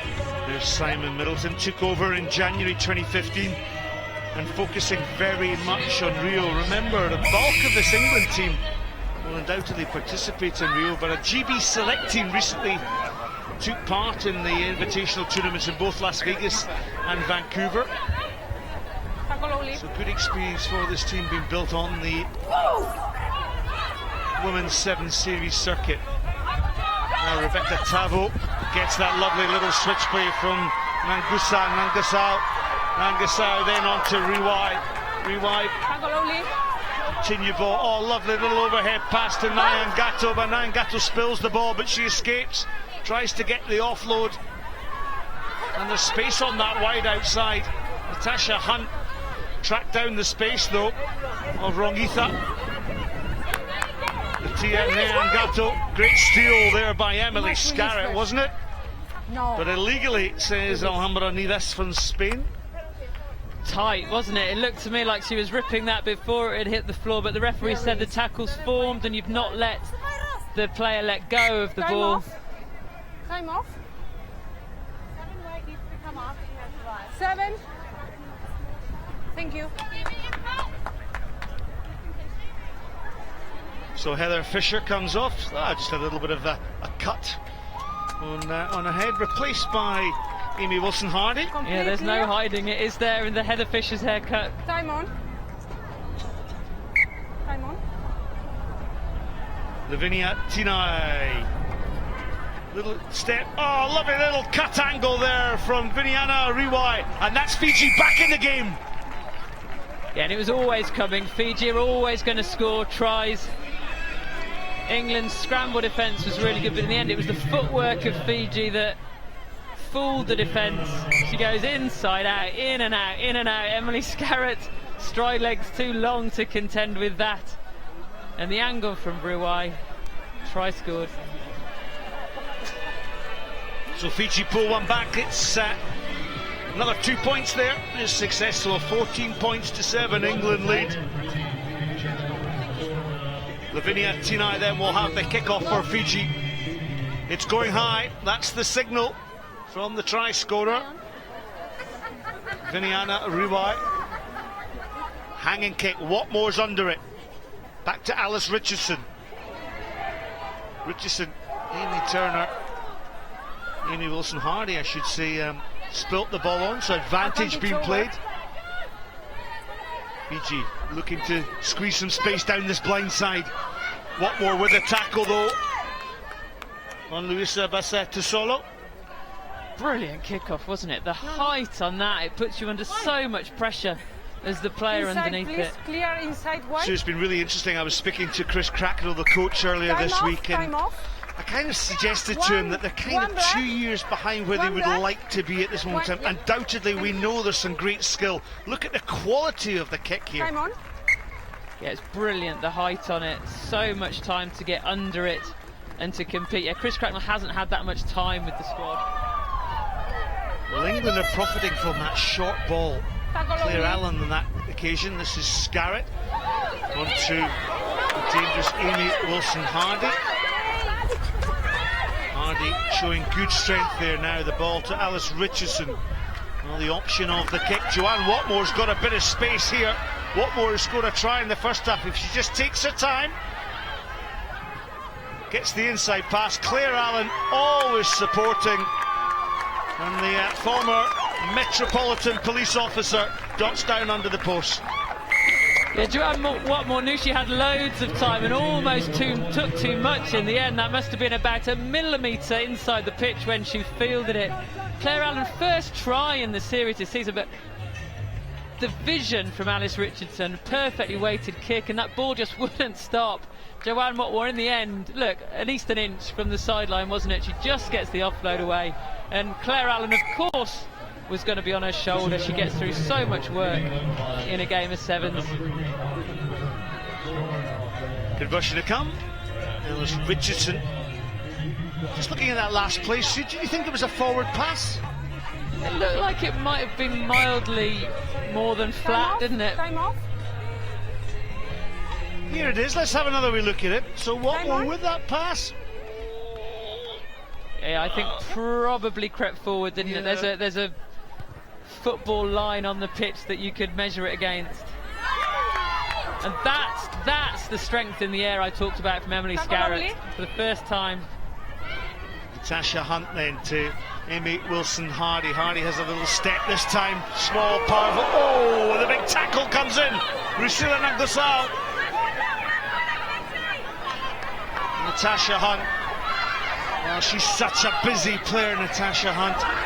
Watmore goes in to try and clear ball, but turnover ball from Fiji, and Fiji are going to come from deep and attack. Tinai then shows the ball up to the halfway line, the little step inside Hunt. Tinai escapes the tackle, and Watmore decides Who can support me? Mayomba Ali to Alice Richardson. Turnover sloppy from Fiji. And England through Katie McLean. Watmore on the inside track. The big handoff comes. The support is through Alice Richardson. And England are playing some great rugby here. Richardson, well, thought about going for the corner, but Lavinia Tinai with a superb covering tackle denied Alice Richardson a try in the corner. Rebecca Tamo now comes away with it. Fiji never say die attitude here. If they spread it to the left, there's numbers over. More passing then. Nangasao. This is Riwai. Well, that's just sloppy, isn't it? Scarrett ducks, weaves, turns, and Emily Scarrett, captain, showing the lead here. That's her 14th try on the Sevens World Series. It's the third already today. 2 against Australia, 1 now against Fiji. And the reason that she's waiting is she needs to force her Fijian to come back and get her to play the ball. Quite entitled to do that under the laws of the game. And that is a brilliant captain's try. It was, England were really up against it then. Emily Scarrett played it so well in defence. Waiting and waiting, covering because she knew she was short, and then they make the mistake, and it's a brilliant pick-up. Ducked the tackle, sprinted over the try line. She will be absolutely exhausted at that point because the play had been end to end, hadn't it, till that point? Yeah, I must say, Emily Scarrett has given this England team real direction, real purpose, real solidity. And this has been no mean feat, because this Fijian side are quality. I'm sure Chris Cracknell will be the first one to acknowledge that. Well, you can tweet us at World Rugby Sevens. Thomas Gilder suggested that England might be in with a shout, but also USA looking very, very hot. I'm sure alongside that, New Zealand and France will be in the shake-up. But England have started positively. That's their second win on the trot. Thank you so much. Full-time score then here at the Fifth Third Bank Stadium. It's England 28, Fiji 7.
Okay, almost set for our next game, and before we get to it, let's have a look at the pools as things stand. So England, as you've just seen, beating Fiji to top the pool on 6 points. Australia and Fiji locked it forward. That's going to be an interesting battle between Australia and Fiji in the last and final game. Pool B, well, Canada and France inseparable after 2 games, both on 6 points, both with 2 victories. And Russia and Ireland, well, they play in the last match, and both hoping to avoid the wooden spoon. Pool C, New Zealand, who are up now, lead after 1 game with United States, who are comfortable against the Spanish.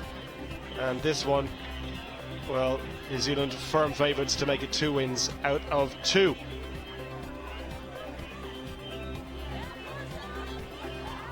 So one player to look out for over the rest of the tournament. She's not involved in this game. Portia Woodman, though, top try scorer in the women's series.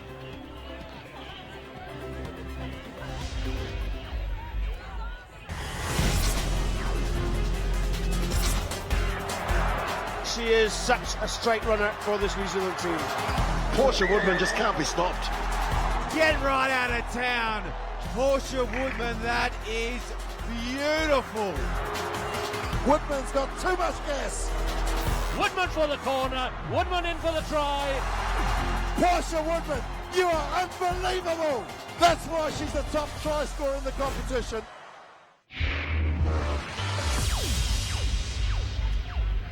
Well, there she is, one of the most dangerous attackers in women's sevens rugby. She's not involved in this one, though. Two sides that know each other very well. New Zealand and Spain have played 7 times. New Zealand have won 6 of those meetings, with Spain's one and only victory. What a victory it was, though, coming at the Stoop in London last year. New Zealand very comfortable in their opener against Japan. Spain were comprehensively outplayed against the host USA and will be looking to improve on that poor showing. So these are the starting lineups. As I mentioned, Portia Woodman is out, not even on the bench for the Kiwis. She's obviously picked up an injury. So Tui, Goss will captain the side, William, Waka, Brazier, Tane. Plenty of pace and skill in this New Zealand team. Well, Spain, as I mentioned, they must improve, because if they don't, they'll be beaten out the gate here. Garcia, Bravo, Echevarria comes into the starting 7, Casado and Bueso is your Spanish team.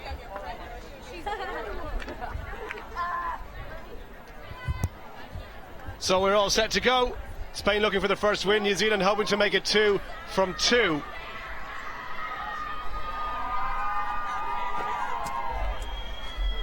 And perfect conditions here in Atlanta.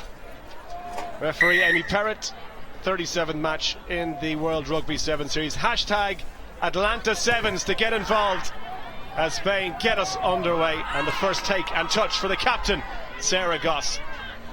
There for Williams. Pass to Winiata. And look at New Zealand in full flow already. Waka delayed that pass, caught up in the tackle, though Spain had to come across and make it, and they did well to do so. New Zealand recycle it. Winiata again, the pass to Goss, needs a little runner.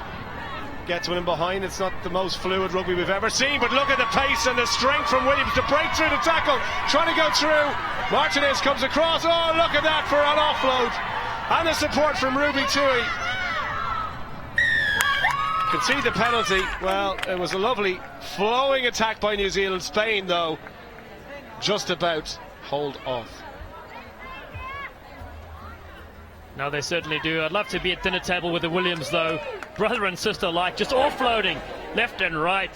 Magic stuff. Anything you can do. Here we see it again. This was the initial break. The tackle there slipped off, and Williams look at this. Who's Sonny Bill? Just enough defenders for Spain.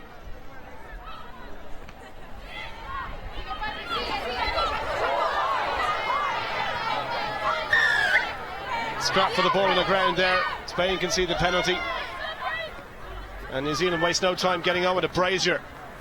Ball on the outside now. How much pace has Tane got? Tane, little kick start with the legs. Marshall towards the touchline, and look at that. Echevarria takes it off her. And Spain have possession. Why does Spain always manage to raise their game when it's New Zealand they're playing against? Brilliant performance at the Stoop last year to cause the shock of all shocks, as Echevarria takes another one into contact and sets it up. Queuing up Del Pan with the pass. Again, Goss comes in to close out that space, make sure she has no room to manoeuvre, and trying to hold her up. If they don't get this to ground, it should be a scrum to New Zealand. It is a scrum to New Zealand, an attacking opportunity. Dallin is beside me. I mean, look, Spain were poor in the first game, let's be honest about it, but so far they've started an awful lot better. Well, you said, why would they be better right now? Will you play against the New Zealand side, one of the most respected and well-known teams around the world? I see Sean Horan there, the New Zealand coach, making some notes there. You really lift your game, you elevate it, and if you want to test yourselves against the best in the business. Set. Absolutely, and New Zealand over the last few years have proven to be just that. Australia at the moment leading the series, of course, with 2 wins from 2. Spain going off their feet at the breakdown. So penalty again for New Zealand. We've played 3 minutes of the first half.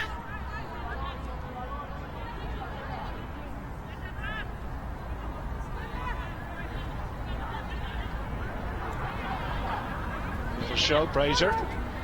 Switches it to Tane. Well, she just took that one face first in the tackle, and that's why she found it hard to get the ground out.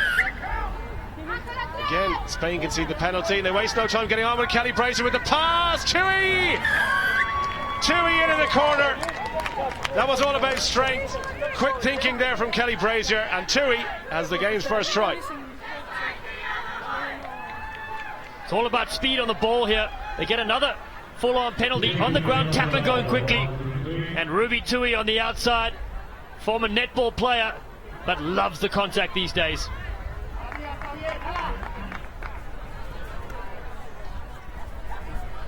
th try in the Women's World Series for Ruby Tui. Here's the conversion. It's a difficult one though, and that one's going to drop short of the post. So 5 points to nil, New Zealand. Well, it took longer perhaps than we thought for the first try here. 60 in total for New Zealand. They just creep ahead of Australia, despite the fact that they got 6 in their last game. And Tui edges them in front. 2.5 minutes to play.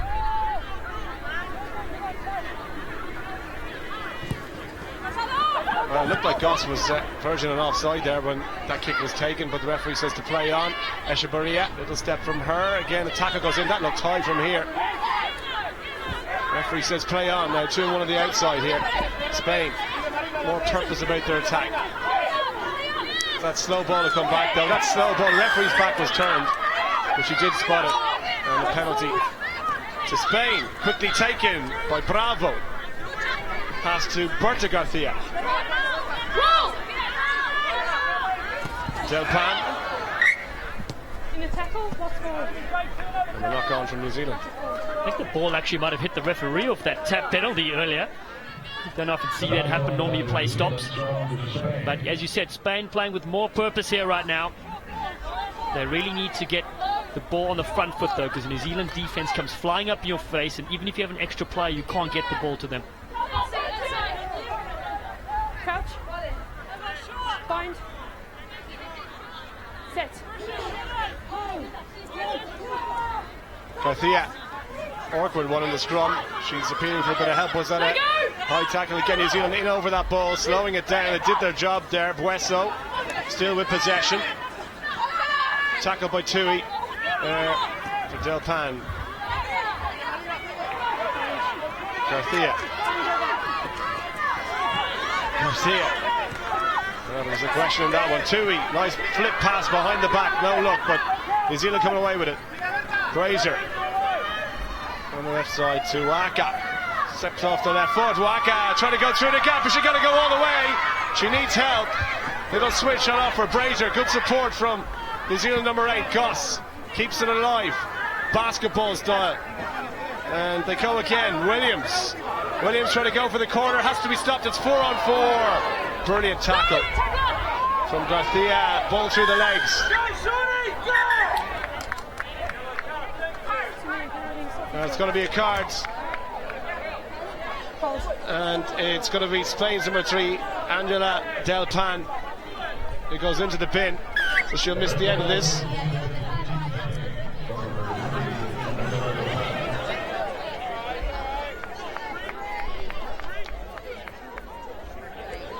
New Zealand with the extra player. Can they take advantage? Flat pass was a good one. Looks good. Just short. Waka tries to recycle. Foot comes in from Spain, and then a kick from Echevarria. But the knock-on advantage, well, that was half-time whistle goes. We won't get a chance to see what would have come from that, but just the one try in this one. Anyone's game, you have to say. Ruby Tui, the difference between the sides so far. New Zealand 5, Spain 0 at half-time. 5, Spain 0. World Rugby and USA Rugby would like to thank the following sponsors and partners for supporting the tournament. HSBC Super Sponsor, DHL, serving global partners. Have a look at that inside shoulder, okay, because I slide in really hard when there's space at centre. Okay, instead of just giving it to Ray, have a look at the inside shoulder because I slide in. always works. Yeah, okay, but then just have a look and use your feet and pull out and give it because they're trying to jam you, that's what they want. So if you've got it, they come in here, just stop, use your feet twice and give it to that first 5, Kelly. Okay, look to do a white, get it back out of there if it goes wide because they're over chasing. Girls, in our threes, if we're really dynamic with that clean now and that halfback's there quickly, we're gone. Okay, really good. In counter rucking, go for the meter, not the ball. Go for the meter, not the ball, okay, because Amy's not onto it. Okay, so don't go for the ball, go for the meter. Ball carry, support, halfback. If it goes out wide, look for a black if they're not there. But if they are over chasing, look for a white and pull it out and go. Play momentum, mate, because that's awesome. Okay? Let's go, we're fucking awesome. 1, 2, 3, system!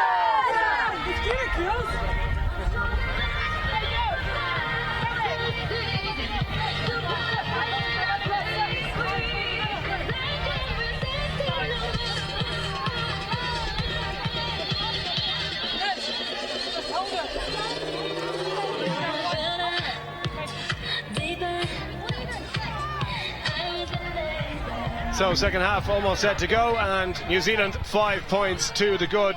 Overall though, Spain definite improvement on their first showing against France. Dallin Stanford's beside me, and I suppose what do you want to see from Spain in the second half?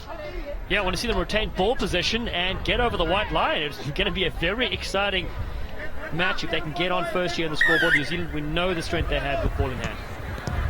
Well, I'm sorry, but that was definitely offside in the front. Yeah, referee has spotted. That's the second time New Zealand have done that, and the referee spotted that one. I mean, it's a fine line. You want to time your run to perfection there, but no doubt about that, at least 3 or 4 yards offside.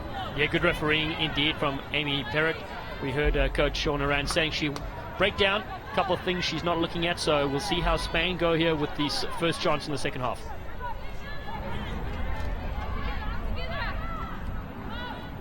So Spain still down to 6, don't forget. A minute to go before the sin bin time is up. Taken into contact. Made in. Ball there, looping pass as far as Garcia.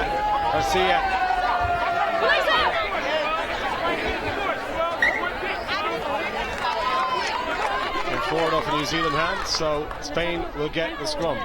When you compete for the ball. Yeah, it looked like it came off Williams. She's not happy about that. So still play on the sin bin there.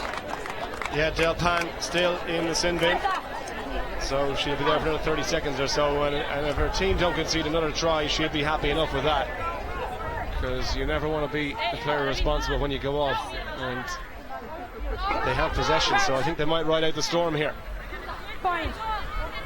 You know, the longer it stays like this, Spain will fancy a chances of nicking it. There's only one try here, unconverted by New Zealand, and Spain have the ball. Garcia give away the penalty. Now this is where New Zealand have got to be clinical. Last chance perhaps with 6 players. Well, they're going to go right and wide. Chance here. Fata Simpkins, nice little switch to Tane. Still with possession, Tane, looping pass, and they come this side. Spain need to get numbers across because they're outmatched at the moment with Goss. Waste no time, Tui already has one, looking for a second. Goes back in for support. Again, it's just the ball to beat the player every time for New Zealand. That's the strategy. Williams with the pass, out of the contact, and lovely Fata Simke. Oh, just when I thought the try was on. And New Zealand butchered the opportunity, and now Spain should be back to 7 players. Desperate defense here for the Spanish. They did superbly coming up. I thought this was a 2-on-1, had to put it away. It was a difficult pass on that left-hand side. But in the end, Spain back to 7. They've absorbed all this pressure.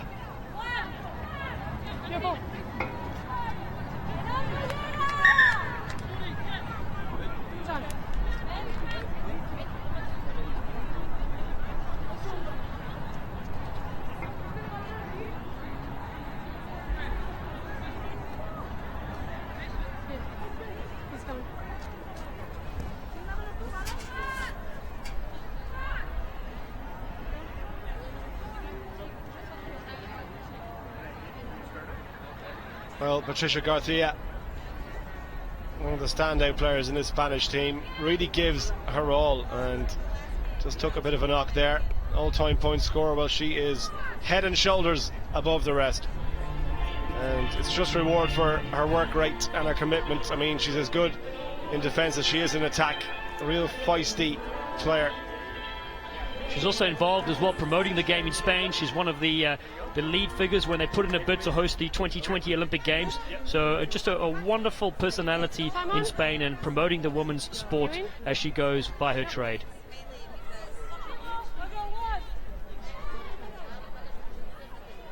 "16 tries as well, not a bad tally to have. Captain of this team, got to win the line out here. Next score you feel is crucial in this one, taken by Medin.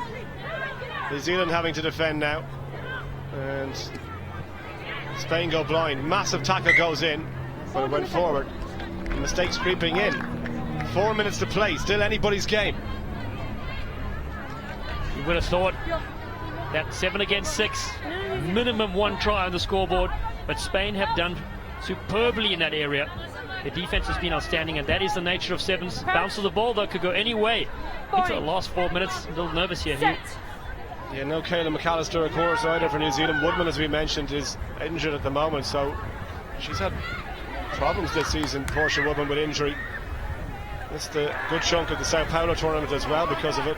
And Spain almost come away. Can New Zealand take advantage? The hands let them down at a crucial stage. 3.5 minutes to go. They concede the penalty, and maybe that wasn't the worst thing they could have done there, because if New Zealand had got that ball out, they'd have a massive overlap. And here is Goss, the captain, straight into contact, but equally good tackle, and not back 10 metres. So Goss will get to go again. They're very flat, New Zealand, at the moment.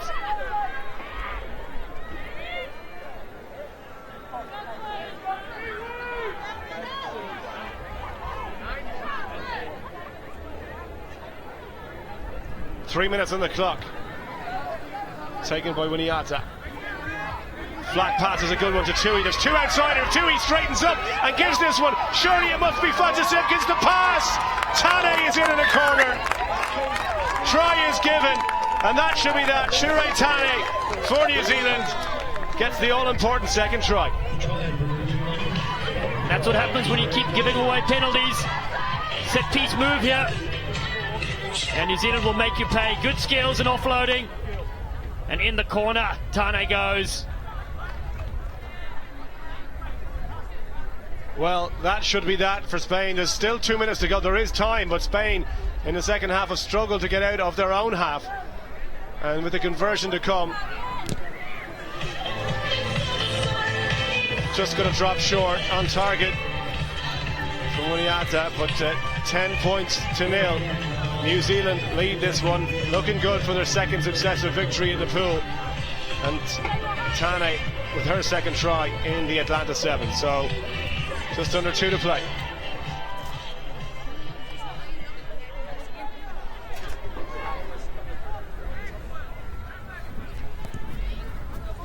Switching tack and going down the right hand side for the restart. Spain keep it alive.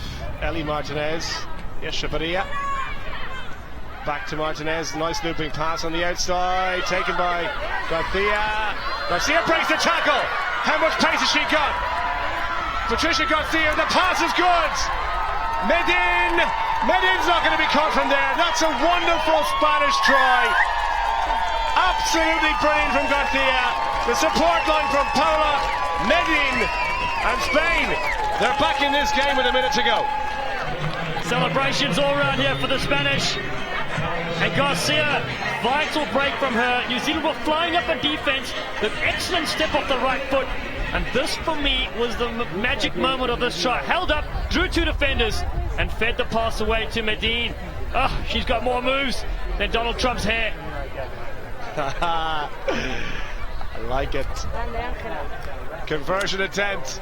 This could be important because the clock is ticking towards 35. This one goes over, and a try or any score. Oh, just to the left and wide. The flag stays down, but 5 points in it. I tell you, Spain, if they get possession here, if they can get this ball back, they could steal victory. They did it this time last year at the Stoop in London. Can they do it in Atlanta?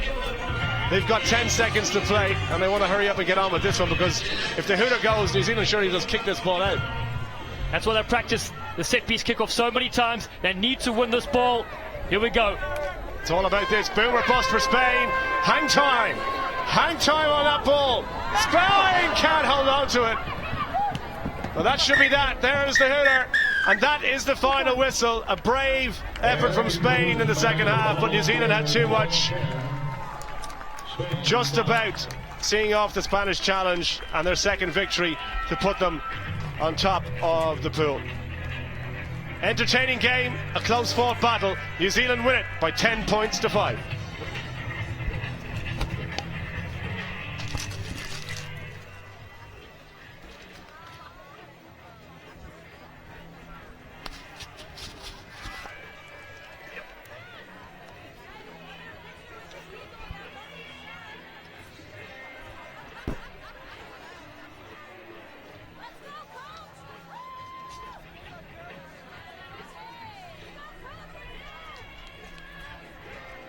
So let's have a look at Pool C here in the Atlanta Sevens.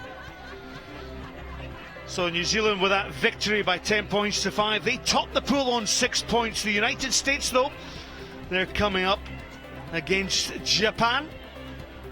And then the two remaining ties on day one. Of course, round robin rugby on round one. New Zealand will play the States, and then Japan, Spain. So that New Zealand United States should be an absolute belter to see who tops the pool. Trust you're enjoying all the action here from Atlanta, from the fifth Third Bank Stadium. Here's the series table now. Australia have won back-to-back tournaments in Dubai and in Sao Paulo, and they top the pool by 40 points to New Zealand, runners up at this moment in time, 28 points. And then you can see all the way down to Ireland propping up the table on 2 points, and Ireland with 2 losses in the opening day here on day one of the Atlanta Sevens. So this next game coming up, the USA versus Japan. You can just hear that it's a little bit noisier here in the Fifth Third Bank Stadium.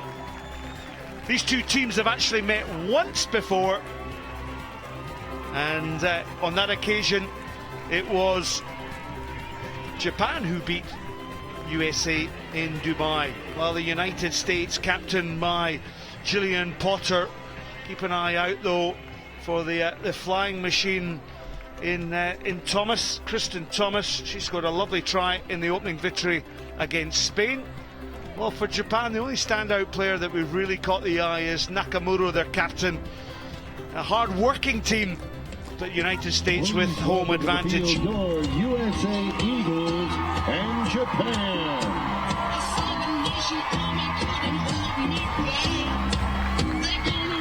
Alan Scott Hastings, your play-by-play commentator, the colour commentator, alongside me, Dallin Stanford. And Dallin, we're really enjoying our rugby here.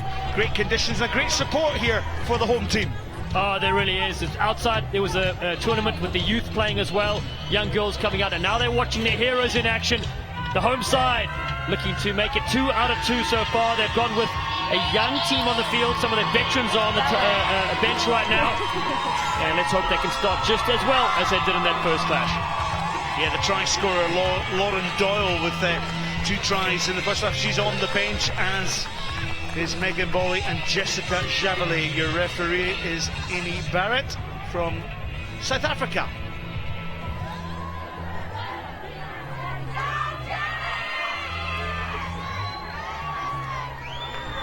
Captain, ready?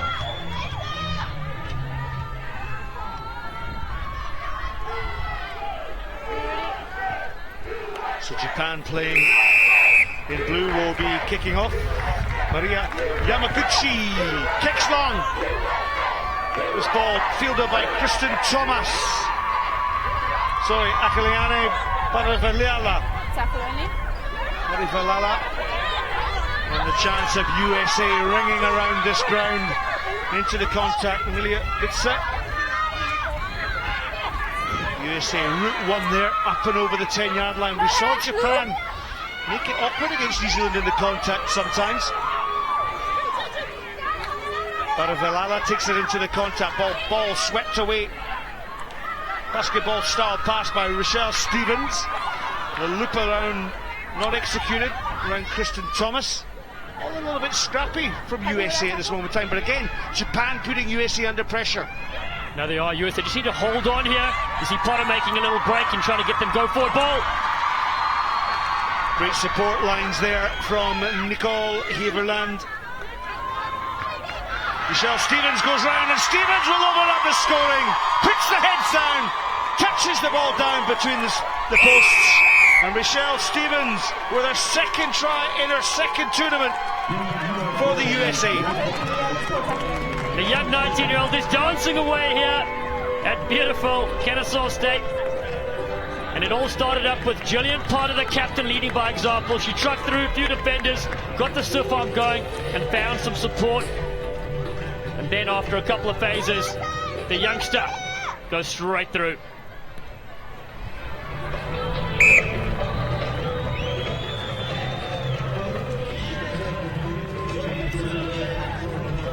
Additional 2 points coming from Maravilala. There's Michelle Stevens. Well, she'll remember that moment. Her second try of the circuit made her debut in Dubai back in December last year. And certainly one for the future, age 19, playing for your country in touching distance of the Rio Olympic Games. Well, the mistake there from Japan's Marie Yamaguchi knocks the ball into touch. And USA with a great attacking platform here from the line out down towards the 22-metre line. Yeah, it was a very difficult take indeed. Yamaguchi just spilling it on there. And now another chance for the United States to stretch the lead. Well, Nicole Heverland, she got her selection from coach Richie Walker through impressive performances playing in the development team that took part in Vegas and Vancouver. So there she is wearing that number 6 jersey for the United States. She's the scrum half, she'll feed the scrum. In the ball goes, standing right behind is Baravilala. Route 1, the try scorer Rochelle Stevens. Good ball from the States. If they can move it out wide, there's a player over. Well, just about. Kristen Thomas almost gets away. Japan though press up in the defence. Baravilala, good retention from the ball. Gillian Potter into Zachary. Zachary up to the 22-metre line. The support play by Amelia Bitsa. USA retaining the possession. Ball doesn't go to hand on this occasion, and look at all that territory that USA have had to concede to then reset their lines of attack. This time Kristen Thomas, a little bit of space here for Thomas, and Thomas, well, the space is on the outside. She has the pace to go all the way, and Kristen Thomas with her 25th try on the world circuit. And even though they lost a lot of territory, they kept position, which was so important. Finally, they found Thomas. Any young winger watching here, look how she goes on the outside and then slows up, cuts back in field, and then goes again, just to freeze the last player. Excellent stuff. So the United States leading by 12 points to 0. 4.5 minutes gone. The conversion is successful. What a super kick. The additional 2 points is good for the United States. There's the try scorer, Kristen Thomas. Scored a try against Spain in the opening tie. The USA won that one by 24 points to 0. Well, if USA can win this one, the next tie coming up, how juicy is it going to be against New Zealand? Both teams will be unbeaten. But Japan, well, they'll have something to say in this game so far. Ball was taken by their captain, Chicharo Nakamura. Japan come away with the ball. Tackled there is Anokuwai. Tomita gets the support of Nakamura. And then the ball out on that wide outside channel. Thomas with the tackle on her opposite number.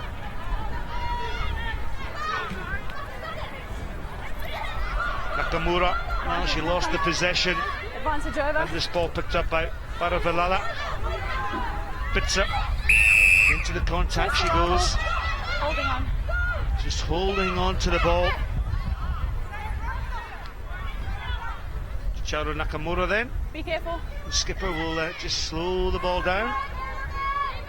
Yaki Suzuki there, maybe good to just kick for touch. Hold it A in. little bit of a debate in the middle of the pitch. Play. You haven't seen this move before. Two players are awfully close together. One of them just keeps shoveling back and forth. Nobody wants to take the tap. All right, okay. Interesting movement. Wrap-around play here from Japan, but not executed well. You can see how much of the game revolves around the Japanese captain, Nakamura. Play on. They rely on her an awful lot, but this is just sloppy play from Japan now. The ball picked up though by Heverland, and Heverland will have all the pace to try and go under the post. Super covering tackle though. Tremendous Tackle must release. by Japan there. Japan didn't release in the tackle, so it means that USA will have the final attack of the first half. Well, it's the short yards, but it's been made by Zachary, and Zachary, well, bulldozes her way over the line, and the third try scored by the United States is through. Catherine Zachary. That was all through the hard work of Nicole Heverland. Now, technically, the Japanese player might have been sent to the sin bin for tapping and going. It wasn't her penalty, and then just smashing her way through. Got a chance to chat to her brother earlier. He broke his jaw playing rugby, so she's definitely the harder one in the family, and now representing the Eagles. And Nicole Heverland, she dumps over the conversion for 2 points. So half time here then, USA in command by 21 points to 0. After the USA match, book the Eagle and get your photo taken. Go Eagles! For latest tournament information, visit www.worldrugby.org, which provides daily Just a couple of things on attack. Keep going forward. But the ones that, all over the place is just because we're too flat, okay? And the reason being is we're trying to get it through every single time the first time. So keep going forward, but if you haven't got it, you need to be able to realign to go forward again. Does that make sense? The other thing is come around close on a loop. Attackers committing two defenders come around really close, so they just need to pop it, not make the pass. Does that make sense? Higher work rate on D. Your D's good, just need a higher work rate. We're just getting there that 1 second too slow.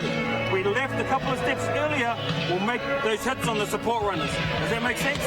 All right, that's it, let's go. Here we go, US. Hey, let's keep the work rate up. Let's turn it on even more. Here we go, USA. 1, 2, 3, USA! Fucking really hard, doing great, right? Here we go, Chris. Hey, let's go, keep fucking. Mia.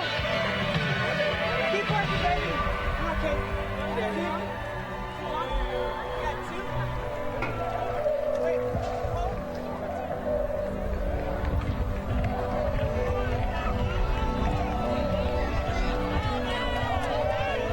Captain.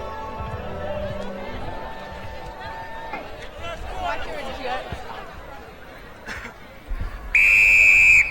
So the whistle goes for the second half of the Pool C match between the United States and Japan.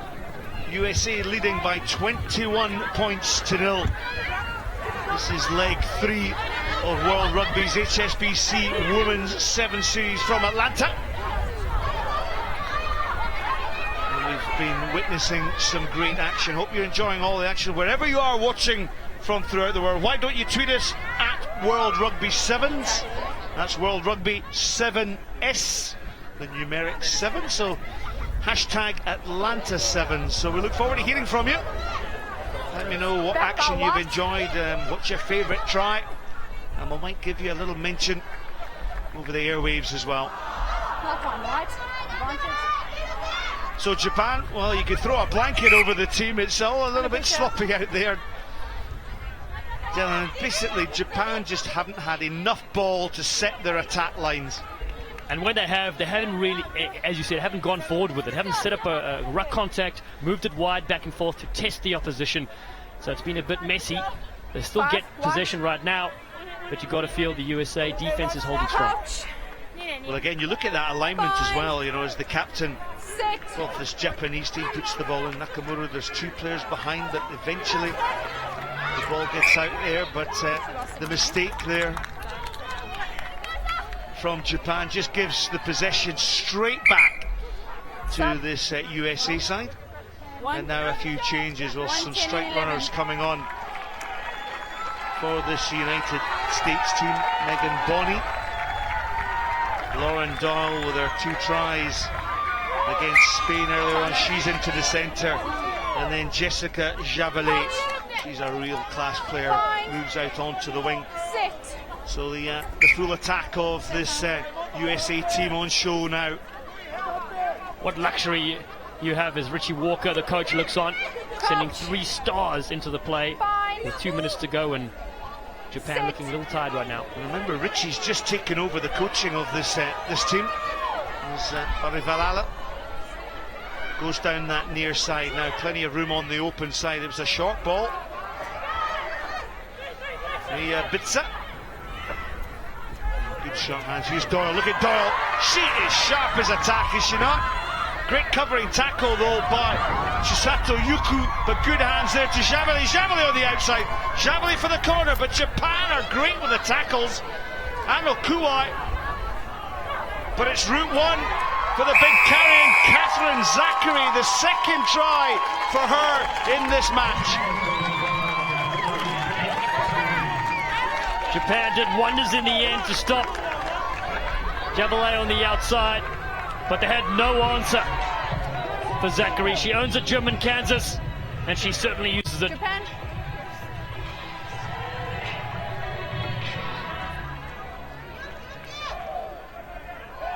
Catherine Zachary then, the 26-year-old, 2 tries now. Can the conversion be completed by Akalanai Paravilila?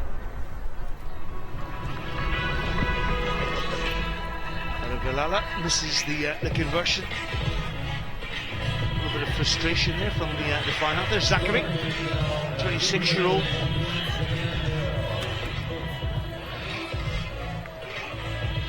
Here's our new coach, Richie Walker, taking over from Jules McCoy.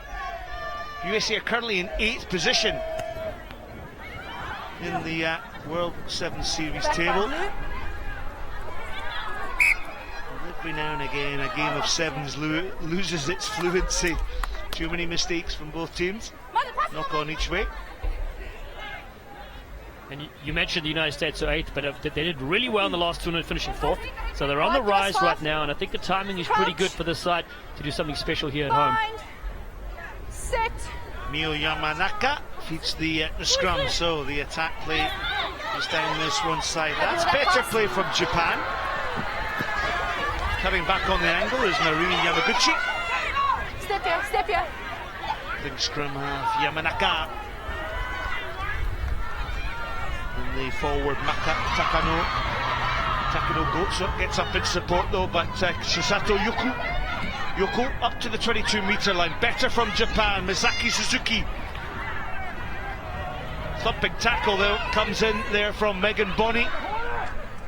But this has been the best period of play from Japan, and this will be a score for Japan. In under the sticks, the reach for the line. Superb try, and Japan have shown great heart and spirit to get on there. Kana Mitsugi with the try. Excellent stuff indeed from the Japanese. In the end, it was the direct route which helped. Several phases later, they managed to strike, and this is the tail end of it. They finally took the ball going forward and had a cheeky little one-handed offload back at the inside. They're showing the skills, and then in the end, busting through the middle.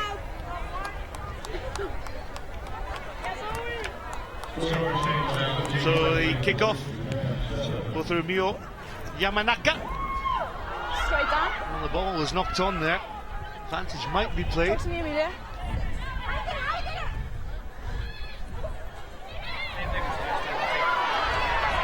Japan once again. Good tackle was made there. Just to correct myself on the Japan score, Makiko Tomita actually scored the try. And look at them here attacking beautifully. Suzuki cuts back on the inside. Subs.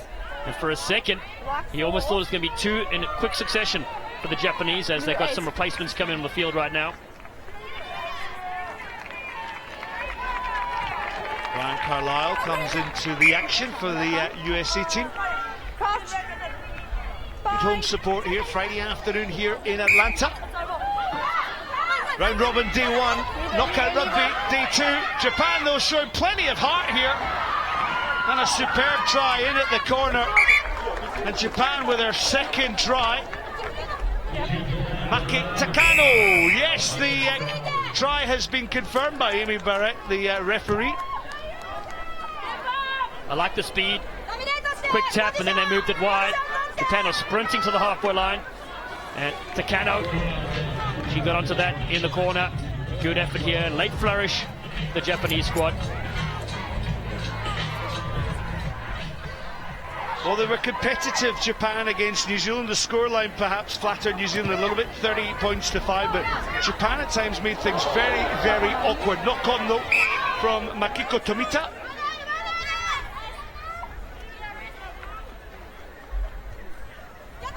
Misaki Suzuki, she'll take her place in the forward lineup. So there's the hooter, second half. So USA did all the damage really in the first half. 4 good tries, 3 of them converted. Here's Doyle, Lauren Doyle, stays big, gets the support. And breaking away is Nicole Heverland. Heverland to Doyle, and Doyle's got all the pace. Doyle, well, she invited the tackle there of Maria Yamaguchi. But USA have got numbers out wide. Surely a run in and walk in there, I should say, for Megan Bonney. And Megan Bonney just adds a little bit of icing on the cake. Well, it was back at university. She walked past an information table that listed rugby as a new sport. And we're so lucky she found it and joined the team. And now here she is carving it up on the World 7 Series. It just had quick hands. And of course, there's nothing the defense can do with that. An easy score to finish this clash. Kelter gets the conversion of Bonnie's try. Well, USA final score. We'll see them onto their next game against New Zealand. So just confirmation of the final score. It's USA 33, Japan 12.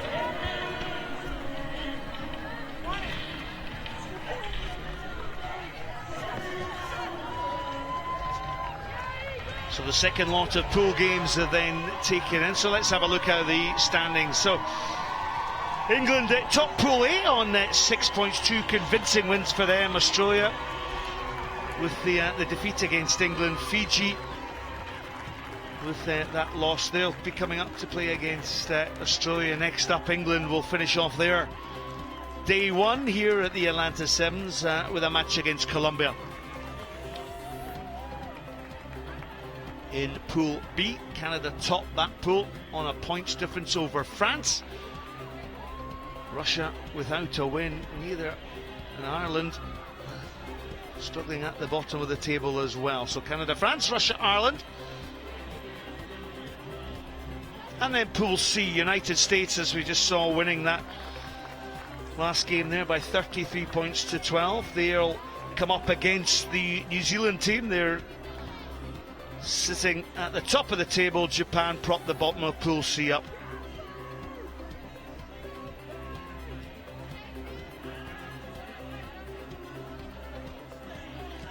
So we'll be coming up for a short break shortly, but some of the highlights on day one. Let's just have a wee look in here. It was Canada started the action against Ireland. It was a good start for Canada by 26 points to 5. Jada scoring on her debut, and alongside me, Dallin Stanford. Who else has caught the eye for you in this French team? Oh, there have been so many different runners. I think the captain, Horace lead by example. So many good finishes, though. The Australians as well, looking very impressive. 5 tries for Tony Gatto, an impressive display, wasn't it? And then England came out the blocks against Fiji. And, well, what an impressive scoreline. England 28, Fiji 7. And then New Zealand, well, they were pushed hard by that Spanish side. But New Zealand came away with the win, and then finally we saw the United States dispatch Japan. So plenty of action here from the day one of the Atlanta Sevens. Join us in half an hour when we come back for the remaining games.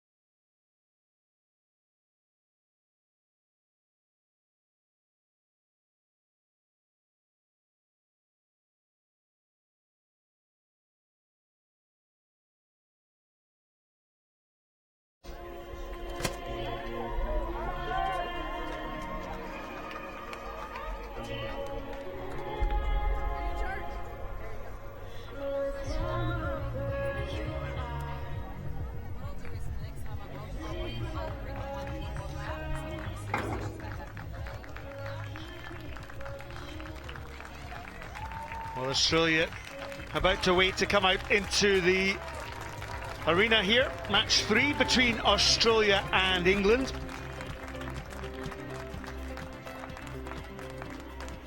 So for Australia, Shannon Parry will lead the side out. She's the skipper.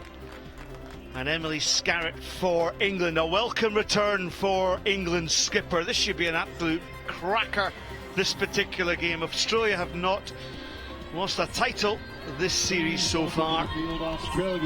Shannon Parry will lead her team out onto this magnificent field. These two teams, incidentally, have played each other on 9 occasions. Australia have won 8. England have only won 1. And that was a way back 2 years ago in Guangzhou when they won 15 points to 12. James Umbulumio from Fiji is our referee in the middle. Just taking his time, coming up to the halfway line.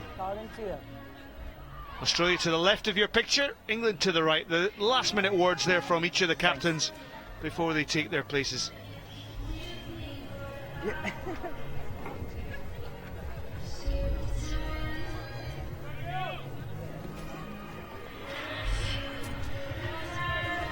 Keep you left or right? Center, all right, cool. Captain! Oh, they're not.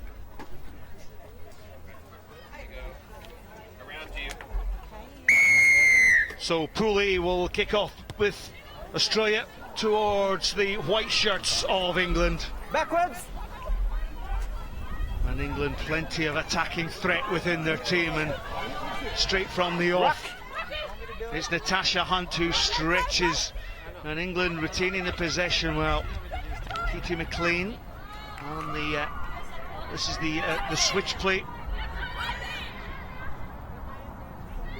So England probing at the moment. Australia coming up to having to make the tackles. Advantage offside, number 10. Ball through the hands there on that far side. Emily Scarrett with her first touch of the ball, and good ball retention here, Sue Day, from this England team, but pressure coming on from Australia. Yeah, Australia doing well to cut off England's overlap there.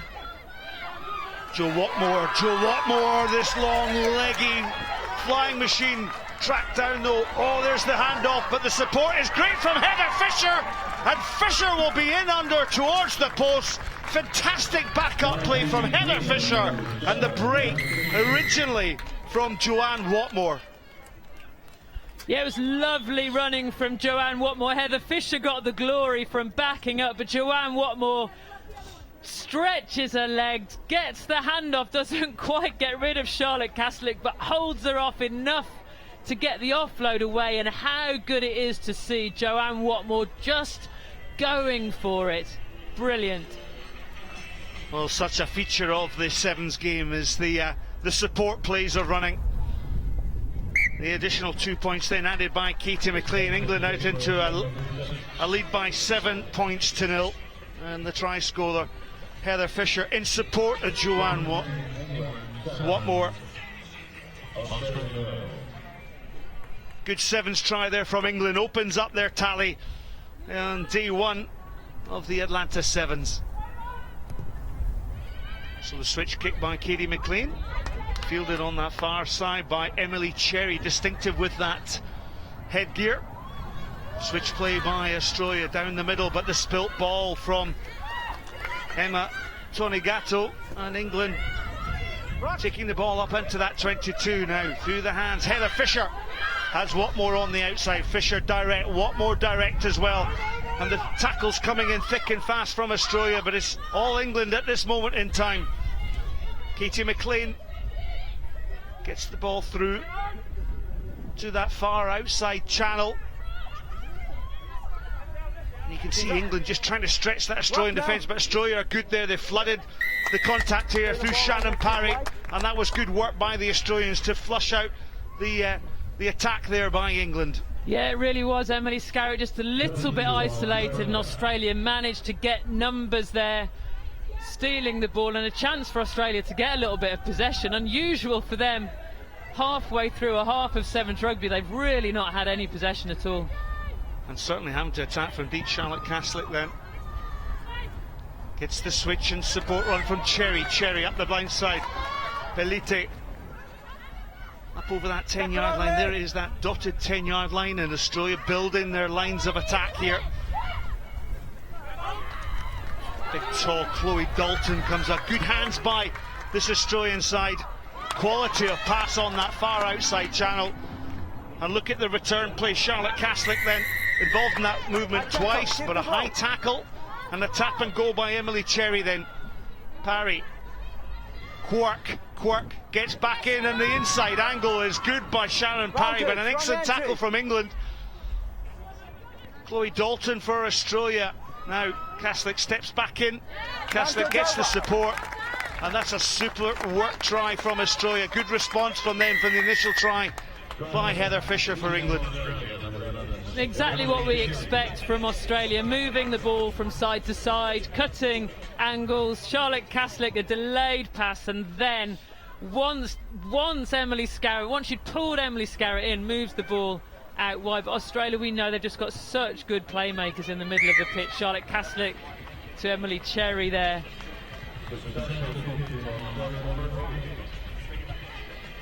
Good intuition, isn't it, between the Australians? They know each other well. Good ball handling skills. Especially the combination, Caslick, Quirk, Cherry, all good playmakers, and they've all played together so much. They know what each other's going to do before they've worked it out for themselves.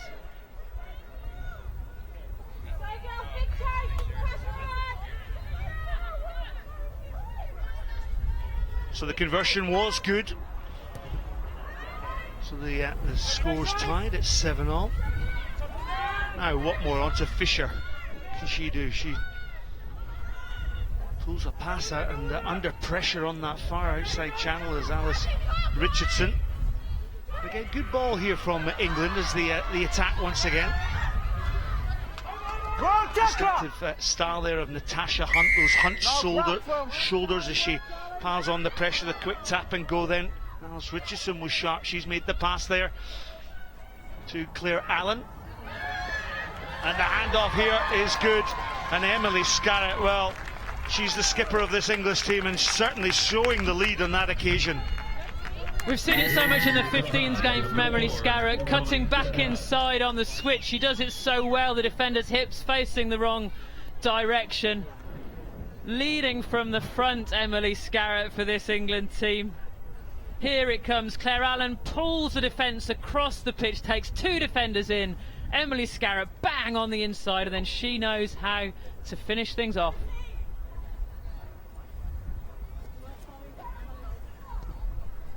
Katie McLean then adds the conversion. So 2 converted tries for this England team in the first half.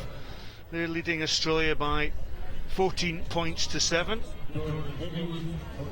And you know England will be looking to hog possession. Everybody knows how dangerous this Australian team is. If they have the ball, they will score tries. So to play against them, you have to try and compete at every kick-off, get the ball back at every opportunity. So Alice Richardson with the kick, well taken though by Ivina Pelite.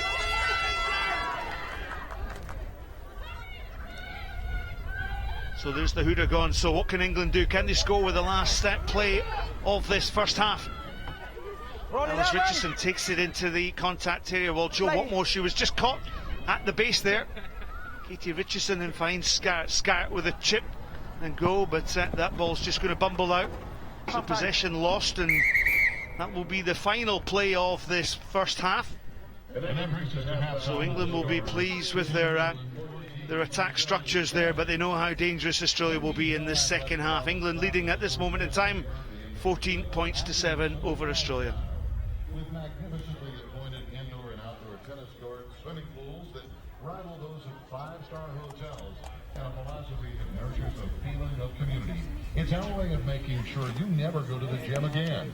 For more information, visit midtown.com/Atlanta. Right? Tap. Right? Great work. Make sure we keep pulling out. If we have to go to a middle target, go to a middle target, okay? Because they're pushing up, you know, they're just connecting a little bit in the middle. If you see it, push it, but when somebody goes to the line, just do that support there and touch it quicker. Great, but I think it's on to getting off, going away with it. A couple of times you just missed the flow. Right, so if you want to punch into your middle and you've got strength,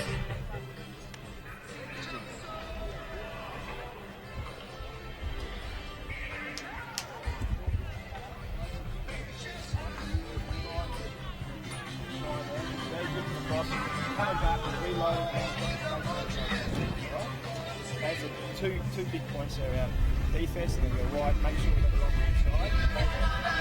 side. Hey, get in, let's go. Come on, let's go.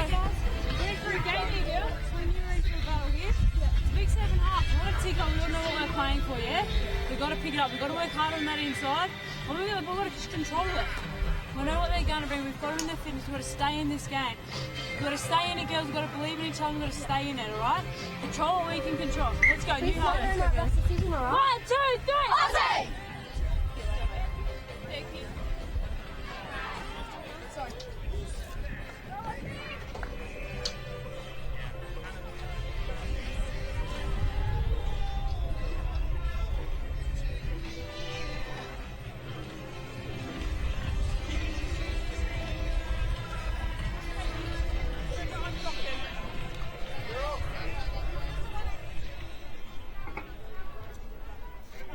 Captain.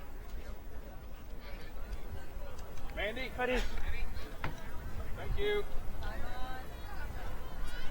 So the second half of this Pool A encounter between England and Australia. England leading by 14 points to 7. Of course, Fiji and Colombia also in this pool. And Australia through Emily Cherry attacking. Alicia Quirk gets the switch on Sharon Parry. But the tackle was good there from Claire Allen for England. Australia spreading. Decided to try and go up the middle. Tony Gatto, she came back down the blind. Charlotte Kaslik to Parry. Kaslik just a great footballer, ball in hand. Alicia Quirk, Cherry, Tony Gatto. Tony Gatto goes on the outside of Fisher. Fisher still gets her player down. And Australia attacking out on that wide outside channel. Chloe Dalton with the step feet, but the ball was it was loose there from Australia, but it came off an England hand and forced the knock on. So Australia will have an attacking scrum from outside this 22. Yeah, it's the offload here, isn't it? Just at the last minute, Penitani gets off balance, and so the offload almost crept into England hands and let off for Australia, and as it is, a good attacking position for Australia. Amy Turner comes off the bench to replace Shannon Parry. Turner, another dynamic runner with ball in hand, goes into that hooking position. Find it up properly, okay, ladies? Crouch! And delivering the ball into the scrum, Charlotte Kaslik. Always no Kaslik with the twin ponytails, the little green ribbons. Alicia Quirk switches the play down this near side. Emily Cherry. Kelly set up the platform, they take it back. Turner into the action, then she's recycled herself well. Ball's at the back there. Alice Richardson thought it was a free ball, but Kaslik, how quick was she? Cherry on the outside. Cherry goes for the corner. Super tackle though comes in from Claire Allen for England. Australia still on the attack. Wide ball to Quirk. This is Turner. Turner just steps. Fisher recycles herself well, wearing that number 7 jersey for England. But Australia, well, a little bit sloppy there in their execution. But still, Emily Cherry, was that forward? Yes, it was. So a forward pass from Australia, and that was a great attacking opportunity for them. Great attacking opportunity from Australia and some excellent defence from England. This tackle, actually this is the second one, the first tackle from Claire Allen on Emily Cherry out wide. It's very, very rare that Emily Cherry gets stopped in those situations. A chance for England to clear their lines, but the danger is not past yet. Australia are very dangerous in these positions. So Natasha Hunt for England playing scrum half. She'll feed this scrum. Ball comes back. You're touching the player before you touch the ball. So Natasha Hunt just has a little tap and go. Advantage. Australia weren't 10 metres back. Advantage over. Now, on that outside channel again, Watmore once again. Joanne Watmore. Tall, leggy, strong. Rock front. Alice Richardson taps and goes. England are looking sharp against Australia. Katie Richardson finds Scarrett. Natasha Hunt. Heather Fisher on the outside. Well, there's only one place for Fisher. She's going to have to cut back in against the grain. Super tackle that came in from Australia. Zavina Pelite. Tackle only. Richardson. Look at the way England spreading the ball out wide. Claire Allen quite happy just to accept the tackle, but the knock on there in the contact from Claire Allen. As Simon Middleton, the England coach, looks on. Just those tiny little errors, aren't they, that make such a big difference. England had stretched Australia from side to side, and in defence in those situations you get exhausted. It may not seem much, but sprinting non-stop for 4 minutes in defence takes it out of you. As it is, the ball's handed back over to Australia. So subs on for England. There's Emily Scott wearing the number 8 jersey. Amy Wilson-Hardy wearing the number 12 jersey. So Wilson Hardy, like Amy Turner, will go into the hooking position. So 3 minutes left on this half. Australia will have to attack from deep. Charlotte Caslick playing in the scrum half role. She'll feed the scrum. Quirk is right behind that scrum, so she'll set up the attack play. Emily Cherry got the try in the first half. Clear release, you've got a clear release. England guilty of not releasing the Australian player on the deck. Australia taking their time setting up this penalty move. You know it'll be a good one with Caslick and Quirk in the middle of it. Yeah, it's interesting, you may have heard over the referee's mic actually, the Tim Walsh, the Australian coach, just saying take your time. And here's the break by Australia up to the halfway line. Oh, wonderful pace of footwork. Watmore gets back though to save the and make the tackle. Ball's at the back there, so England with turnover ball here. So important. Now can they capitalise? Watmore, a bit of a loose pass, but picked up by Katie McLean. Now Amy Wilson-Hardy, she's got gas, she has the support of Emily Scarrett, and Scarrett, she got one try in the first half, she's going to have one in the second half, and is that the try that takes England to victory? Forcing Australia just to come back, puts the ball down, so an excellent breakout try from good turnover ball. Yeah, it's the turnover, as you say, that made it. This is going from very, very early on. The hit eventually comes in from Joanne Watmore. Then England get the turnover, and unfortunately, Ivana Pelite stays down. England attacking against 6 and eventually get the ball out to Emily Scarrett in a lot of space. Nobody's chasing her down. Great finish from Emily Scarrett. Well, the additional 2 points came on here. So 2 extra points sees England out to a healthy lead by 21 points to 7. And with 1 minute and 9 seconds on the clock, you rather think that England have actually got this. Now here's the injury to the Australian player from the earlier player, where Australia were turned over. Yeah, it came from the hit from Joanne Watmore. Joanne Watmore covering tackles. Pelita's made such a good break. Just thinking the landing there, she hurts herself.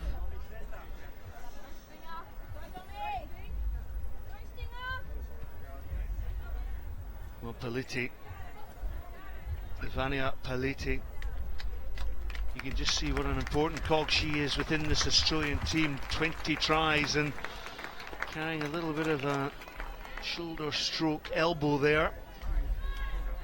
She brings a little bit of an extra dimension to the Australian team, because often plays in that fast prop role in the forward, so they move it one way down the pitch to Tonegato and Elia Green and then bring it back to Pelita, but not today, unfortunately, for Pelita.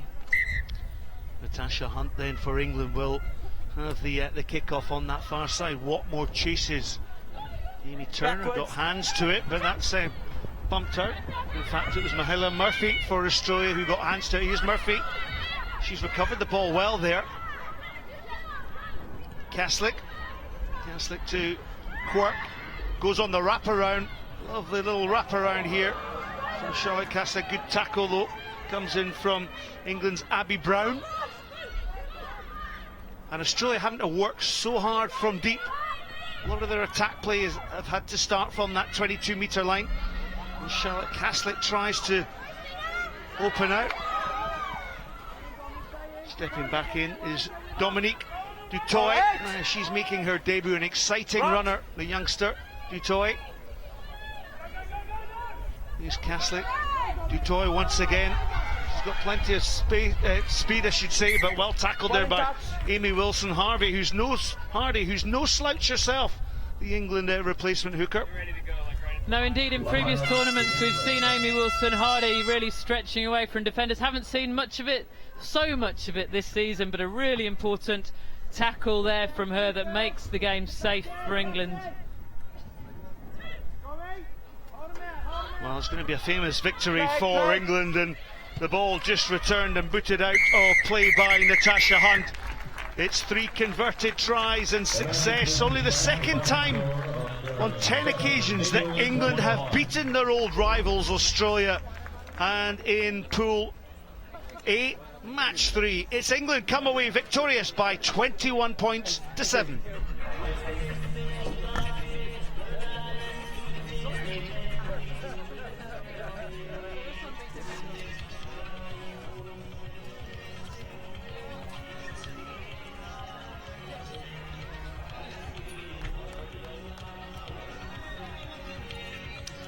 And the second match in Pool A, Fijiana against the relative unknowns of Colombia. Well, these sides have never met before. Fiji regulars on the women's 7th circuit, but Colombia have qualified for the Olympic Games in Rio. They're there on merits, so it's going to be interesting to see what...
It's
Shout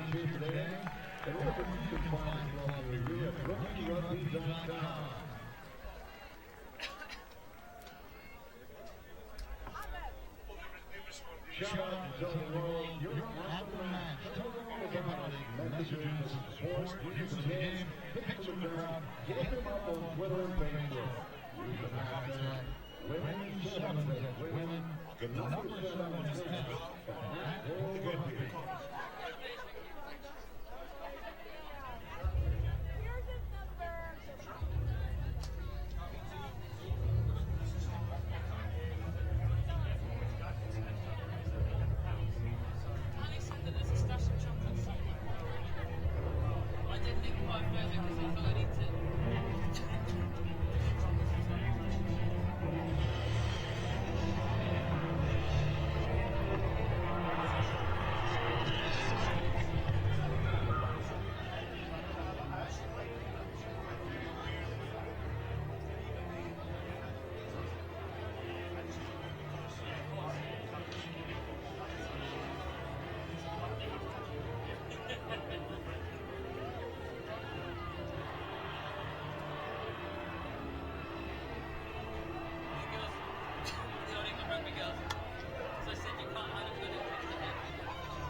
So welcome back to the action on day one here of World Rugby's HSBC Women's 7 Series from Atlanta. We're at the 5th Third Bank Stadium, and what action we've seen. 2 tournaments so far. Australia have won both the titles in Dubai and Sao Paulo.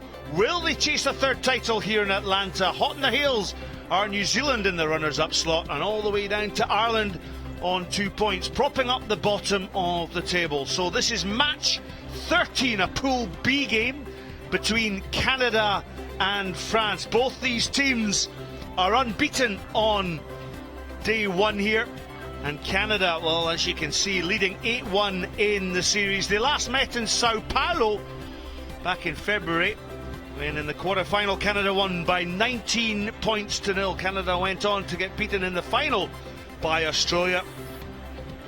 And both teams have been in very impressive form. Coach John Tate for Canada selects a good starting lineup in the forwards of Kelly Russell, Jen Kish, and decides to pop in Hannah Darling up front.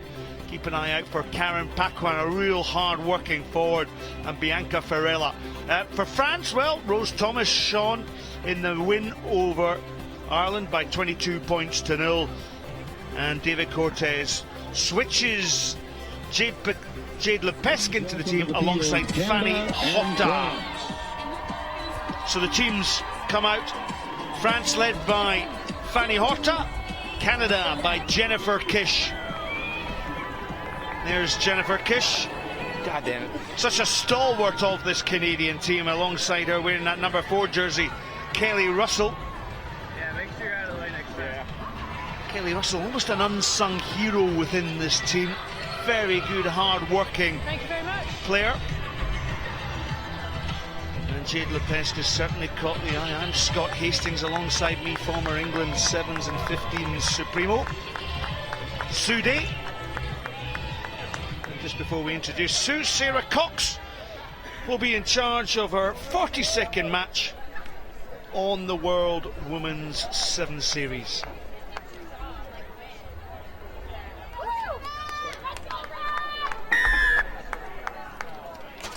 So France wearing their traditional blue, kicking off. Jade Lepesque kicks deep down into Canadian territory, and straight away it's Kayla Maleshki, who's really shone in this tournament, who comes away with the ball.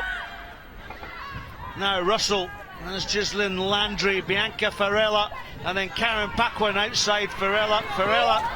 Well, she almost got the 2-on-1, but kind of ran out of space, and well, Sue, maybe the sharpness hasn't quite been there for Canada in their first 2 games so far.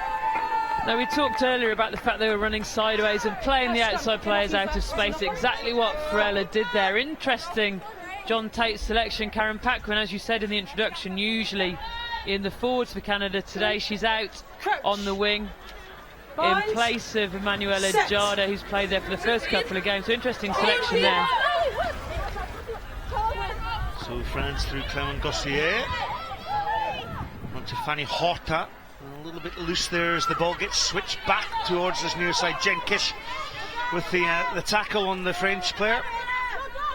Not lost. Leave it right. Slow ball for France. And just breaking away, getting the offload. Oh, it's direct running there for France, right through the middle. Jade Lepesque, we talked about her in the head of the game.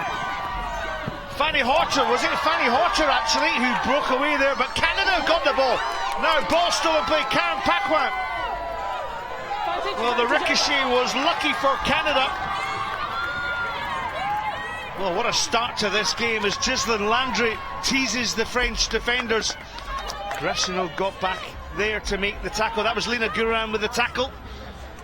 Maleshki, well, it was a flat pass. You could see what she was doing, but Clemence Grossier, she switches the play again. And here's Thomas. Thomas, the switch play was on there. Inside ball, well, it was knocked on by Fanny Horta. It was Fanny Horta who got tracked down there on that original break. It must be some kind of record for the amount of tries butchered by 2 teams in a couple of minutes of 7s there. First of all, Fanny Horta so intelligent, first of all, the line that she ran, but just doesn't quite make it and loses the ball in contact there as she's trying to score the try. Then it goes all the way up the other end, and Lena Guran did an amazing job of chasing them down. Set. Then right at the end, all it needed was a little switch in play from Horta coming in and Rose Thomas. Ball's out. But they didn't do that. Well, the ball's found favour in the French hands, so there's a definite overlap here on the wide outside. Guran surely in for a try.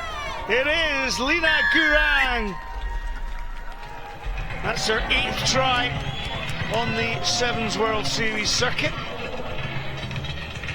Yeah, finally made it over the line and made it look pretty easy in the end. France, the offload out to Lepesque. Horta, and Horta just does enough to suck Karen Paquin in to create the space for Lena Guran. on the outside. She's got some pace around there. We saw when she traced Canada down earlier on. Yeah, she is. History of art student. Made her debut in Guangzhou in season 13-14. Here's the conversion then. Oh, it's excellent. And it's over, so France into the lead by 7 points to nil. Jade Lepesque adding the 2 additional points to the try of Lina Guran.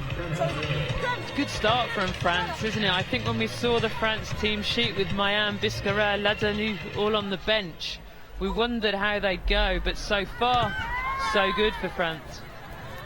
Well, coach David Cortez, he's rotated his squad, hasn't he? But an error from France. They've kicked the ball out of play, so Canada will have a tap restart on the halfway line. Yeah, a couple of times we've seen that now today. Very, very rare.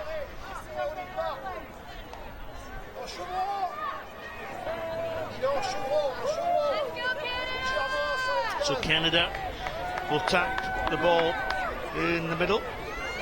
Kayla Maleski, there's David Cortez on the right of your picture there. So the tap and go. Kish comes back on the switch play. Farella was going to cut a line there, but Kish hung on to the ball, I should say. Kelly Russell now. All a little bit scrappy there from Canada, but they've retained the possession. Farella's on the outside. Farella's got plenty of gas. Released. Super tackle from France. The defensive effort coming in well. Now Jen Kish deep into the 22. Kish with a handoff. Kish for the line, and Kish is over the line despite the attempts and tackle of Lina Guran. Not sure if the referees awarded the try there. I'm pretty sure she got that down in the end. So we got try? Yeah, try awarded, and Jen Kish again. So often we see that her team's down. She's the one that makes the break. Rose Thomas turned her hips the wrong way. Lina Guran can't make the cover. There, the ball gets down. Yes, that's good enough. Oh, a mistake there by Canada. A mistake by Ghislaine Landry. Missed the 2 points on offer. Of course, France got their converted try. And really, Canada should have had the converted try of Jen Kish there. Of course, Kish, she went over the line. She didn't get it down on the first time of asking, but that's when the ball made contact with the ground. Tried out, but an excellent effort from Lina Guran to try and stop Kish as she went over. It really was a good effort, wasn't it? Lina Guran, one of those more fringe players from France, taking the opportunity to show what we can do and win that spot for Rio, and she's doing a really good job of it at the moment. Well, Ghislaine Landry hasn't, well, she has, because the ball bounced up and over the into the touch there.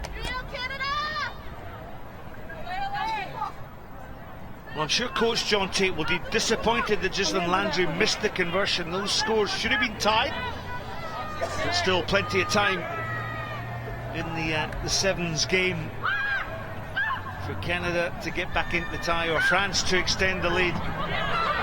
Jen Kish comes away with the ball. Such a talisman player for this Canadian team.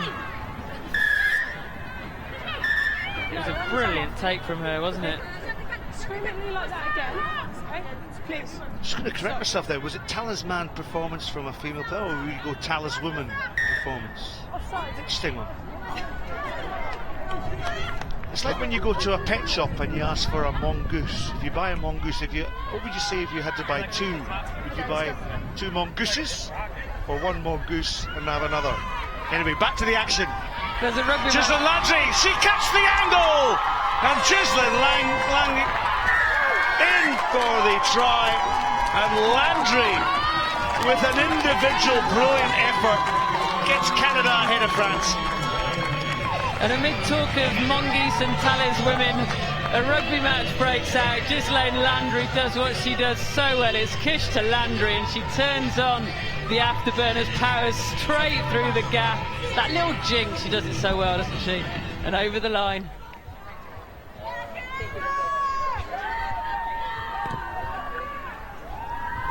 Well, Kaylee Russell, she kept her head down. She actually popped a superb conversion over in her opening tie against Russia. But half-time score, Ghislaine Landry gets Canada ahead with the second try. Half-time then sees Canada in the lead by 10 points to 7. Hey,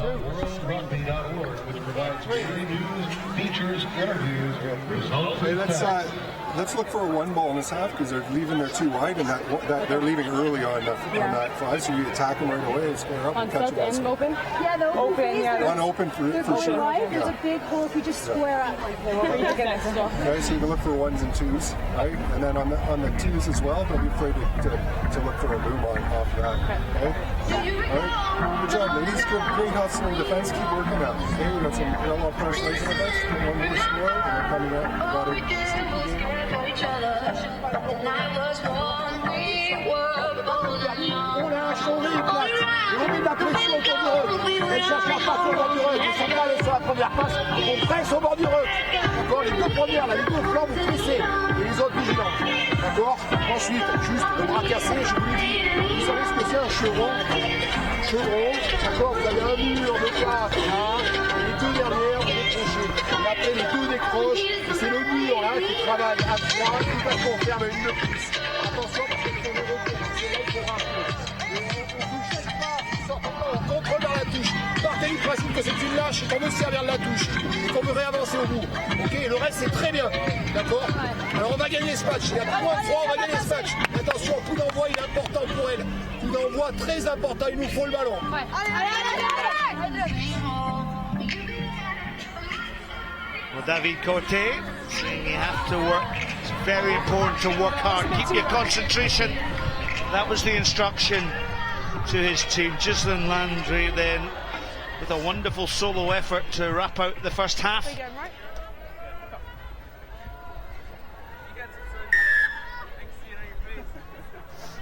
Like a lobster with a green hat on. So the second half here of this Pool B game between Canada and France. Canada leading, as you can see the result on your screen, 10 points to 7. The knock-on from France picked up by Jennifer Kish, and Kish just strips the French defence apart, and in under the post she go. It was route 1, and Jen Kish with another cracking try. Brilliantly pounced upon by Jen Kish, that France error, but it was a France error. The kickoff is a really good one, but Fanny Horta, she takes it, then loses possession, then tries to offload when it's really not on, and the ball falls into the hands of the one person France did not want getting hold of it. Jen Kish powers over the line. What a start to the second half. And Sue, you saw the reaction in Jen Kish. The minute she got the ball, she knew exactly what to do.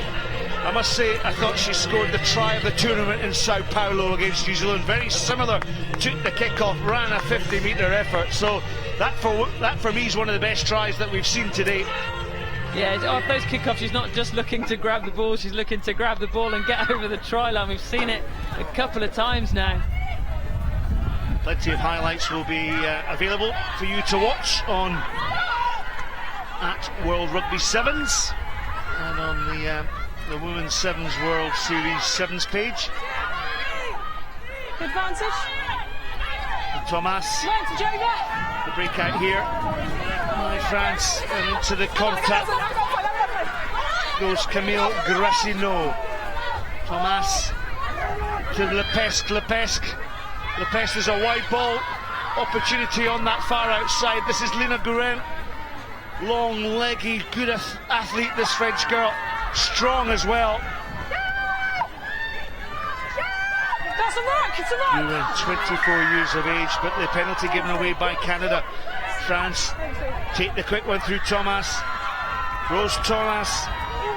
Tackle is good though by Jada, Emanuela Jada, but France have still got possession. Can they squeeze over in the corner? Yes, they can. And on this occasion, it's Lauriane Foucault.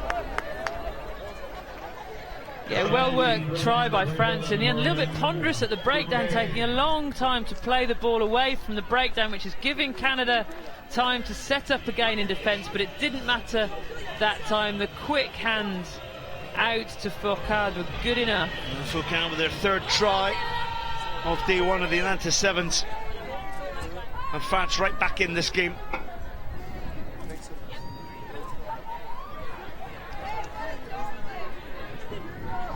On that far touchline, Jade Lepesque. Just too much there for Lepesque.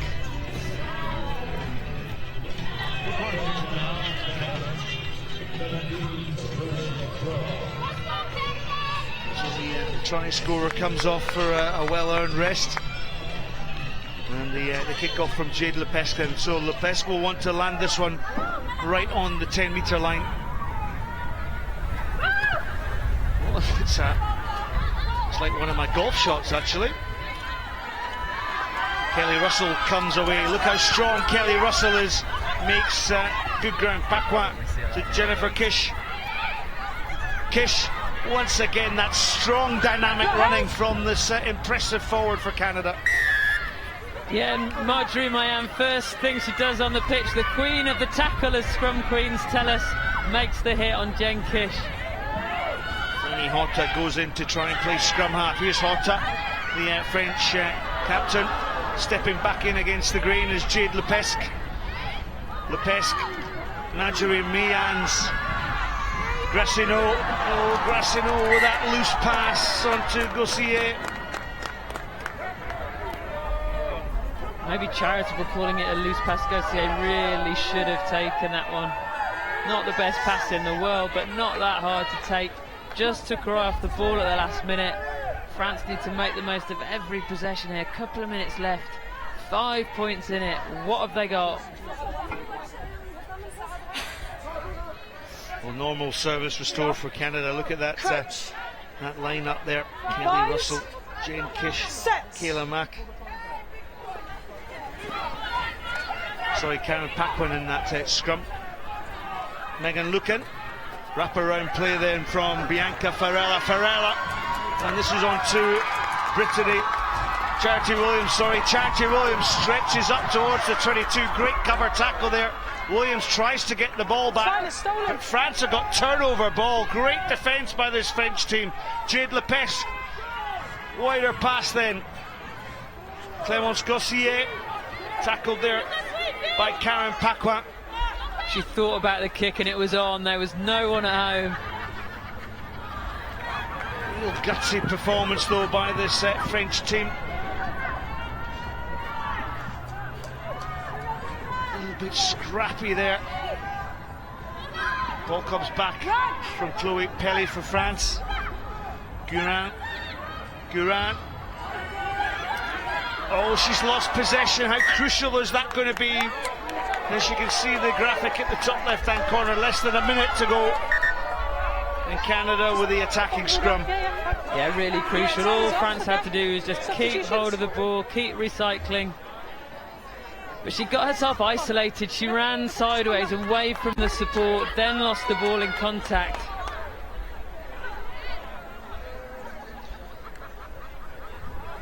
Still got subs going on, just 2 seconds.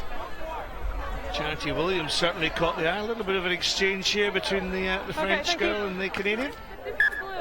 Someone. Crouch. Bind.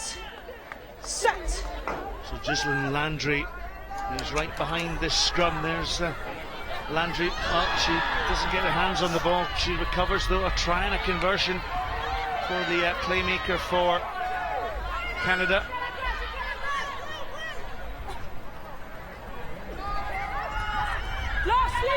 Canada just aware of the fact there's only 20 seconds on the clock. Jen Kish, route one.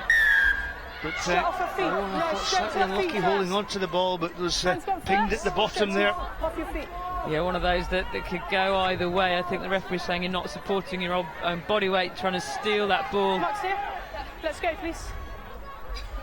Keela Malishki then. 2 tries in the opening performance against Russia. There's the hooter, so Ghislaine Landry will just kick this one out. And Canada, well, they will top Pool B. They beat Russia by 26 points to 5. They beat Ireland by 29 points to 5. They now dispatch France by 17 points to 12 to remain unbeaten on day one. They will go through to the quarterfinals of the main cup competition by topping Pool B.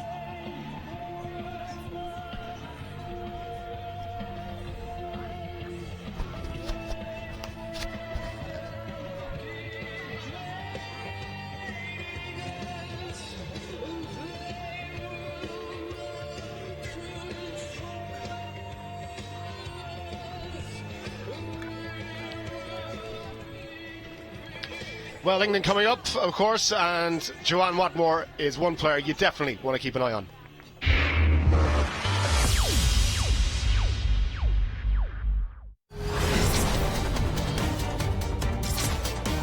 What a brilliant score this is for England's Joanne Watmore. Away goes Big Red. Put it down.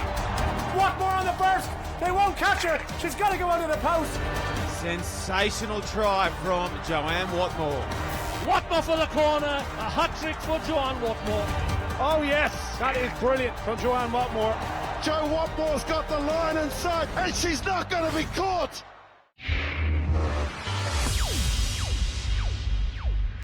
Yeah, Joanne Watmore, one of the stars so far today in Atlanta. And England, you have to say, the form side on the balance of play so far. Beautiful evening in Atlanta. Clouds starting to build, and we have some crackers coming up. Russia, Ireland, of course, at the moment. Australia, Fiji, well, that'll be very interesting. And England take on Colombia. New Zealand versus the host nation, USA. You don't want to miss that one. First up, though, the final match of Pool B. Two sides still chasing their first win in Atlanta. Russia and Ireland met in the Bowl semi-final in Sao Paulo. And it was the Russians that came out on top that day, winning out by 3-0 and 15 points to 0.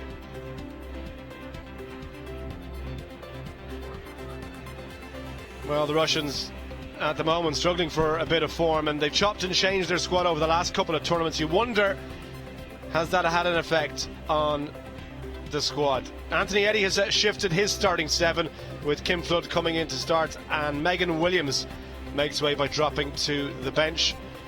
Plenty of pace and strength on that Russian team. Kudinova, the captain, Seradina, Prestiak, Hamidova and Petrova.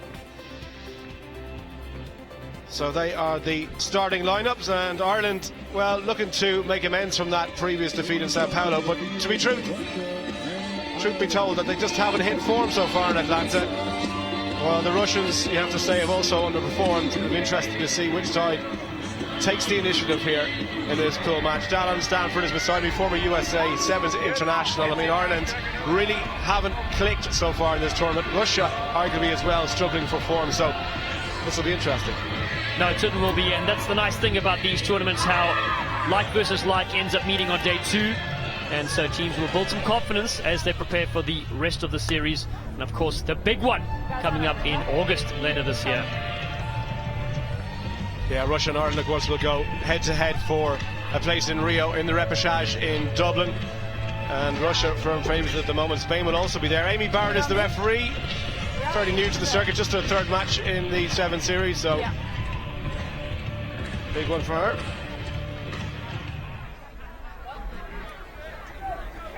Captain Blue.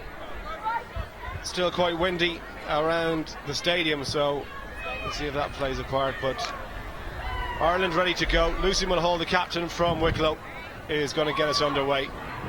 O'Flynn, Baxter, Flood, Kim Flood and Stacey, 10 and 3, not to be confused. And a beautiful high hanging restart from the Irish captain, and a lovely gather by Kim Flood. Fantastic take by the Irish number 10. There's 2 left here. Audrey O'Flynn, if she straightens and draws the line, she had a run outside her. And Ashley Baxter isn't going to get that ball. Perhaps there was an opportunity for Ireland there.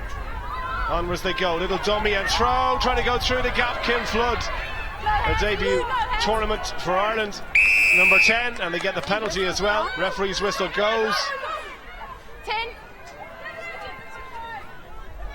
Mulhall, long looping pass on the outside. Audrey O'Flynn trying to barge her way over the line. Good cover tackle from the Russian number 11, Seradina. Still there for Mulhall, running outside. Murphy Crowe trying to get on the end of the pass, but she takes it into contact, the Irish captain. Still there for Flood. Stacey, that is, gets the pass away. Only as far as Ashley Baxter. The ball's gone loose, and where's it going to come? Back on the Irish side. Play on, says the referee. Mulhall still there for Ireland. Amy Lee Murphy-Crowe now. You know Ali Miller can finish from these situations. Tries the hand off Miller. What a tackle that was from Drakova. Had to be made. Try saver for sure. Mulhall, flat pass. Flat at best. Baxter keeps it alive. Mulhall, pass to nobody really, and Baxter does well to regather. Advantage being played. Knock on against Russia. Hamidova in there to try and make a nuisance of herself. Flood, Stacey in support from O'Flynn. We go back for the scrum. No advantage coming. No. Well, it's a scrum. It is a scrum. We'll catch my breath. 1 minute 45 seconds of defense by this Russian outfit, and Ireland almost 3 or 4 times getting over, but the defense really holding strong here. Impressive stuff, and a good start for both sides actually. Yeah, and an entertaining couple of minutes of play there. Ireland with the scrum. Crouch. Bind. Mulhall standing right behind. We've got Murphy-Crowe to the left, Alison Miller to the right, and they've got to win the scrum first. They came back out the gate, so they'll reset.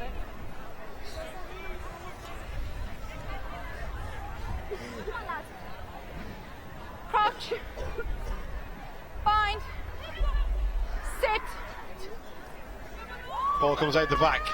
Mulhall has Miller outside her, just drifts across the pitch. Alison Miller trying to get the better of her opposite number this time, and yet again tackle goes in from Drakova.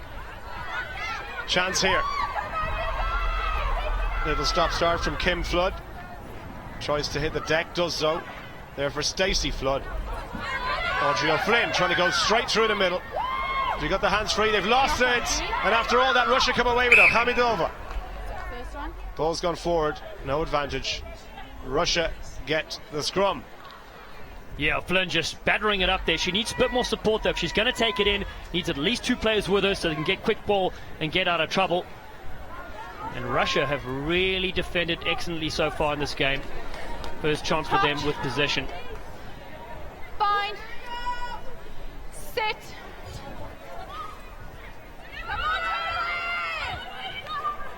Perestiak trying to break out of the 22, breaks one tackle there. Much pace has she got? Too much for the Irish defence. Ali Miller to come back, can't get her first time, and the pop pass, beautiful hands.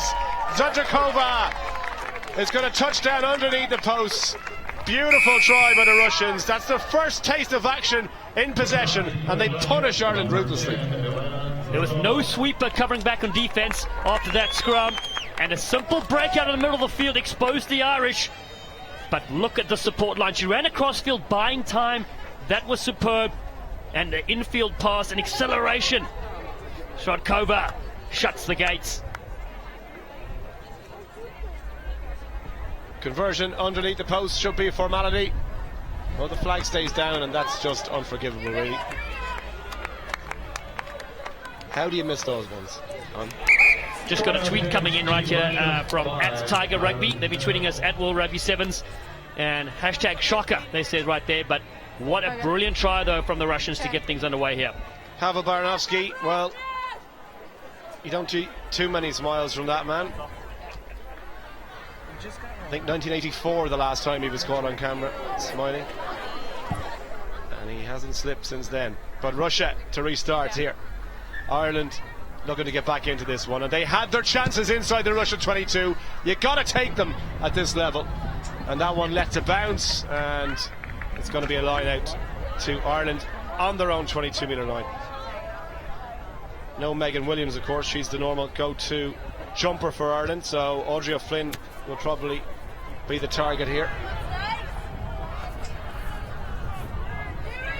Russia are going to contest, but O'Flynn gets high, takes that ball.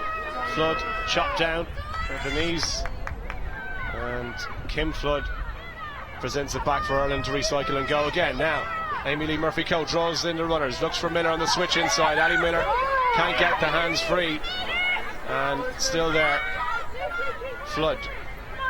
Baxter, little show and a step off for Inside foot, any runners inside, nobody there, so just happy to place that ball, and they go again. Mulhall, looping pass, Alison Miller. Miller trying to go down the wing, strong runner, 2 to bring her down. Ireland need to recycle, they do just about. Pressure from Russia. Murphy Crowe, 2 Flood, Baxter, back inside. Crowe once more. Mulhall changes tack, gets the hands free. Flood runs into 2 Russian defenders. Hamidova trying to get her hands on it. Ireland can see the penalty going in off their feet. Referee right on the spot, and a minute left to go. Russia with possession. Yeah, Russia have been working really hard on defense here. Ireland playing all the rugby though, doing a good job of switching and doing a couple of cutbacks, but in the end, Russians all over it. And now they'll just take their breath for a second, as will my co-commentator. Whew. Quick tap from Kudinova. Little show from her. Oh, that's lovely. Sold them up the river with a dummy. Ireland now having to defend. Chop down tackle from Mulhall. Still there. Prestiak. Go right, the Russians this time. Kudinova. This is Petrova. Tries to go round Amy Lee Murphy-Crowe. She's still on her feet. And Russians try and recycle. Prestiak. Ball goes loose and goes forward. It won't count. We go back for the scrum.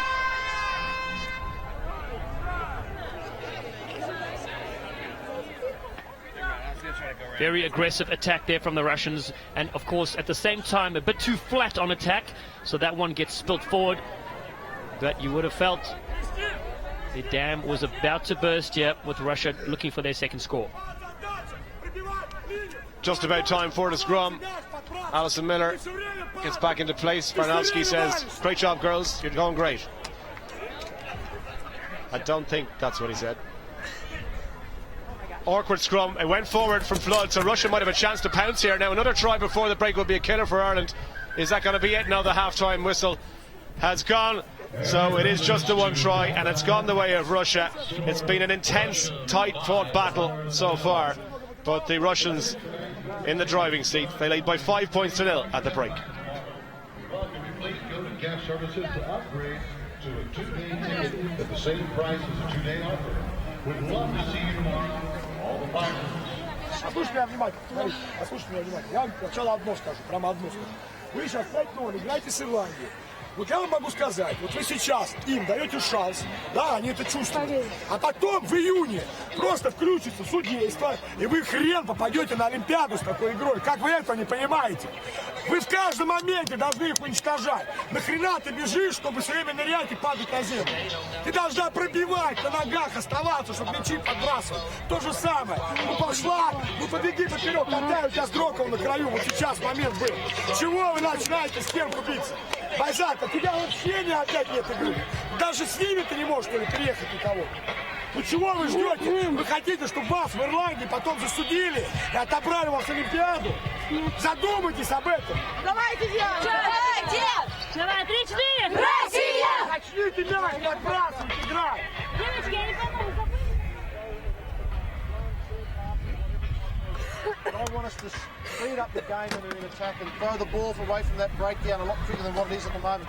To do that, we've got to recycle the ball quicker. Okay? Yeah. We'll keep exactly the same focus as what we've done. Dominate the possession and force them to defend against you. Girls, second and third has to get pace on. We can't just pass and stand still. Get pace on, and we just need a little bit more depth. Got their line right up. Get their line early. Come on, guys, you want it? Catch those kick-offs. We can't let them bounce on the touch.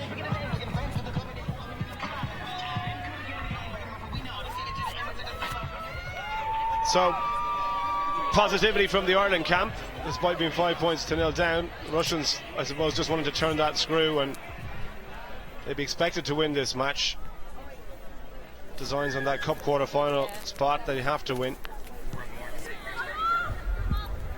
High restart, Audrey O'Flynn underneath it, and the former hockey international takes a clean ball, sets it up nicely. Ashley Baxter with a good pass, but the second one from Kim Flood did not hit the target. Ali Miller trying to wrestle that ball to the ground, but look at that, Russians in over the top, disrupting at every opportunity. Baxter again. Ball to the outside of Flynn, comes in off the line, not the quickest, but she's strong. And there for Mulhall. Russia closing that space out wide, but look at that line. Absolutely brilliant line and a take from Flood. Trying to get the pass to Miller, who was upending the tackle. Mulhall. Ireland give away the penalty, going off their feet. Lovely line and a break from Kim Flood. Look very, very promising indeed. For Ireland's sake, you would have hoped they could have kept possession and kept going. This game is still very, very tight right now. Next score, you feel, is crucial. Nice lines of running. Oh, that one dropped. It went forward. Ireland get a reprieve, and the Russians with an unforced error, you have to say, Donald. Actually should have been a penalty because the player was in front of the knock-on here. Watch the knock-on. Okay, the ball bounces. Now it's played by another teammate of hers in front of her. Yeah, good spot. Should have been a penalty. And Russia make a substitution. Ledovskaya comes in. And Hamidova makes her way to the sideline. To be honest, look at it as a positive. Like, you know it versus like hurting it and then knowing, well, maybe I pulled it too early. Flood did well to get out as far as Mulhall. Murphy Crowe trying to go through the gap, get her hands free if she got any support. She's going on her own. There is the support from Miller. Crashed into the ground. 4 out wide here versus only 2 for Russia. If Ireland go quickly, they might be able to exploit. Now Russia fan across that line. Baxter, Flood.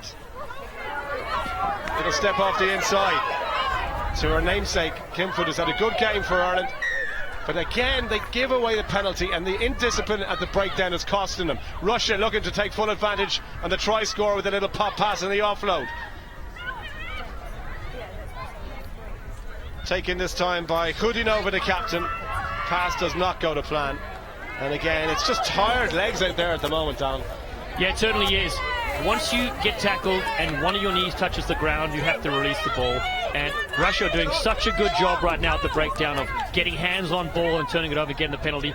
It didn't quite stick that pass to hand, but still, Ireland are struggling right now to try and get those phases going. So Alison Miller comes off, and on for Ireland comes Hannah Tyrrell.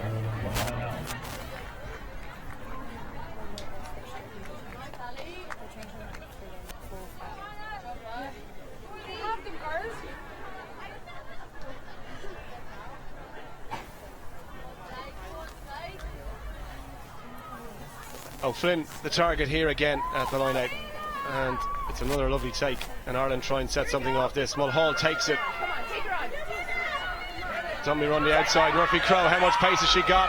Not enough to get away from the try score for Russia. Drakova, really good cover tackle from her. Plenty of pace, the Russian number 10. So if you want to get past her, you got to come up with something different. Yeah, perhaps a switch or something cutting back against the grain, because on the outside the Russians are defending superbly, and that has been the hallmark of their game so far. A couple of substitutions getting ready to come in for Ireland. Katie Fitzhenry, Seni Naupur as well. Started the last game on the bench for this one. Ball off the top for Russia to have a go now. 2 outside. Where is this one? Crammed in the middle there. No space to work with. And Seradina did well to get that pass away to the speedster. Drakova stretches the legs. It's Flood against Drakova. It's the Russian who's going to win. That's the pace I was talking about. And she is lethal. Give her a yard. If you have 1 or 2 game changes in your team, things like this are bound to happen. Tired bodies are plenty, and then you get it to the outside. Drakova beat the first, and then did superbly on the outside as well. And if you're Ireland, the heads are probably buried right now. So tough. Yeah, disappointing, you have to say, from an Irish context, because they have had plenty of opportunities. They just haven't put that crucial pass together when they've needed to do it. And Baranovsky watches his team get his second try. There's almost a hint of a smile there. You said 84. No, okay. Well, look, injury to the Russian try score. Looks like she's hurt her leg. And just getting a bit of medical attention. But this game, pace is so important. Maybe just when she put the ball down here, have a look. She fall awkwardly? Yeah, she landed a bit awkwardly just there. And she's okay to continue. Sometimes in this game there's no substitute for pace, and when you have someone like that in your team, get the ball in space and let the legs do the rest. Flood. Now Boo, dummy from her, tries to go through the middle. Russians didn't buy it, and Mulhall to dig it off the ground. Now there's 3 on this near side. Fitzhenry, Tyrrell, just over the 10-metre line. Baxter, nice spot, bit of space for her to break away, and good strength to keep those legs pumping.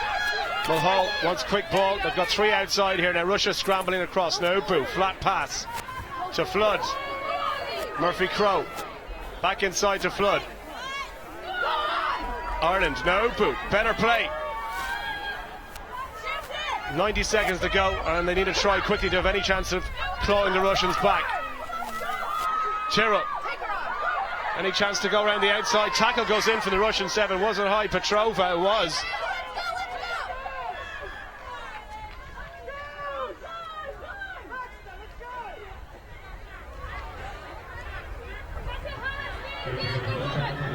Just over a minute. Ireland can't afford to waste any more time here. They just need to get on with this one. Tap and go. Wasting precious seconds here because they need 2 tries and they've just lost 25-30 seconds there. Can't understand that. No Boo, did a dummy switch through the middle. Almost got there. Russia came across to make the cover tackle. Mulhall trying to go on the outside again. The hits keep coming from the Russian defence. Any room now? Ireland need quick ball. They go to the right. Flood. Play on. I almost thought there would have been a stop and play there for a second. Ireland still have it. Mulhall digs one out. Naupu. Any room there? Sells the dummy again and gets the hands free. Naupu pop pass. And it's going to be a try for Tyrrell.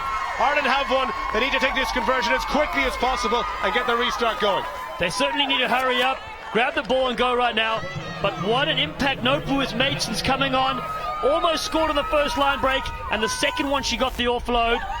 There's enough time for this kickoff, but as you said, Hugh, they need to have a little bit more urgency.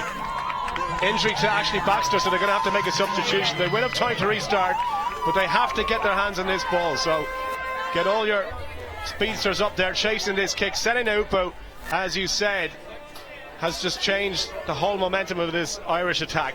She's a strong physical runner, plays 12 at 15s, 12 or 13 in the centre, direct runner for Connacht. Married to George Naupu, who plays his rugby in Connacht, who are flying high in the Pro 12 at the moment. But Ireland need possession or this game is over. Restart from Mulhall, perfect distance, but it's come off a Russian hand. Is that going to be that?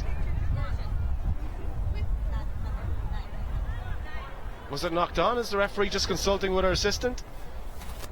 We'll find out. No, there is the final whistle, so it's more disappointment for Ireland. Russia's 2 tries doing the damage. Ireland just couldn't make enough of their opportunities when they presented themselves.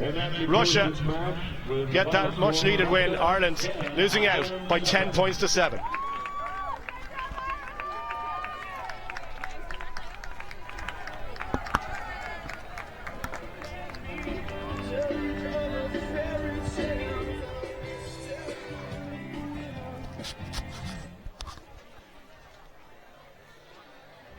Well, game 15 here on day 1 of the Atlanta Sevens. Pits Australia up against Fiji in Pool A.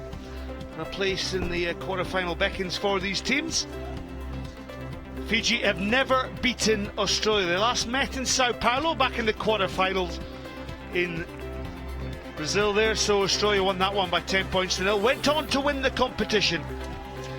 Well, Australia shown in their captain Shannon Parry what an outstanding leader that she is. Keep an eye out for Emma Tonegato. 5 tries she scored in the previous match against Colombia, and that old 1-2 of Charlotte Kaslik and Alicia Quirk. Fiji though, Latia Nangiato and Rusila Nangasau are real attacking threats in this Fijian team. But remember, as I mentioned, Fiji have never beaten Australia. Can they make history here today at the Fifth Third Bank Stadium here at the University of Kennesaw here in Atlanta? So you see England with Colombia still to come. So Australia still have an opportunity to top the group.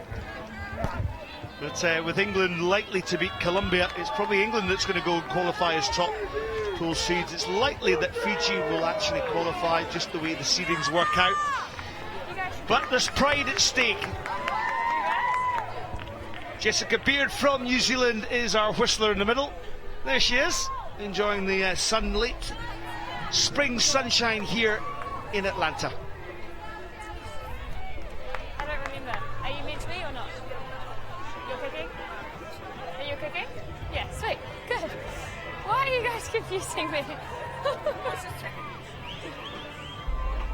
thought you just said no, and I was like, oh no. So Australia will be kicking off there, right of your picture, wearing these famous colours of the Australian national team. So the kick-off there by Emily Cherry in that distinctive headwear, and a sensible kick, kicking right down towards the Fijians, the sun in the eye, and they've got good territory there. I'm Scott Hastings, your match commentator, alongside me former USA Sevens men's player Dallin Stanford. And Dallin, early pressure here from Australia. Yeah, it is. Let's see what they can do with this. Cherry, longer pass there, the bump pass to Tony Gatto. Tony Gatto full of running. Here she is, pins the ears back, but well tackled by Tosolo. Cherry has a little dig down that blind side. Emily Cherry, little dink kick.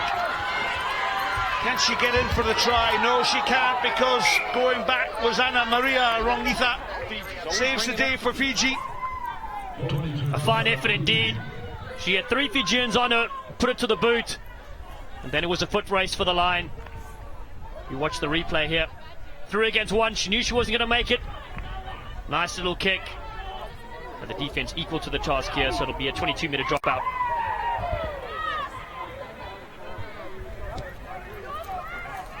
Well, an interesting dropout there from that far side, and well, Fiji chasing the ball well, and it's fallen in the favour of Viniara Riwai. And then the support by Nayan Gatto. She's a wonderful runner, that offload and the support. This is Fijian rugby at its absolute magnificent best. Can Fiji finish off this sweeping movement? They've retained the possession deep into the Australian 22. Bit sloppy there. There's Nangasao. That's a little break. The offload is good though. Little pop passes overhead. It's got a little bit bunched for Fiji, but they've recycled the possession once again.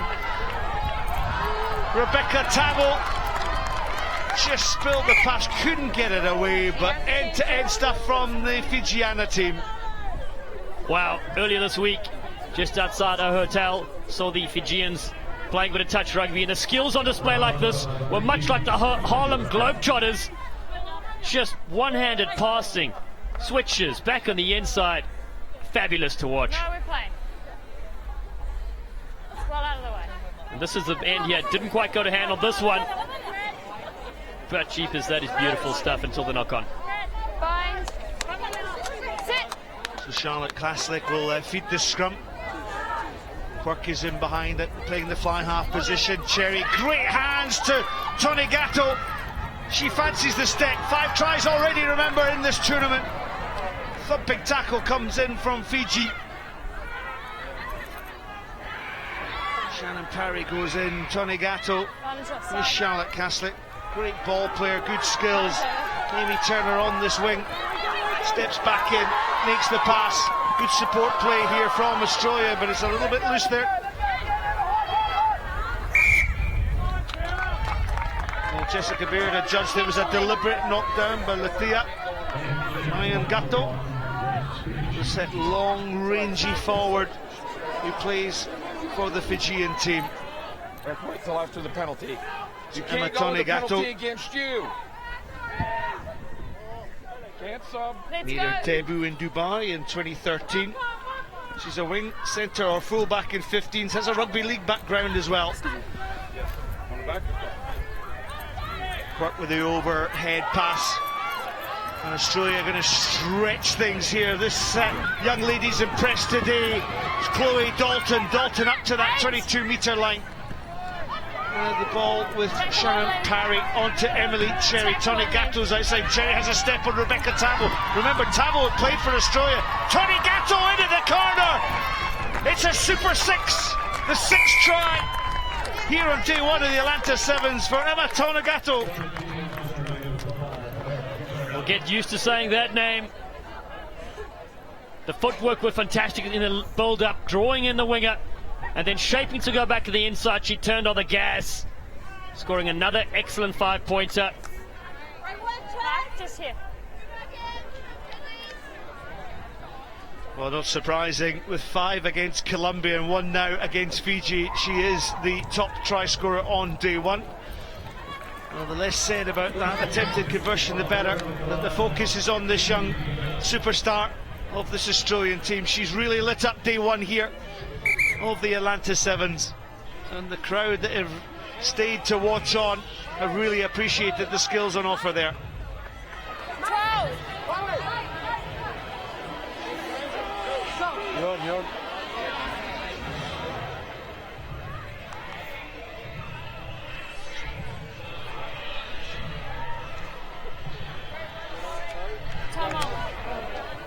Manager Dale Robertson for Australia just ensuring the correct paperwork is handed to the officials as there's a change within the Australian team. Fiji though will attack from deep.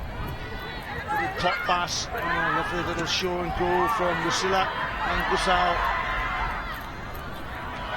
And Gatto, well, it's all a little bit loose for Fiji, and well, the pass didn't go to hand. There's Dominique Dutoy, spilt ball. Australia waiting for the opportunities. They managed to stop the first surge. Couldn't quite catch on to that one. But as you said, so many dangerous players in this Australian team. What a matchup this is turning out to be. Charlotte Caslick, she is so quick with ball in hand. Great pass through the ball. And you just felt there that Dominique Dutoy, well, if you can get one hand to it, the old adage, you can get two hands to it. Fiji then trying to break down that blind side. Great defence there. Oh, wonderful little pop pass. Really magic from Viniana Riwai with that little pop pass. The skill level on show in this tie. And look at this, the overhead pass spilt on this occasion. Mariama Nayon Basali. But Fiji have retained the possession. Lavania tonight. Well, she went down the short side, gave away possession. And look how quick Australia are to counter-attack. Quirk switches the play. You can see her directing operations. Tony Gatto up and over the halfway line. Alicia Quirk stepping back in against the green. Amy Turner, lovely feet by Amy Turner. And Amy Turner in under the post, stretches the lead. This will be her 30th try on the Sevens series, her first this weekend in Atlanta. You could see when she got the ball though, she's got the footwork. That's why she made the international touch rugby representative. Because look at this. Off the 1 foot. Twice in a row. Not a fingernail on her, and she goes through for another try.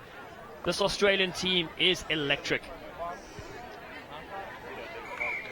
Well, what about the sleight of hand from Fiji? Look at this little skill here from Viniana Riwai. Little pop pass. It really is lovely to watch. But Fiji just not quite finishing off those fluid movements. Half-time then here in Atlanta in this match. Australia leading Fiji by 12 points to 0. Half-time with the score Australia 12, Fiji 0. The Rugby Channel is here. Subscribe and get 1 month free. Don't miss the world's best rugby from the Guinness Book of World. Play for the Six Nations and pushing past the Rugby Channel. Then going back into the and our feeding posts get lower and the matches run. We're out there, okay? Not out of the feed, and support the game. Okay? So quick taps. line outs let's get them in, okay? And we know you drag them wide, it's going to be 4 or 5 of them just lazy on the inside. You step back in and pass it back inside, okay? You know who to target. There's 2 or 3 players out there. You see them. Ches, Quirky, Caslett.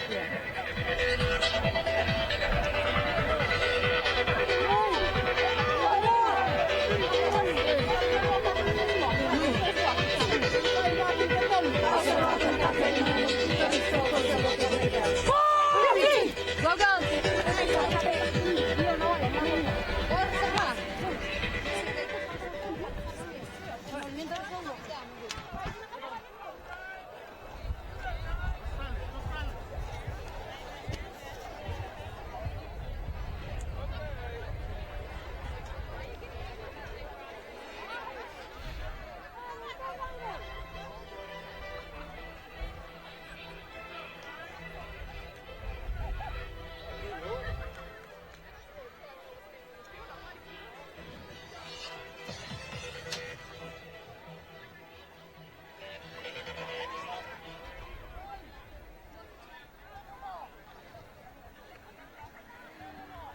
So Lavinia Tinai will kick off there for the Fijians in this second half. What can they do to answer the try scored by Australia in that first half? It was? Australia, though, Earlier. well, they were looking to take a quick one, but a knock-on picked up by Jessica Beard on that far side. Knock on. Yeah, it was a great kickoff, went 10 metres again. And that has been one of the excellent features of the Fijian side, though. They need some jumpers to get the ball back. Sorry, they get it this I time. thought it wasn't. And they need to claw their way back into this game. So Anna Maria Rongitha, Go forward. she is wearing that number 9 jersey. She'll put the ball in there. Made her debut in Guangzhou, part of the Marist Seahawks team. The scrum half finds a good angle. Switch play then. Lovely angle by Tinai. Tinai up, tackled. Oh, wonderful play and support running from Fiji, but Australia got hands on the ball to deny Fiji the attacking threat. Offside. Offside, says Jessica Beer, so the tap and go by Nyangato. Nyangato with that one-handed pass again. Riwai with the overhead flip there. Super tackle by Australia, but Fiji are in at the corner, and the try this time scored by Nayon Basali. The skills on display as the crowd shouts, "Go Fiji, go!" Nanga, though, the one-handed offload, that switch was fantastic. Cutting back against the grain, drawing in defenders against Australia, and then the offloads from the deck is what keep it going. And eventually, they got the penalty. Australia moved it. Fiji moved away from the Australian defenders. And on the outside, Naeem Basali reaches over. Conversion to come then. It's not going to be good enough on this occasion. Rusula Nangasal misses the conversion, but Fiji have shown that they can attack. And through Miriama, Naeem Basali. It's a wonderful try, and the Fijian supporters in the crowd loving the way that their Fijiana team are playing this wonderful game. It's such a great feature of this great game of rugby sevens, isn't it? Charlotte Caslick, ball in 2 hands to Emma Tamagato. Well, she spilt the ball. So Fiji, what can they do from the error? Gato, the scrum half here now. Rongitha. Penalty once more from Jessica Beard. I don't think we've seen, obviously, 1 or 2 yellow cards. But if the penalties keep coming thick and fast, Australia might find themselves in problems. Tap and goal then by Anna Maria Rongitha. Little step then. Ruai, Nangasal offloading the ball. They've still got players over on that far side. If Fiji can recycle the possession there to the right of play, they could be in for a try. There's the space on the wide outside channel. The step back in. Well, Emma Tamagato with the tackle of Miriame Nambiansani. Rewind. Once again, the skill level is superb from the Fijians. Wow. I didn't see the reason for that penalty there, but the passing was just magnificent. Scott, you put your hand on. Surprised that they were stopped in the corner. It looked like Fiji were away to the races. And it's just that little bit of accuracy that I'm sure Fiji, but you can't coach some of this skill level. It is wonderful to watch. Look at this, the offloads, the support angles. It's almost intuitive, isn't it? Yeah, and just not releasing the ball, going down. This tackle here was a try saver. And of course, your number 5, making it number 6 with the tries and the defense.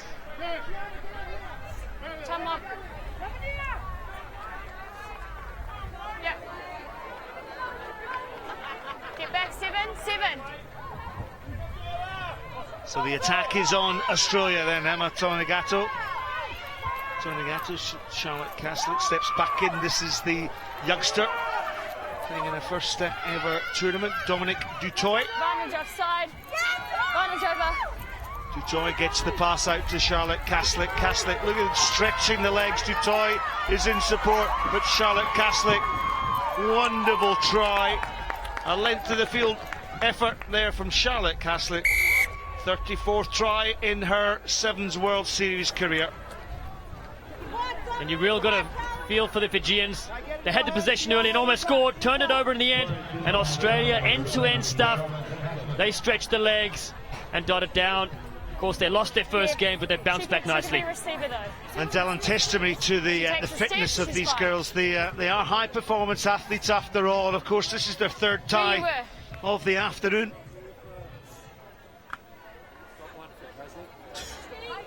That's right, Tim Walsh has been working them, and it shows. Maybe just need to work a bit more on the drop kicks, though.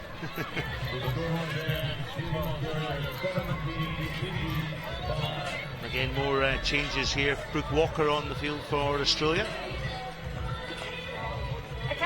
And Lavinia Tinai retires for Fiji. Looks as though she's copped an injury on the legs. Come on. Yeah, we're good. So Emily Cherry will kick off for the Australian team. Leaping high, there is Nayan Basali. Little switch play by the Fijians to bring it down this near side. Nangasau. This is Nayan Gato. Nayan Gato, if there is a criticism, she tries to offload with that one-handed lever. And teams are latching onto it to try and dislodge the ball. Australia wrapping up the tackles on Sato. Picked up and go by Emily Cherry. Emily Cherry goes for the line. Cherry gets the switch play on the inside cut is Tiana Penatini. Australia recycling ball. There's numbers over if they can move the ball quickly to the left. Long pass up and over, well taken on that far side, and here we see Dominic Dutoy, her 2nd try of today. 6. The South African born Dutoy on the outside on that, but really it's all created by the speed of the breakout. Excellent switch, and Penatani comes into play, and you can see why Australia have won 2 tournaments this year. The accuracy of attack is fantastic, and as you said, that is the difference between the two sides right now. And it's also a recognition of where their space is. They took it into contract, sucked the Fijians in to make the tackles, and then recognise the space on the outside. Great sevens from Australia, great bounce back from their opening loss to England.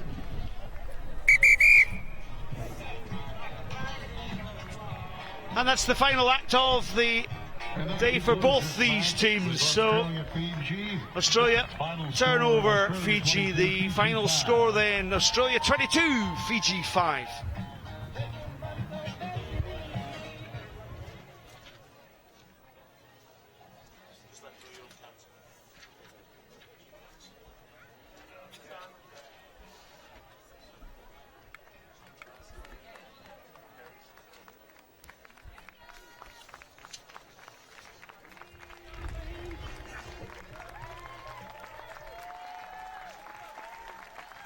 Okay, so England against Colombia coming right up, but another reminder of one of the stars of the English team, Joanne Watmore.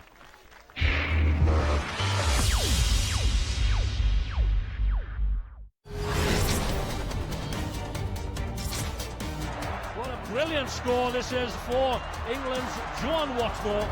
Away goes Big Red. Put it down. Watmore on the burst. They won't catch her. She's got to go under the post. Sensational try from Joanne Watmore. Watmore for the corner, a hat-trick for Joanne Watmore. Oh yes, that is brilliant from Joanne Watmore. Joe Watmore's got the line in sight, and she's not going to be caught.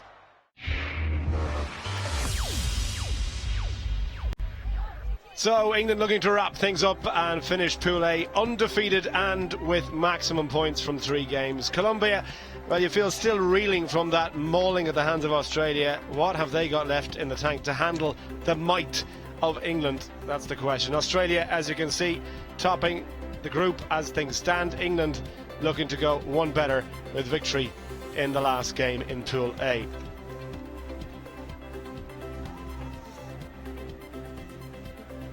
So England, well, for me anyway, they've been the standout team of day one so far, and Sue Day is beside me, former England international. I'm saying that so you don't have to, but they have been very impressive. They have been very impressive to start the day with a win against Australia, who have full points from the series so far. That was a really impressive start, and it's just gone on from there for England today. Well, there's a look at the starting sevens. The first meeting between the sides, they've never played each other before. Into the England side comes Abby Brown, Rachel Burford there, Amy Wilson-Hardy, and Claire Allen. Well, what a day she's had already, so influential. Katie McLean, Emily Scott and Kay Wilson completing the line-up there. So Watmore, Hunt, Fisher, Scarrett and Richardson get a well-deserved break, you feel? Yeah, quite a lot of firepower on the England bench, that's for sure. Simon Middleton was always going to change things up to give the whole team a run out. So England burst out looking to make it 3 from 3 and set the tone ahead of the quarterfinals of the Cup tomorrow. Colombia up against it. Stranger things have happened, but we need to see a level of performance not yet in Atlanta on day one from the South Americans. They have the physicality, but it's just putting the whole package together. And decision-making at times has cost them in key areas. Yeah, it's such a big step up to the standard of the World Series for any team. For Colombia coming into this, the intensity, the pace, the speed that defences come up on you makes it so much harder than they'll be used to. So it's no surprise they've struggled today, but what an experience for them.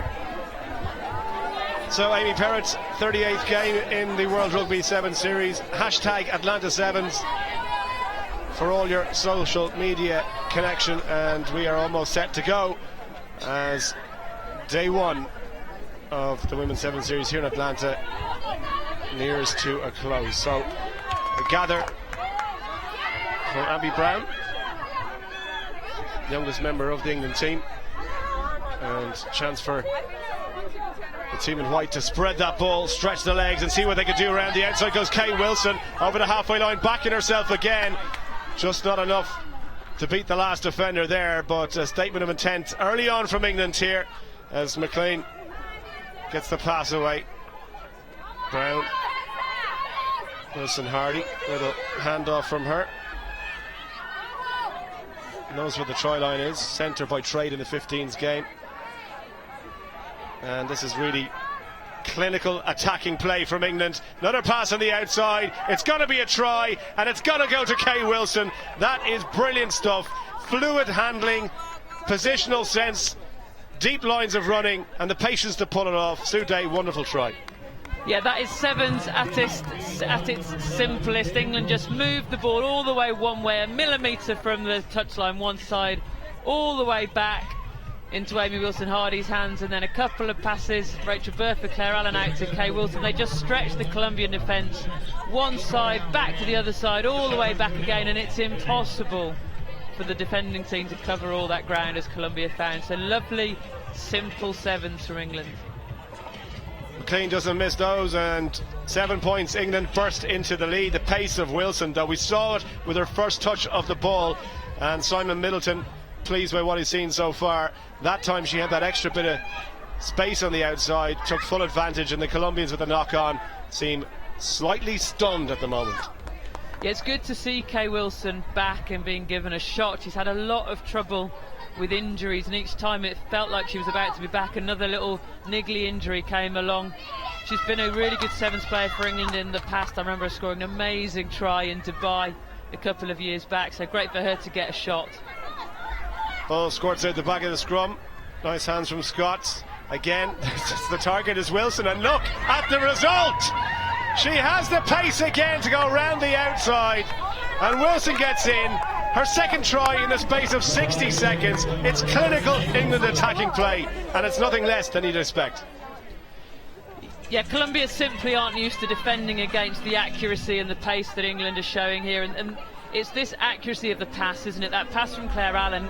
Kay Wilson, all she had to do was pick it up out of the air on the way past, didn't have to check her stride at all. Conversion attempt this time to the right and wide, so 12 points to nil. England starting with a bang here in Atlanta in their final pool match, and the 2 tries going to their hotshot number 11, Kay Wilson. Restart. Up after this one is Abby Brown. She's one of the tallest, if the youngest in the squad, and the pass doesn't quite go to hand there, but England still have possession. It didn't go forward, so play on. Brown trying to find a gap, goes through the gap, and Colombia, well, the Red Sea parted there. I tell you, Abby Brown did not need a second invitation. Touches down underneath the post. Brilliant try. Yeah, really good try from Abby Brown. She looked up and saw a gap in front of her. That came from a really good kick-off from Emily Scott. There it is, right on time. Just so much height on it, which enabled Abby Brown to get up and claim the ball, and it's Abby Brown who then benefits from it, from that possession. Lovely break through the middle, but give Emily Scott her due. That kick-off really made the difference for England. Well, we've only played 4 minutes and England have 19 points on the board. Colombia need to sort their defence out. They need to get possession, or this could be a humiliation in Atlanta. And here's a chance to do just that. The big number 3, Alejandra Betancourt.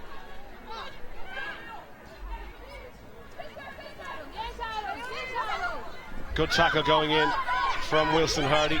Colombia keep possession though. Betancourt again tries the hand off to the throat of McLean, and then a shoulder to the shoulder, and on she goes like a tank.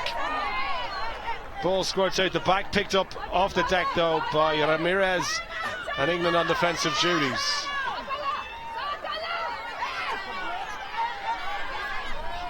England trying to get hands on ball, and they've managed to turn this one over. Now there's space on the outside. I wonder how much energy Wilson has left, because she's already scored twice, but drops the ball, knock on.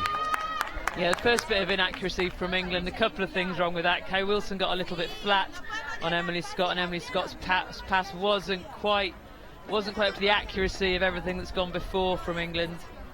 Have you noticed a shift in the style that England are playing so far today versus maybe the last couple of tournaments where they've been quite narrow?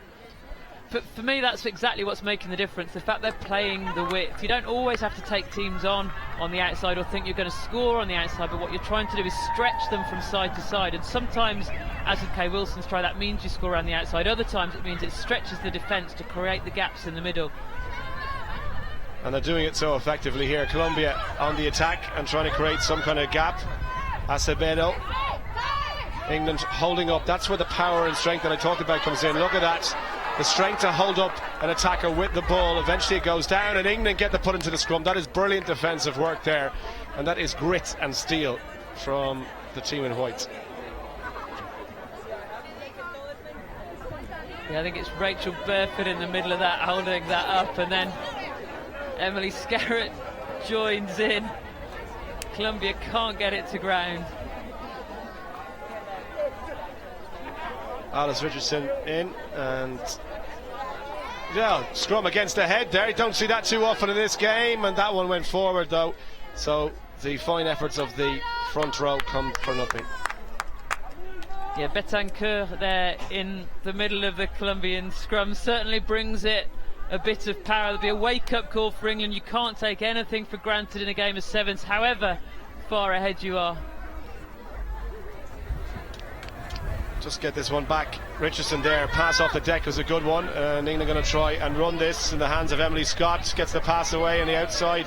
2 tries already. Wilson on a hat-trick, and I'm sure would love to get one. Advantage to Colombia for the knock-on inside the last 15 seconds now of the first half.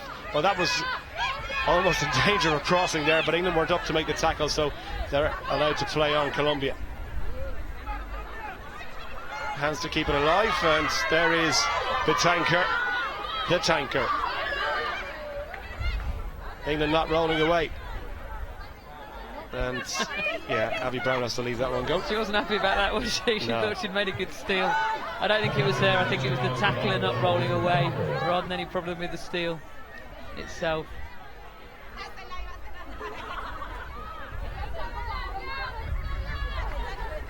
I think maybe a problem of communication between the referee.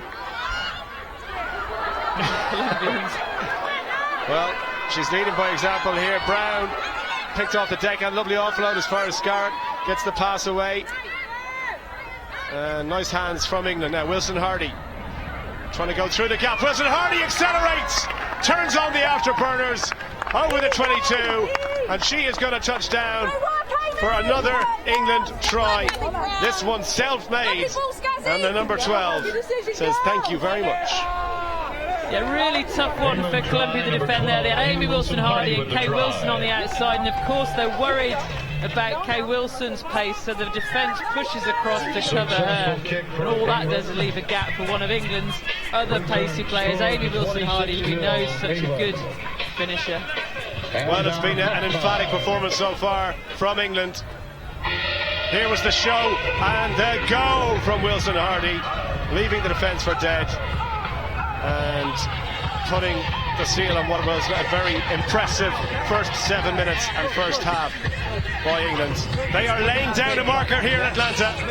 26-0 the half-time score. If it's not going to be on for us, look down by balance, step back hard, make them defenders, reset them. That first try was absolutely just brilliant. That's exactly what we're going to be looking for. Okay? Don't get drawn into any of that stuff. Just be on with that. That's how you punish them. Bring the ball off them, and then 30 seconds later, they're in the sticks. Okay? So it's exactly the same as we said. Just about our discipline. Stick to the plan, go through the process, be really efficient with our breakdown. Everything's about detail. It's simple as that. Okay? Changes, yeah, girls. You kick it. Go to a split. You kick it. Let's keep going, Will.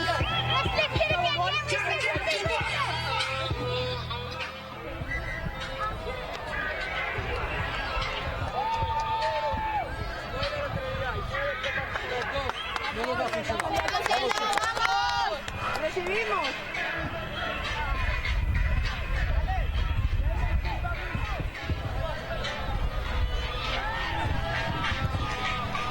If the final was today, you'd fancy England to beat any side in this competition the way they're playing. The problem with the Sevens is that it's over 2 days soon. Exactly right. They're certainly the form side of today, certainly the team that's played best today, but that really matters for nothing come tomorrow. It's about how you perform in the last 3 games of the tournament. That's what matters. Well, we remember Dubai, don't we? And Fiji with the story of day 1, they couldn't win a match on day 2. This is a 2-day event, and you've got to perform over both days. England, advantage being played for a knock-on there to Colombia. So, Petanker just to set things up, in to make the clean out as well. You don't see her shape, low body position, plenty of strength, not the paciest at all, but lovely switch there, and they keep that ball alive. Nice play from Colombia, Ramirez on the end of that, and they keep it alive.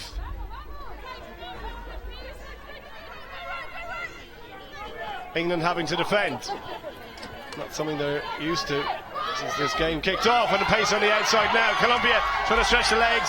Acevedo, good tackle from Scarrett, and in to try and rob it. The long arms go in, but a penalty in from the wrong side. Colombia full of running at the moment.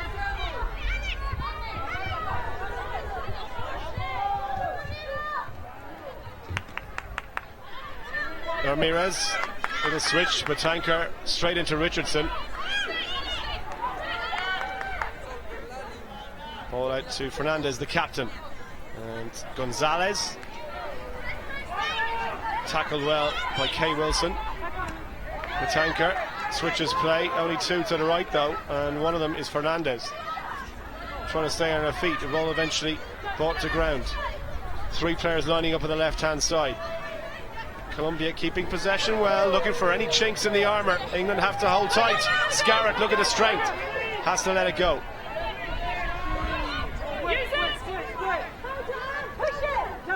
Tanker, well, she's happy to be patient, but that's just, you got to get on with it. Yeah, that ball was at the back of the breakdown for a very, very long time, wasn't it? Colombia attacking so narrow. Doesn't really challenge the defence. If a team's attacking that narrow, you know you haven't got to spread too far wide in defence, and so you're not worried about players coming through the middle. Substitutions: Lopero, Delgado and Acevedo in for Colombia, which means that Lopez has to go in to the scrum.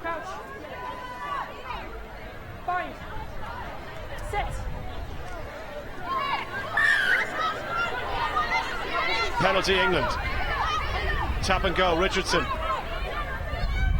Scarrett on a hat-trick. What can Kay Wilson do from here? She's going to go over the halfway line. Can't get away for the last tackle. Colombians get back well and manage to pinch that one. Ramirez saving the team from conceding another try. Any room on the outside? No, so up the middle they go. Ball there for Acevedo, one of two sisters on the team. Nicole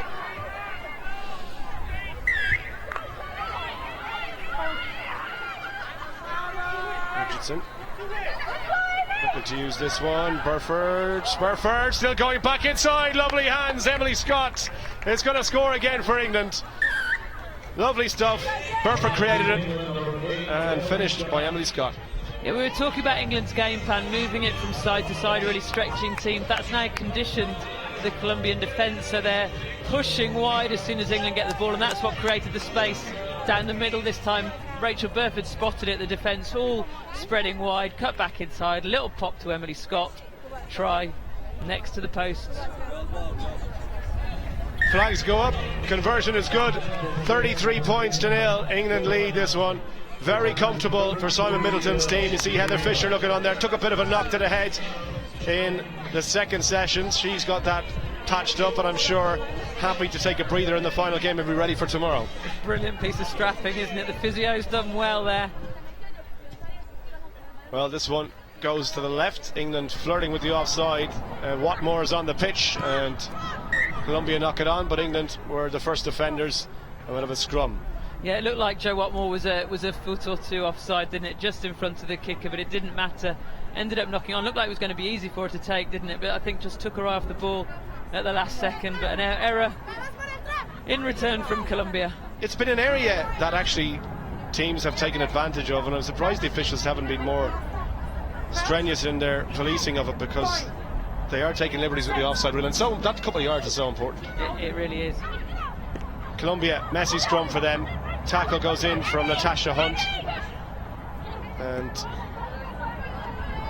almost at their own 22-metre line now. Abby Brown back on her feet. On they come, Colombia. Can they get the hands away there? This is Delgado.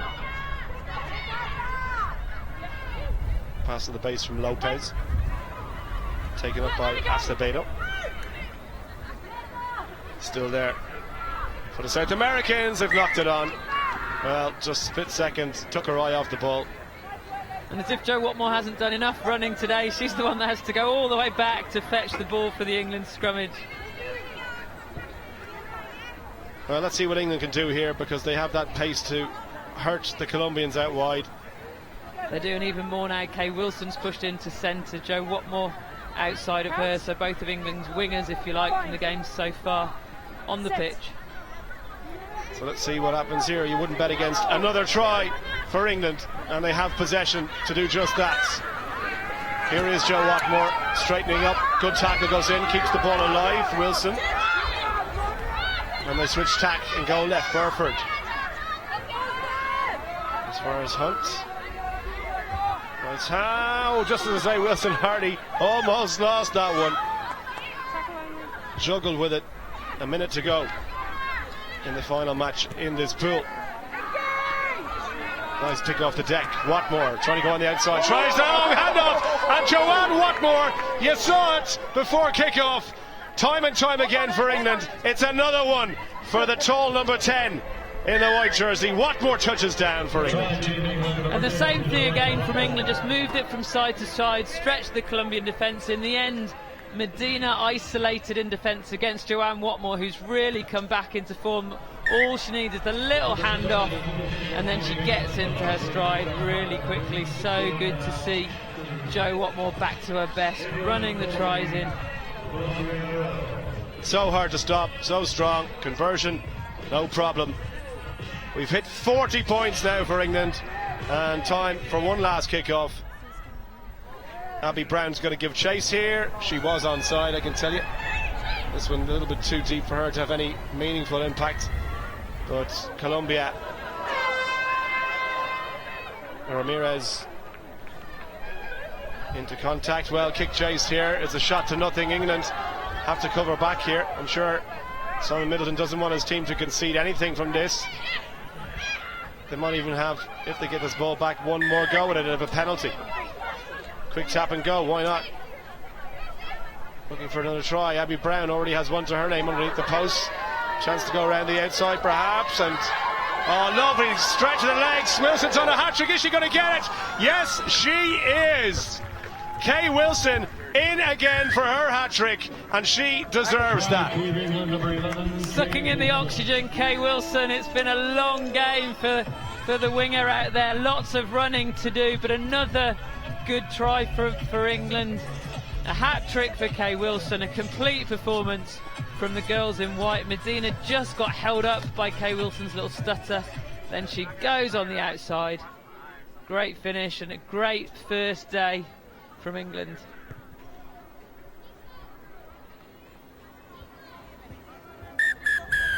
So flags stay down on the conversion, and the final score, England very convincing, winning out against Colombia by 45 points to 0.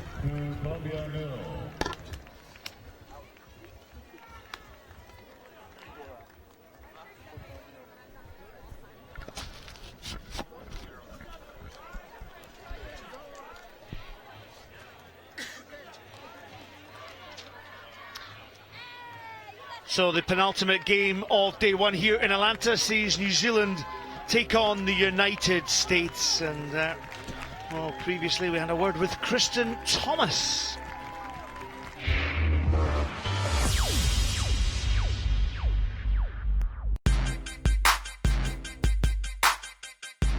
I'm Chris Thomas. I play for the USA Sevens team, and this is my 760.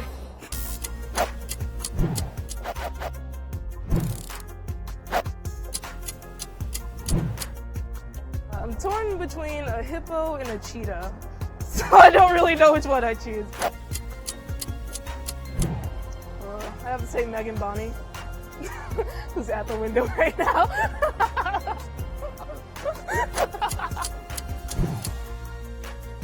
Vic Spillane, she's just so fast and she's a phenomenal player, so I love playing with her. Sanaa Lathan, she's just like an amazing actress, and I feel like her personality probably matches mine off the screen. I want to work for the Police Athletic League. They do different programs for schools for the youth after school. Kata Ledecky, Michael Phelps, and Allison Felix. I just celebrate with the team. It's a big thing within the rugby community to go out and have a social, so it'd be great to, go to that social knowing that you took home the gold.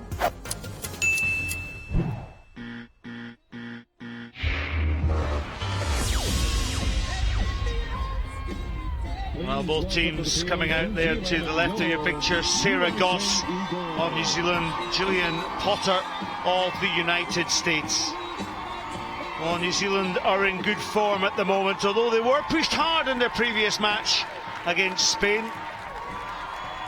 USA have only beaten New Zealand once in 13 matches, and that was last year in Amsterdam. For USA, the home team will want to finish day one with a good performance. Gillian Potter leads the home team, and there's pace to burn in Lauren Doyle and Kristen Thomas. New Zealand Well, coach Sean Horan continues to select Teresa Fitzpatrick in the starting lineup. This is her debut tournament in a New Zealand jersey. Keep an eye out for Shiri Tani on the wing, and the playmaking skills of Kelly Brazier. This is going to be a thumper of the game. The crowd have stayed to watch the home team, and the referee in the middle, Alhambra Neves.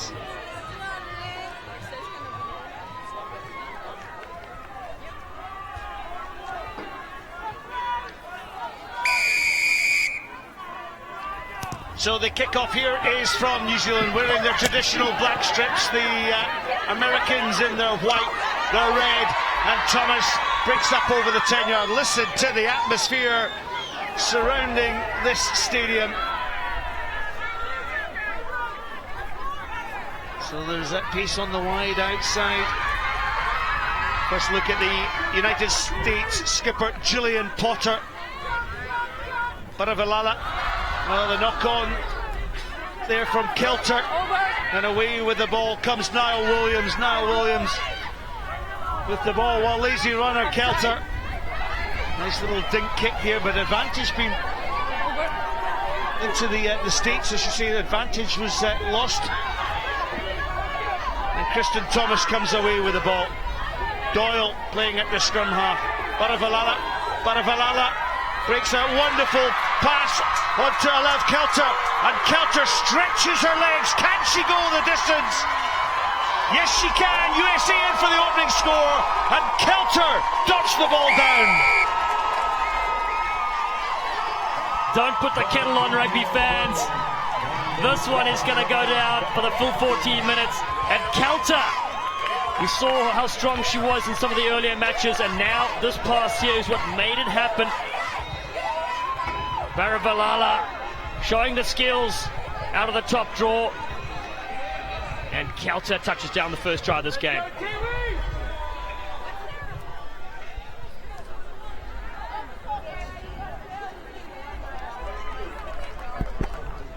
Akalani Baravalala with the additional 2 points on offer. Look at the concentration from the playmaker of the United States.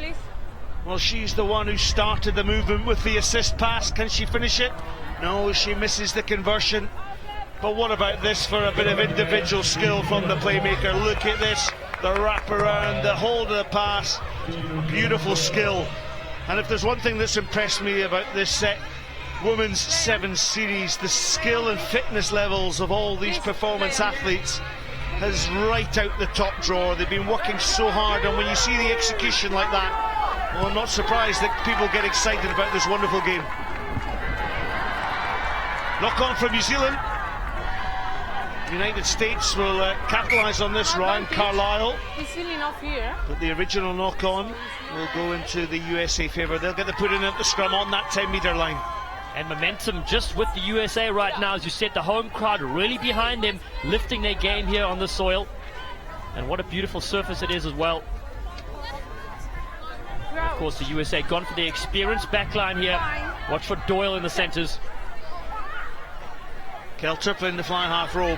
Baravalala. It was a short pass on to Doyle. Double tackle for New Zealand. Thumping hit. Kelly Brazier still down in that tackle. That's of concern, as Kelly Brazier went into the tackle with Teresa Fitzpatrick. Well, it's a physical old game here, but this double tackle that came in, that was the knock-on.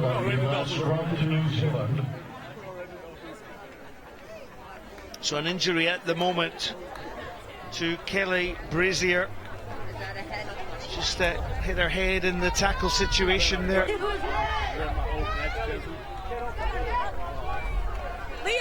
Can she go? Yeah, let's see what actually happened here. Short ball, Doyle comes in. And there, right there, she fell awkwardly on the little bit of, the backside of her head. You can see her holding her neck. Doesn't look comfortable. She's standing up at least. We hope she's okay. That's just a sore one, isn't it? We've been there before. That's the voice of Dallin Stanford, former USA Sevens player. Sean Horan looks on, the coach of the New Zealand team. Well, that's a bit of a blow for New Zealand, actually. Kelly Brazier going off, and of course Portia Woodman, their record point scorer, also inactive. for this game, not even stripped. So a change then for New Zealand. Salika Winiata at scrum half. And here's the Teresa Fitzpatrick making her debut, scored on her debut against Japan. And here's the pace being added then from New Zealand to it. Oh, lovely inside pass to Shiri Tani, and Tani cuts an angle. Ball into Fitzpatrick. Fitzpatrick, well, super try. Winiata gets it. New Zealand probably made harder work than they expected, but never write off a New Zealand rugby team, whether they're the 15s, the 7s, the men's or the women's. It's ingrained within their jersey, and super skills on offer as well. That pass is what made it, and cutting back at the angle, Shireen Tane did brilliantly to draw in the last remaining defenders, and then New Zealand touchdown for their first try of the game. Despite a couple of injuries, the rest of the squad will need to shoulder on, because they've got plenty of rugby left over these 2 days. Well, it's all square here in the first half. The match between New Zealand and USA. Super skills. Fitzpatrick with that wraparound pass delivered to Salika Winiata, and that ties the scores at 5 apiece.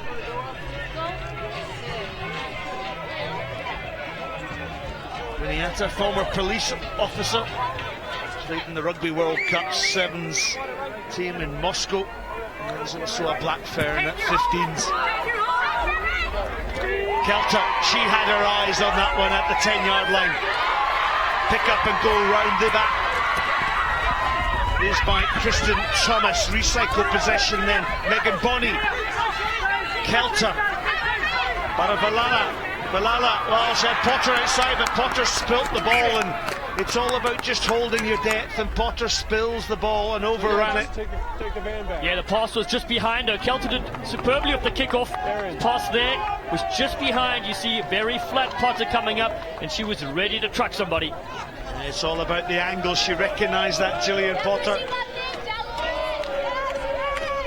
Her 12th tournament, she scored 16 tries, 80 points for her USA team on the Women's 7 Series. There she is, packing down left of your picture there as the ball's put into the scrum. Salika Winiata, the try scorer, fed the scrum. So New Zealand on the attack. Ball's at the back there. What a Simpkins with a little dink kick. That's a super little ball. It bounces favourably as well. Now can New Zealand get the support there?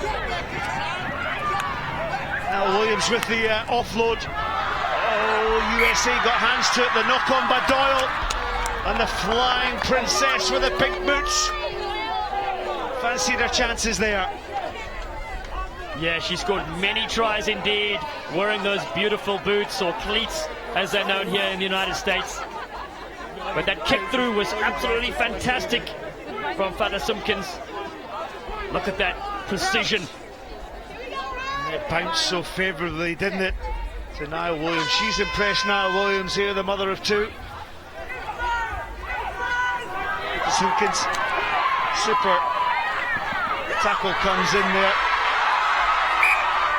Well, New Zealand flooding the contact area, putting New Zealand under pressure.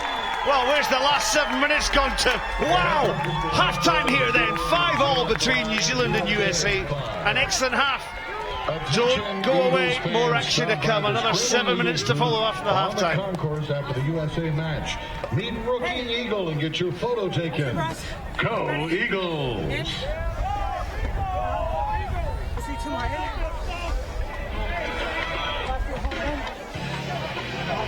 We've got to keep going wide, okay? We have them wide, okay? Just a couple of things, okay? We're creating knock-ons just by simple mistakes. Drifting, not having our hands ready, trying to catch the ball one hand, and trying to get to the outside before we actually got the ball. Does that make sense? Be patient, okay? Get the ball first and then go. Does that make sense? They're gaining too much yards on us because we're tackling up high again. Remember, everything from here down, okay? And stop talking. Stop talking on defense. We need to get that back and don't bunch on D. Brian done a good job over there. cut into the support runner. That's why they didn't score. Okay? Ryan stayed on the support runner and let the sweeper get the ball carrier. Well done, but it needs to happen like that all the time. Does that make sense? Yes. Right, everything that you have, all right? Empty the tank. Come on now. Let's go. Let's smash them. Smash them. Nice, cool, calm smash. You hear me? We got the upper hand here. Let's go. USA. 1, 2, 3. USA. It's our house, guys. Here we go.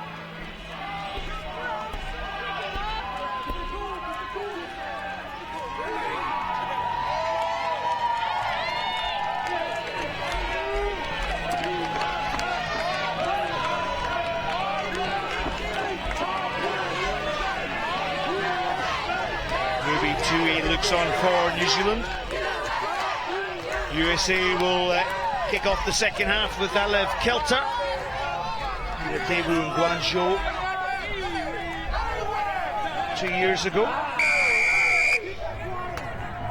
So second half underway in this Pool C match between New Zealand and United States. So who's going to win this rubber? 5 all each, 1 try each, but a knock on from USA gives the ball to New Zealand for the put in at this scrum. You saw Richie Walker, the coach of the United States Eagles. He said they just need to be patient to the USA and try not to make too many mistakes. And that's what it's going to come down to in the last 7. Lotta Simpkins will put the ball in the scrum. Standing right behind was Teresa Fitzpatrick. And USA were up quickly to put pressure on Fitzpatrick, the debutant in the New Zealand shirt. Gillian Potter then taps and goes. Parivalala. Oh, the ball was spilt by Doyle. New Zealand come away with the ball, but Gillian Potter got back in there.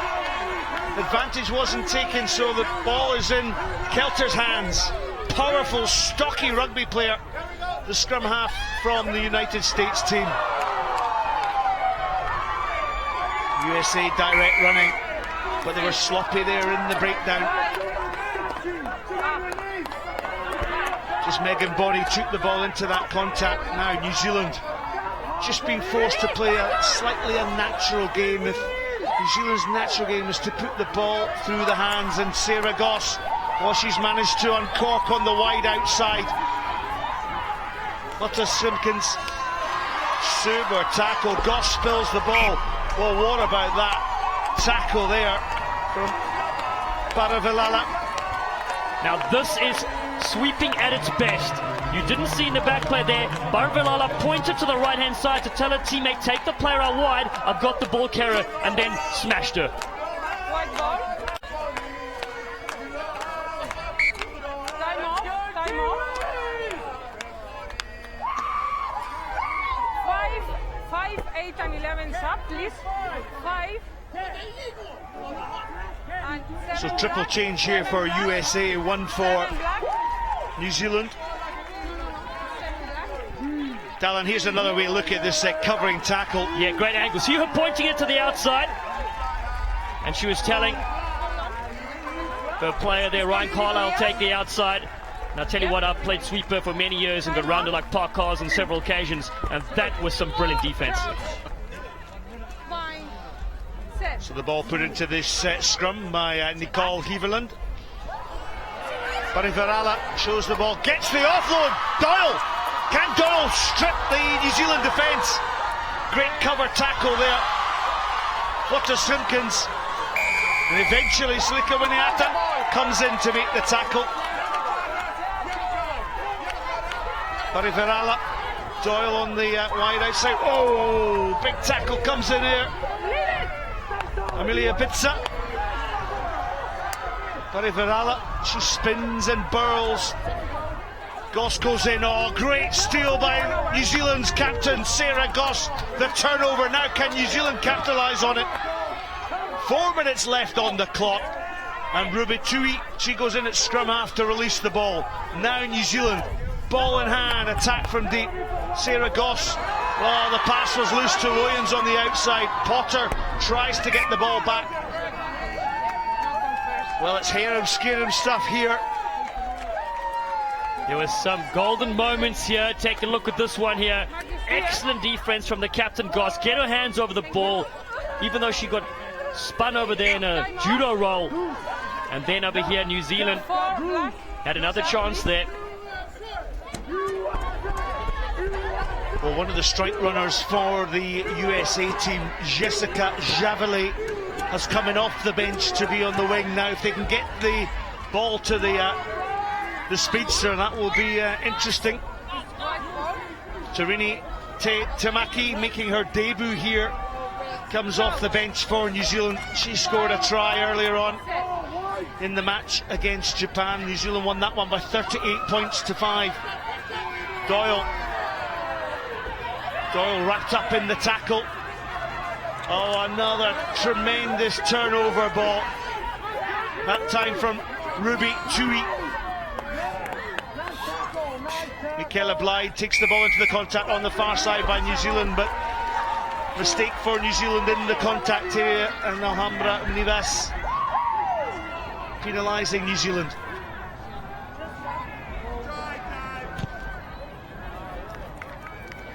The breakdown work has been superb from both sides, and you can see this is the New Zealand one. Yet great getting over the ball quickly and a quick steal, and then the United States returned the favour moments later and got the penalty. So Nicole Heberland will on the line. Off the bench comes Richelle Stevens. She goes into the fly half position, and Baravilala, she drops to the bench. So Stevens in the pivotal position. Ball won by the United States. Here's Stevens. Here's Doyle. Doyle has Javeley. Javeley's the speedster. She cuts back against the grain now. There's the gap. Javeley. What a run by Javeley. What a try for USA. Jessica Javeley.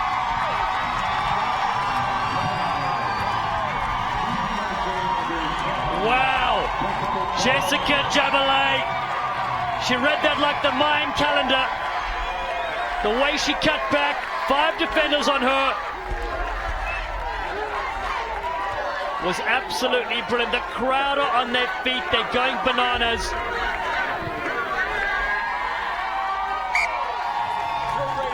And Nicole Heberland with the conversion. Well, what about this for a try, Dallin Stanford? The quality of the running, looking at the space, cuts back, and then pins her ears back. That's right, she was marked on the left-hand side, had to cut back in field, and then outstretched to every single New Zealand player. Well, the excitement buzzing around the ground is Richie Walker. He was only appointed last week as the Sevens head coach for the USA team. USA beat Spain in the opening rubber by 24 points to 0. They backed it up with a win against Japan by 33 points to 12. They're in the lead by 12 points to 5. But New Zealand, well, their never say die attitude will become apparent in the next 40 seconds. They're breaking from deep. Michaela Blythe.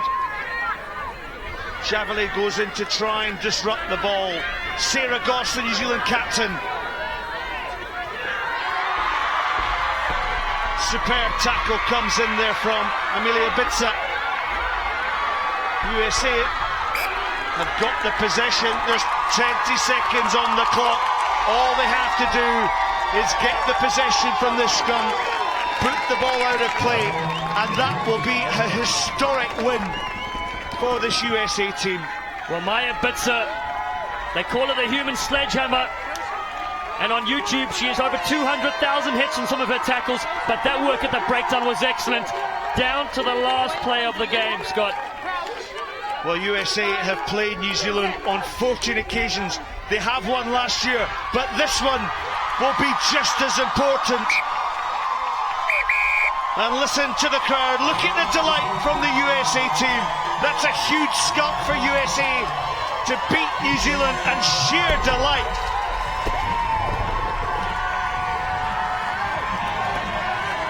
And there's Javeley, who scored that decisive try in the second half. And the respect shown from the teams.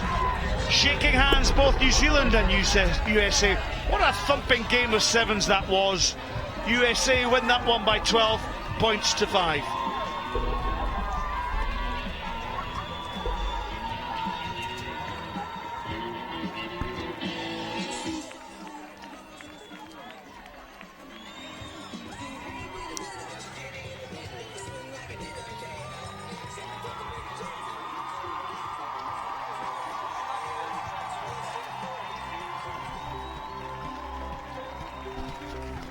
So the final game on day one of the Atlanta Sevens, and Japan and Spain still searching for their first win in the pool. They last met in Sao Paulo, with Japan winning out by 17 points to 7.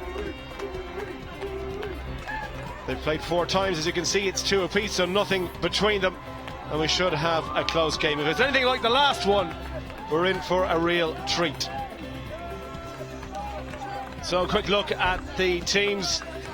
And Spain, well, they're in 10th overall in the standings after Dubai and Sao Paulo so far, and they'll want to improve on that position over the next 24 hours or so.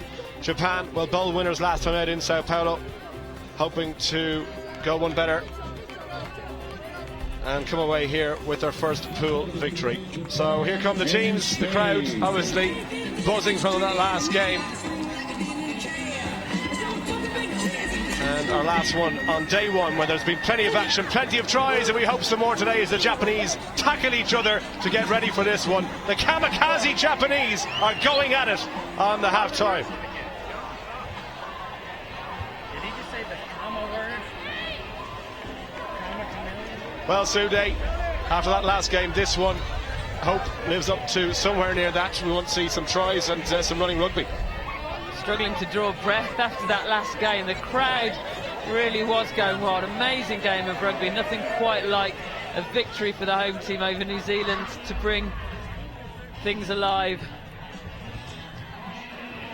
Well, Spain were completely outplayed in their opening match against the United States. They did get considerably better against New Zealand, and I suppose we'll look to continue that graph as they face the Japanese. But the Japanese, you know, mentally and psychologically, they might have the advantage here. They last beat Spain in Sao Paulo 17 points to 7. It was comfortable and it was convincing, so there'll be no fear from the team in white against their red opponents tonight in Atlanta.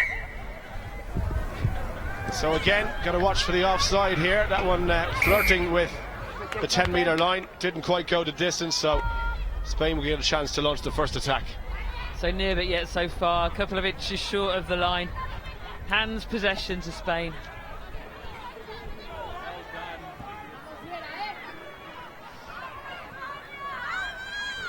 First touch for Bravo. Japanese going in over the top on their feet, perfectly entitled to do it. Really good work at the breakdown there from Tomita, and she wins the penalty. They waste no time getting on with it. Fitness no problem for the Japanese. And was that crossing? No, referee says play on. Step inside there from Yamaguchi, tackled by Garcia, and ball available for the Japanese, but they haven't controlled it at the breakdown, and Spain get to launch a counter-attack. Echevarria couldn't hang on, but the penalty to Japan, and a chance to go again. Good work at the breakdown there. Yeah, Japan couldn't quite control it at the breakdown, but in the end the Spanish knock-on was then played by the player in front of it, so penalty Japan.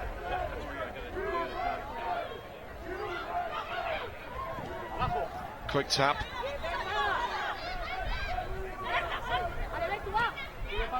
Flat pass. And a little wrap around. That one went backwards, so it's okay. Tackle roll. Tackle on leg. Nice retention of the ball. And still there for Japan. The gap opening up the middle. And Tomita almost through there. This is Suzuki.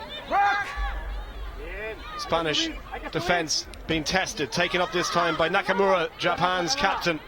All lining up on that left-hand side, and they're playing very narrow. You can see here it's almost crashed ball by the Japanese. They're not going wide at all. Kuai presents it back. Now they've got a two-person overlap on the left-hand side. This should be a try. The first one for Japan, it is. Yamaguchi crashes into the corner, and that was patient play. There was method to the madness, if you like, and Japan are on the mark. Yeah, you called it. Japan were playing really narrow. As soon as they spread out and went wide, they made themselves enough space to get over the line. In the end, some good accurate passing into the wide out open spaces. Yamaguchi scores the try, but yeah, they just needed to move it wide, didn't they? Well, Spain got sucked into that narrow play, if you like, to defend ththose channels around the fringes of the ruck. That's what created the gap out wide. Conversion is going to fall way short, and 5 points it stays. But Japan have struck first blood here against Spain, and they lead by 5 points to 0. Well, it's been a really entertaining day overall. We'll have a little recap after this.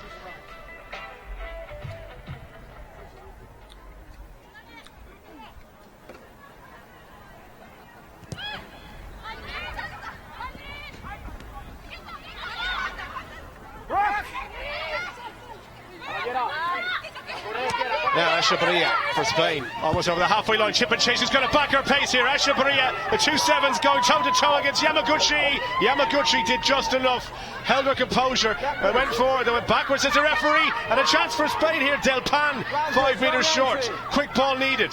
Garcia, they're queuing up on the right hand side. Oh, what a pass! What a time to do that. Did it go forwards? No, says the ref. Play on. Bravo. They're called back for offside against Japan. But what an opportunity for Spain there. They must get over surely for here. They'll kick themselves. Garcia's going to back herself.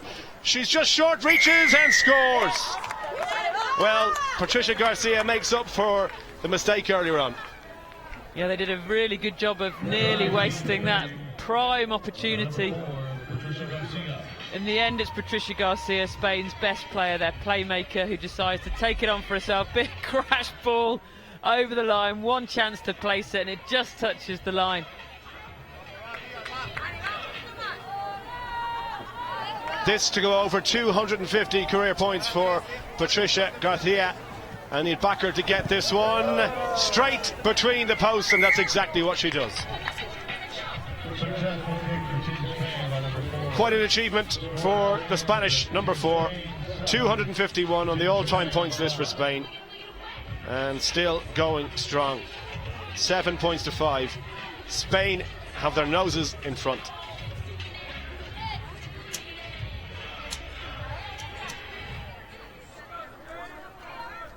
So the restart, less than 2 minutes to go. Japan, after that brilliant start, trying to get some possession here. Where's that going to bounce? It's going to go forward. And offside. The player in front after was knocked on. You cannot play the ball from that position. It's a penalty to Spain, and that's why. Ball played by an offside player against Japan. So Casado, who's still heavily strapped up, is going to take this one. Garcia trying to find the gap in the middle and get the hands free, but that was a good choke tackle to prevent her from getting that ball away. Garcia, Berta, no relation. 1 and 4 for Spain. Options all on the left here really for the Spanish. Offside against Japan and against Suzuki, who broke the line too early now. Chance here to step. Any room on the outside for Bueso? None. And Japan trying to counter ruck there. Quick ball off the deck. Del Pan. A wall of white jerseys in front of her. A strong feint and tried the offload. Japan get possession. The first time they've had it since they've scored the try almost. And what can they make from here? They're well inside their own 22. They've only got 35 seconds at the end of the first half, and they've got the length of the pitch to run. Penalty. Hands in the ruck against one of the Spanish players. I think Casado, the guilty party. Now they're going to try and spin this one. A little dummy and show, and off she goes. Tomita. Nice hands to keep it alive. Suzuki on the outside. They're going to sprint. It's a race for this one. And she's going to win it. Japan, well, I had said they had to go the length of the pitch today. That's exactly what they managed to do. And what a way to finish the first half. Yeah, excellent try from Japan. They just kept the ball alive, didn't they? In the end, it's Yoko who gets the try. Sprinting in, not going to be caught, but it was the play before that, the offload, the vision to make sure the ball was moved into space that made it for her. He was like, what? Hold on. Yoko has the last say of the first half. Conversion to come.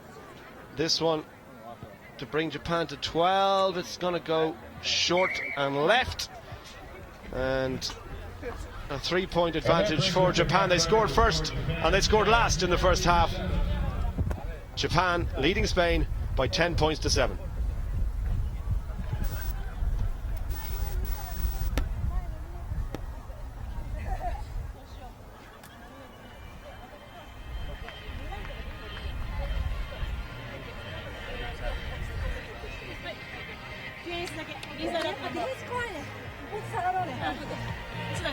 れオフサイド取られてる。オフサイドだけじゃ。あともう一回低くだけで。プラスはしっかりやろう。アタックは継続したら絶対に自分たちが取れるから、そこ自信持って丁寧にただ。もっとボールプレゼンテーション丁寧にやりましょう。で、ディフェンスもっと起き上がりとタックラー持っていっていい、持っていっていい。でもっと絡めるから、あとはそこの判断だけしっかりやります。勝ち切るには絶対一つのミスで持ってかれるから、そこ集中力。それをこのレベルで絶対かも。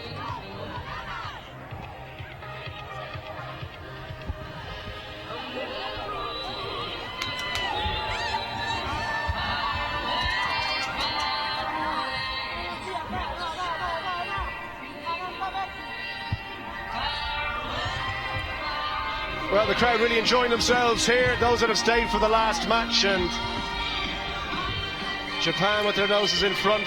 Spain, if they finish bottom, well, that will not be the result that they wanted, and not in keeping with Jose Antonio Barrios' pre-tournament predictions, but they're only 3 points down, and there is plenty of time to play with. Garcia, again, just watch for the offside. I mean, there's 3 players in front of the kicker there, and it's happening time and time again. The officials don't seem too concerned, but Spain will get on with it. They don't care. They've got possession. Telpan. Backwards. That one went backwards off the ground, squirts out the side. Japan do just enough and get enough bodies there to win possession. Kuai, and they get the scrum. It's a bit like the crooked feed in the scrum, the 15s game. The referees don't seem too concerned with it. No, that's right. It's an easy one to call, really, isn't it? That time's 3 in front of the kick. And possession is so important in sevens. Possession off the kick-off has become so crucial.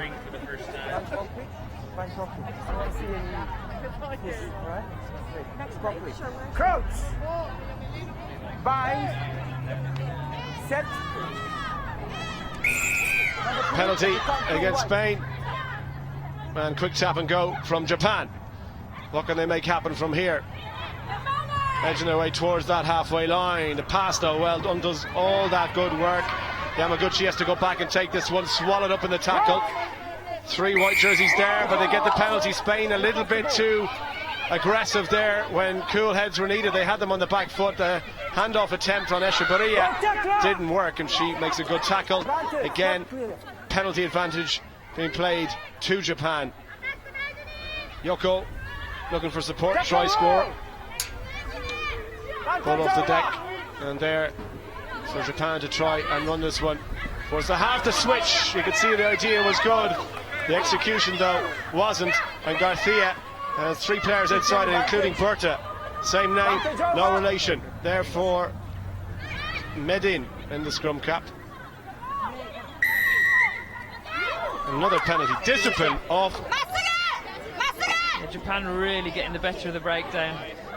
It'll show and go, and a chance to break through the gap. Japan, Tomita, shot down at the legs by Garcia. Still there, off the ground. Kuai with the pass. Yoko, try at the end of the first half for her, looking for a second. Decides the pass is the better option. Decent tackle by Bueso. Still there for Japan. Over they come. Kuai in to offer a bit of support. Show from Tomita. She leaves it. Yoko, not the biggest, but she takes a crashing run. And again, this narrow attacking play from Japan inside the 22 seems to be a deliberate tactic. But if they can get this ball wide, they must be in for a try. Yamaguchi's in again. Well, you can see what the tactics are, and it's working a treat today. Almost an action replay of their first try in the first half, wasn't it? Play it narrow, then spin it wide. Normally, when a team plays it narrow, they play it narrow with a few plays. You've got some waiting out wide. The way Japan do it is they play everybody narrow and then suddenly everybody wide. It's the same beneficiary, Yamaguchi.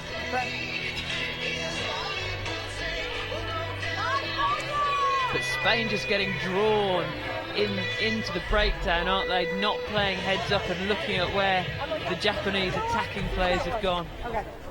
So far, the battle of wits is being won by Japan. Conversion attempt is to the left and wide, so 15 points to 7. The gap 8 points. It's the 2-score game. You have to say at the moment it's the breakdown that's killing Spain. They keep giving away penalties at the breakdown. That's giving Japan all of the front foot momentum, all of the possession. So a chance to restart here. We've got 3 minutes left to play on the final game of day one here in Atlanta. Plenty more action tomorrow to come. But what a day we've had. Some cracking matches. And again, Japan try and launch themselves into this one, taken by Medin. Heli Martinez, number 6 for Spain. Scored plenty of tries in her day. Garcia ran straight into the wall. That was Japanese number 5, Maki Takano. Still there for the Spanish. That one went forward, looked like, for me, off Vanessa Real's hand. The referee hasn't seen it.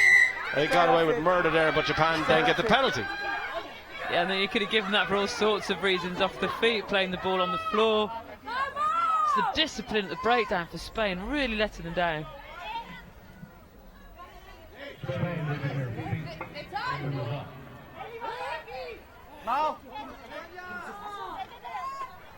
So there you go, unusual way to take the penalty for Japan. It's been a feature of their game so far. Little tap from one foot, pass from the other, and then they join the back line. Now, chance here, nice switch in the middle, keeping this ball alive.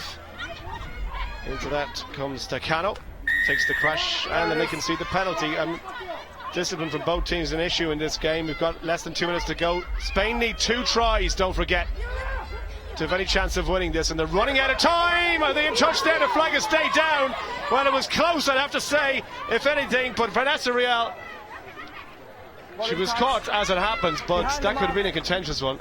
Really close to touch, wasn't it? Right in front of us here in the commentary box. It looked very, very tight, as it is. Ball to Japan anyway, because she gets bundled into touch at the 22. Have a look at the right foot just there. I think the right call. I think the right call. Fairness to the touch judge, assistant referee, got it spot on. Thank you. Hold on. Wait. Open up. Definitely in touch that time, though. Yeah, no doubt about that one. Japan. Well, Spain get up to contest. Now they've got to pick up the loose ball here. They need to try, and they need it in the next 15-20 seconds. You feel if they have any chance to knock on. They've got to go quickly here. Yeah, no better chance than this. Need to get this ball in the scrummage and out pretty quickly. Japan won't be rushing to get over to set it. Don't pull. Okay? Crouch. Bind. Set. Wait. Garcia at the back. Spain need to try, and they need one quickly. Little step there from Bueso, nowhere for her to go. Garcia, and they've given away the penalty. Well, that's that. Japan surely now have done enough, and they have possession. All they've got to do is keep this ball. I mean, if they use the tactics inside the 22 of keeping it tight, keeping possession, and then see what happens, but they're going to go down the pitch here. They might even get all the way. Tackle goes in. Still there. Yamaguchi digs one out. Again, they crashed up the middle. Try and keep it as tight. Now they're going to spread this one. Chance here for Taniguchi. Taniguchi trying to burst the tackle. Back on her feet. She let go of the ball, so she was allowed to pick it back up again. There is the full-time hooter, so when it goes dead, that will be that, and Japan will edge the series between themselves and Spain 3-2. Big tackle goes in. And it's penalty to Spain. Quick towel, that went forward. Well, that should be that. We've gone full time. Waiting for the referee's whistle. There it is. So Japan, back-to-back victories against the Spanish, and their full value for it, 15-7. And you can see Kiko Atami happy with the final result, if not the overall day's work. But certainly Japan, I think, might have targeted this game from the outset as their best chance of victory. 15-7, the final score.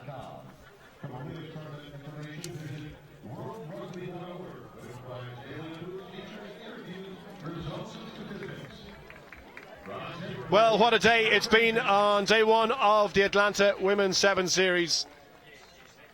Plenty of tries, plenty of action, some of which we'll see now in a minute, but this is how it looks after day one. So Pool A, England emphatically topping the standings, 3 matches played, 3 victories and 9 points to show. Australia on 7, Fiji on 5 will scrape through to the Cup quarter-finals, and who knows, there's more to come from them, but that was the pool of death, if you like.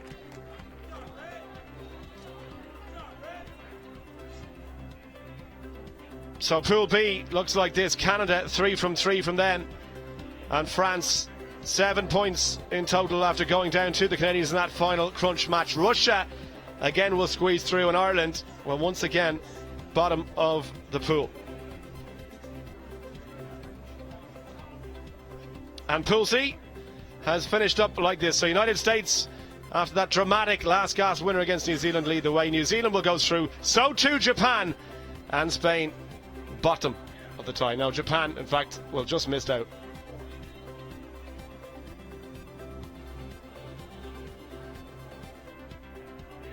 So here is the Cup quarterfinals. England take on Russia. Canada will play Fiji. USA, Australia, well, that will be a cracker. And France against New Zealand. 4 mouth-watering Cup quarterfinals to look forward to tomorrow.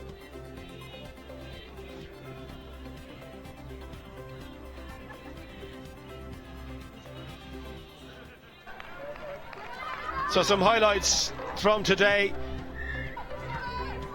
Wilson with the hat-trick, in England, well, really, they have set the standard in terms of overall play. Tries scored, defence has been tight, and, well, Wilson on the end of the hat-trick in their last match against Colombia. Well, anything she can do. What about Emma Tonigato for Australia? 5 tries for the Australian number 5. And Colombia, really, it's been a lesson for them today, mixing it at this elite level. And Tonigato took full advantage, stretching the legs. Hard day's work for her, but I tell you what, it's not so bad when you're touching down for tries. And then what about this? Jessica Chapellet, super sub to beat New Zealand. The sprinter goes through underneath the post. Game of the day, USA against New Zealand. So that's it for today and day 1 of Atlanta. We hope you can join us tomorrow. Some cracking matches to look forward to. Hopefully we'll see you then.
On 2 points, propping up the bottom.